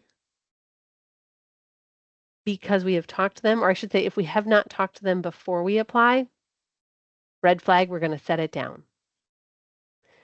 Some organizations feel so strongly about how much of a competitive advantage that relationship building work can mean in terms of a competitive advantage. They say if we can't communicate, email or phone or in person, Zoom, something, if we can't communicate with them, it's a red flag, we're out. Others might say, well, as long as we tried, we might still choose to apply. They didn't reply, they didn't respond. But if we really think the written work is so closely aligned, we might try once. Maybe we won't try 2 or 3 times, but we might try once. But for many, like I said, when we were looking at all the organizations we've worked with in the recent years, for many, not communicating with the grant maker before was a strong red flag for them if relationship building was an important part of their grant seeking strategy, which I think you can tell we think is a great best practice to have. Second reason that we have seen organizations consistently decide, are we going to or not, is based on who's the voice. If we see that there is empowerment in the team, in the organization structure for who is going to get to say yes or no, we see that there are faster decisions made. For example, if we see that the vice president of programs or the chief program officer or the director of strategic development, so not necessarily highest level of leadership, if we find that maybe a secondary level of leadership in the organization has been empowered to make go, no-go decisions, and that those decisions are followed, that they are not questioned or constantly changed by leadership, we find that the speed at which the strategic go, no-go decisions are made is faster, which can really help the grant team to get an application out the door if the decision is to go, to do the application. So it's not that organizations are saying no more often necessarily, but it is that level of decision making that's been empowered that is so important for what we've seen as a second trend when we looked at all the organizations, again, that we've worked with. And then the third thing that we saw as a common theme was looking at what have we accomplished recently? What are our past recent successes? And how might the data or our metrics, our successes, our outputs, our outcomes, how might that influence what we think might happen in terms of our competitiveness? How will we stand out in that stack of applications that the grant maker is going to receive? Based on our recent past performance, how competitive do we think we will be? We found that that also was a strong trend for organizations as they were thinking about their go or no-go decision.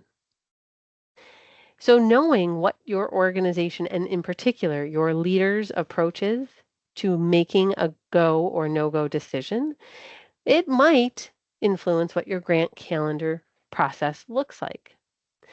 I think it was Josh that said earlier and asked the question around what happens, how do you approach change, like, a renewal if you've got all sorts of change in leadership, high level organization, and also maybe like a programmatic level.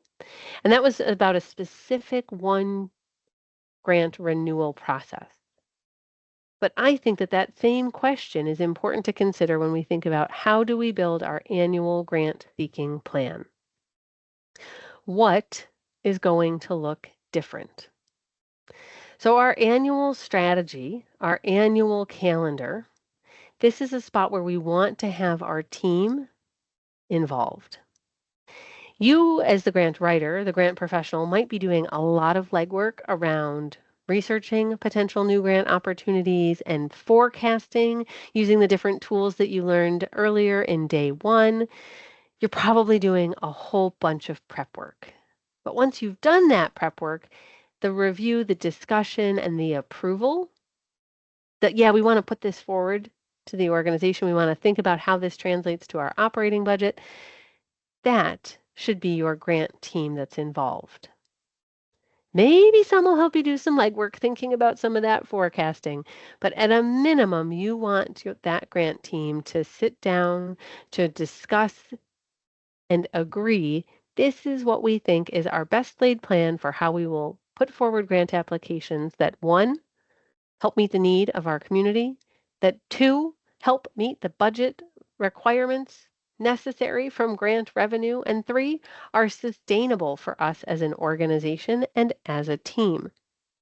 It might be in Excel or Smartsheet or Google Calendar or Microsoft Outlook Calendar. Yesterday, I'd asked about grant calendar tech and tools, and you gave me a wide range of answers.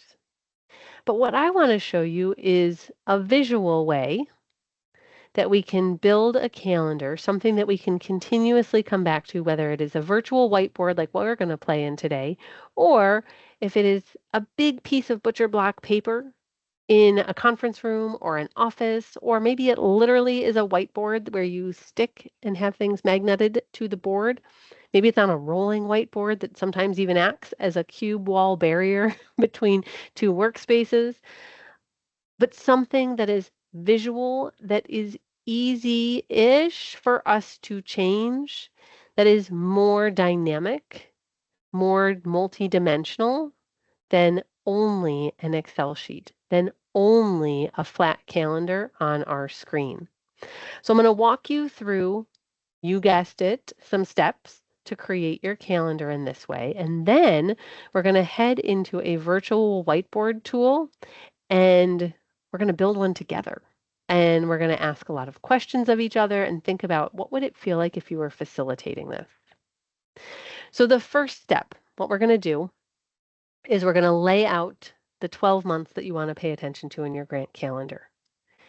And I'm just showing you a quick 3-month snippet here so that it's okay font size to read the different sticky notes. But so in the example, I've got May, June, and July. And what I want you to do, and this is where some of that prep work comes in, you're going to lay out the dates for all of the upcoming grant deadlines, new and or renewal that you're aware of. Things that are absolute. You believe these to be the appropriate, correct deadlines. So you've got 2 sticky notes so far in terms of colors. The months at the top, and then I've got light green as the sticky color for the deadlines that are known. We have confirmed that these are real deadlines. The second step that you'll use in building your calendar is to put on the reports. Whether you personally are responsible for them or not, we want them on the grant calendar so that we do not as a team lose sight of them. I'm representing those with blue, and we are putting the absolute report deadlines. This is not a fake deadline. This is a must do. What are the report deadlines? Let's place them on our calendar. We might, at this step, think about where would our rolling deadlines fit. By rolling deadline, I mean a grant maker who says, you can submit grant applications at your convenience during the year. That happens all the time with foundations. They won't have one fixed deadline. They will accept applications on an ongoing or on a rolling basis. But there are also government opportunities like that. You can apply for the State Workforce Development Program at your convenience in the next 2 years. We'll keep making grants until we run out of dollars. Or you can apply for this federal grant at your convenience over the next 3 years. And again, right until funding runs out. So there's a variety of funders that aren't going to give you firm fixed deadlines. It could be foundation, state, federal, but where are we going to place those? We're usually thinking about where do they fit by capacity? Where might we have some space? This would be a good time to stop and ask your grant team to weigh in. Is there anything else that we should take into consideration? Do we think that this is feasible? Should we talk about paid time off, or should we talk about special events? What are other things that might take away our overall team capacity to get grant applications out the door? Once the team, whatever grouping of colleagues is making up the grant team, once the team has said, yes, this is a good idea, we think this is a good plan, start the year. Start working on your application. Start working on your deadlines. You're going to return to this calendar, not just for a quick visual check on how are we doing? What deadlines do we have coming up? What does it look like a month or two from now? But you're going to return to this visual grant calendar when something unexpected comes up. Because remember, this is one of the tools you can use to help with your strategic go or no-go decision. So for example, if tomorrow an unexpected state grant opened that was due on July 31st, today is literally what? May 6th. So it's not quite 3 months away, but it is far more than 2 months away. You could look to the grant calendar and say, okay, so given what we have committed, what we have planned, can we? Should we? The grant calendar becomes part of your discussion about capacity and about other commitments.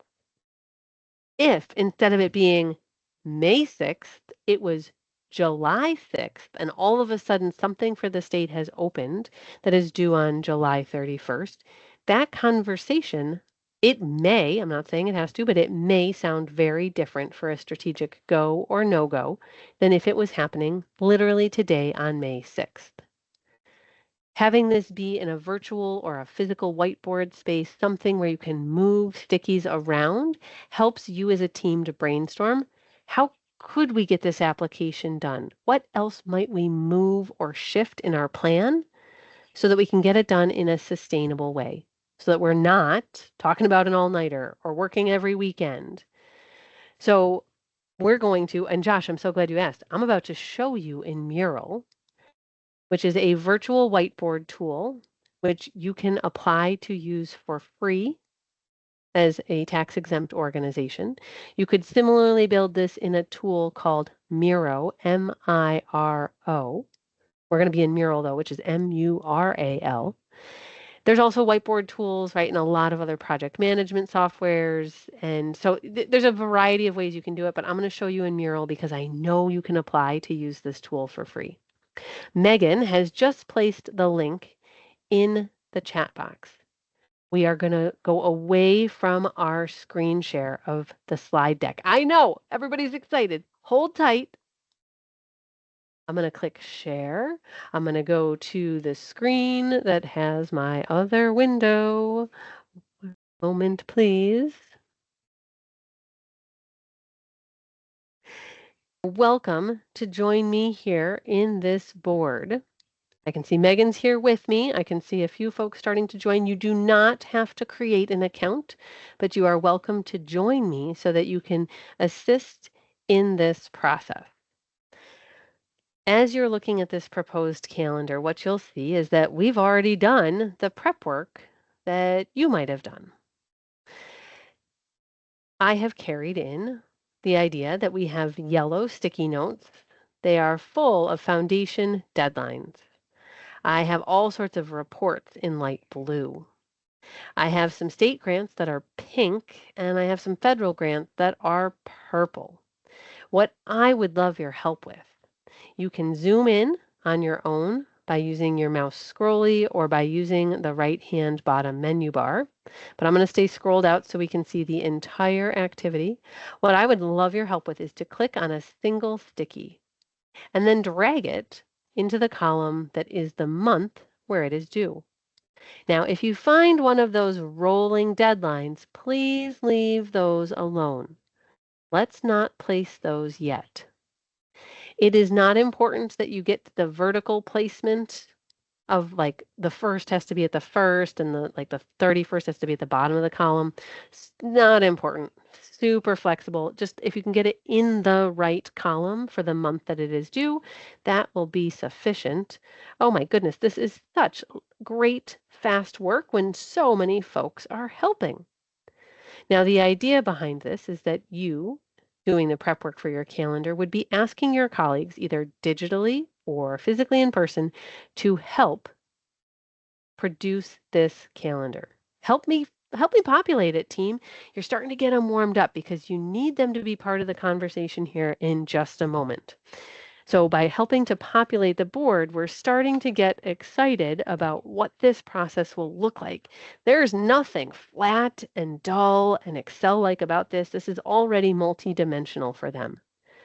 All right, we are almost there. We are leaving all those rolling deadlines at the bottom. Team, high five, you did it. All right, now let's take a look at the chat box. All right.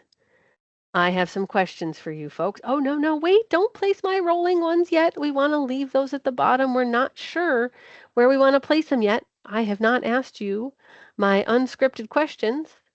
Well, semi-scripted questions. All right. Question number 1. How do you feel about this calendar? Do you find it to be sustainable or do you have any concerns? Go ahead and let me know based on the calendar you can see. Is there anything about this calendar that has you stressed or concerned about your workflow or your sustainability? Oh, no, yet no one. No one likes December. No way, says Celeste. Folks are going on vacation. Folks might want to maybe find another job at the end of November, knowing that December is coming. Yeah, I feel you. December does not look good, but oh, those are firm report deadlines. Okay, all right, all right. I hear you. Okay. Um, let's see what else we can do. Oh, thank you for the exclamation point. I'm with you on that. All right, yeah, and again, when we zoom in, bottom right-hand corner, we'll do that, or your scrolly mouse if you want to see it. But the specifics on the sticky is not what we want to focus on yet. All right, I have another question for you all. Do any of you like to take paid time off? Do you like to take vacation? Now that might feel rhetorical. You're like, Diane, of course. Right. Could you please tell me your personal ideal time of year when you like to take vacation? Ideally, you tell me 2 times of year. You don't have to tell me if it's going to be a beach vacation or a hiking on the mountain vacation or a staycation. Just reading books at home.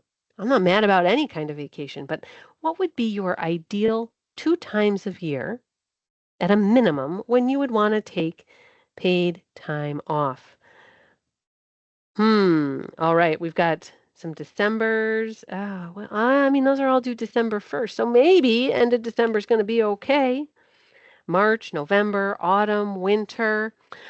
Let's see, based on your answers, I'm going to put a vacation here I'm going to do one in March. So let me see, I'm adding a sticky here and we're going to put paid time off. All right. And I'm going to put that in March. And then because I said you get to take 2 vacations at a minimum, I'm going to put the other one. I saw somebody say summer. I'm going to put it in August. I love August. I'm partial. My birthday's in August. I love to have my birthday off. So yeah, let's take some paid time off there. Okay. Now, do you think your colleagues like to take time off? Oh, yeah, rhetorical, right? Um, But which colleague on the grant team would it be really difficult to do grant applications without? What role do you think, and it could be a different answer for every one of you, but which role do you think it would be super difficult if you were trying to do big grant applications without? Ah, the authorized officials that sign reports and applications, or finance. All right. Let's think about, I'm going to say, yeah, we'll do whether it's AOR or whether it's finance. I'm going to put that they have decided their favorite time of year to take off.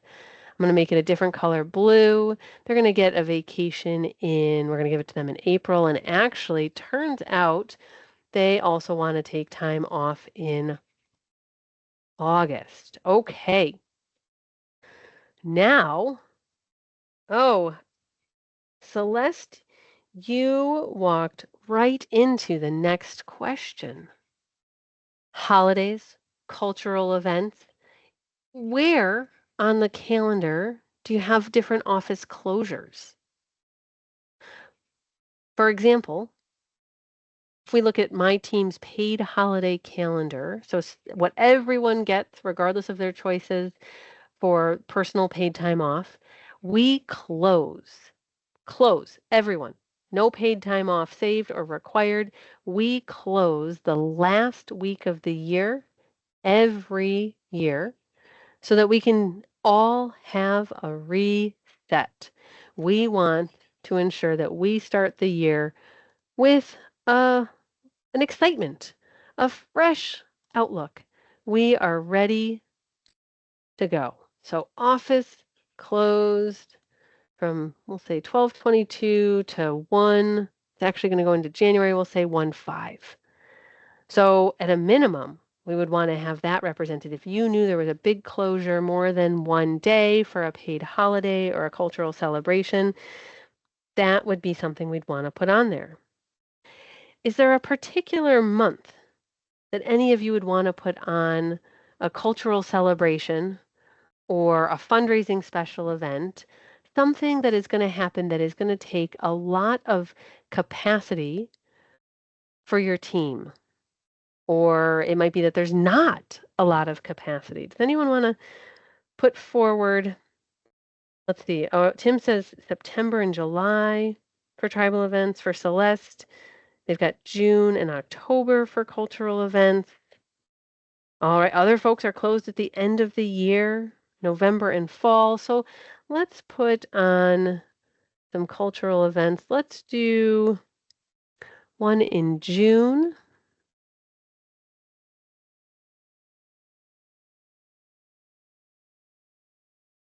And let's make that another color as well. And I'm making these really big sticky notes because I want them to stand out. They are a big amount of capacity, more than potentially only the application itself. And then I saw someone said September, so we'll put one in September. And oh, I see another one in August. So I'm going to put 3 on the calendar for this year. Okay. How are we looking? Well, all of our applications are currently looking like the same size.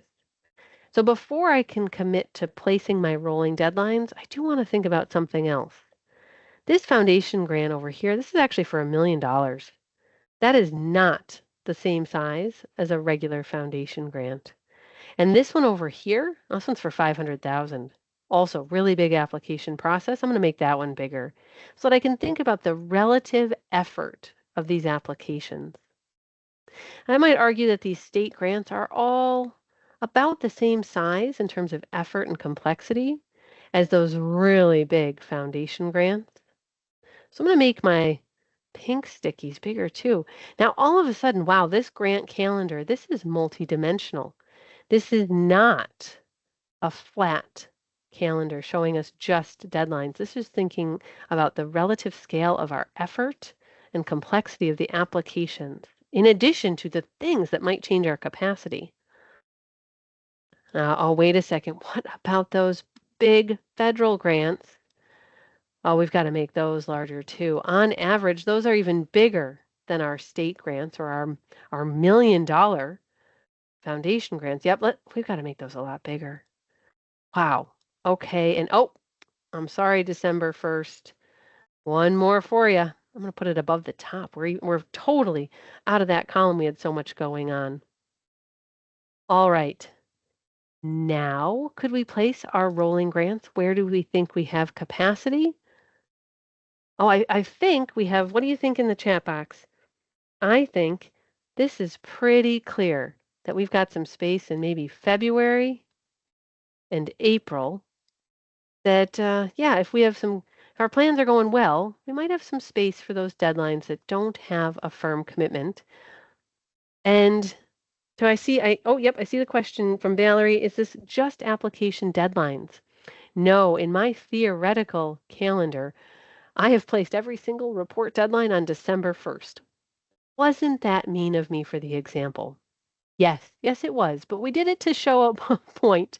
What does it really look like as we think about our entire set of commitments for a grant calendar for the year?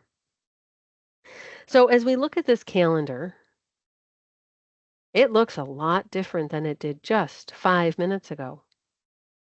Now, if, again, today it is May 6th, if today I told you that a state deadline was going to open, actually it did, it opened today. Let's make it open today, May 6th. It's due July 31st. Between now and July 31st, you have two anticipated federal deadlines. You have a cultural celebration, and you have 3 foundation grants that are due. Go ahead and let me know in the chat box.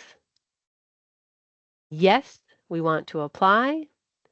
We want to say strategic no. Let me know in the chat box what you think, yes or no. What would be your vote? Yes or no? It's May 6th. An unexpected state grant has opened. It is due July 31st, but between now and then, you have those two really big lilac-colored federal grants, a cultural celebration, and 3 foundation grants. Ah, lots of no, a yes, a TBD, and a follow-up question. Are they being used for sustainability? Prioritize where we're going in the future. So perhaps you might decide to put something down. Those federal grants, they're anticipated. They're not open yet. Maybe it's not going to be as good of a fit as you're hoping. Maybe this new one feels like absolutely the best fit you've seen all year. It does seem like the team is not agreeing. Can you imagine, though, how different this conversation would have been if what I had on the screen was an Excel listing of grant opportunities with only the deadline? No visualization about paid time off, no visualization about cultural celebrations, no relative size about the amount of effort and complexity that this application might pose for you and your team. Let me put a quick delineator here in the chat box. Do you think that you would make the same quick decision and recommendation if you were looking at this in a flat Excel listing of deadlines without some of this extra information? Candid feedback welcome. If you say, yeah, I would have made the same decision, that's cool. But I'm curious to know how many of you think that by seeing this visualization, it influenced how quickly you said yes or no. What we have found is that by showing multiple elements, things that are more than the deadline, there's the comment. The visual is more powerful. It's much clearer. So the Excel is still really helpful for just a quick, hey, listen, here's what's on the list, right? I can see what's happening. But we as humans have an eye at seeing relative scale. In fact, if you've ever heard of the Fibonacci sequence, maybe you've read the Da Vinci Code, maybe you love the Fibonacci sequence because you see it in pine cones and sunflowers and roses and seashells. It is the natural occurring order of exponential growth, of what we see for relative scale. And to be able to see the relative scale of something as simple as grants quickly helps us to understand our capacity to make decisions to say yes or no. So, sure, more discussion. I mean, that was 3 minutes, super fast, but it can help to expedite the discussion. It can help to bring other things to light. It can help you brainstorm around, okay, we get how important it is. What could we do differently? Could we ask more people to help? Bring in these other folks usually help on this program's grant applications. Maybe they could help here. Could we bring in a contractor to help us for just a few weeks on this particular application? Could we set something down? Could we delay this federal grant? It actually opens twice a year for deadlines. Do we want to wait for that next one for the next application instead of trying to scramble for it now? Right, we ask different questions to brainstorm potential solutions.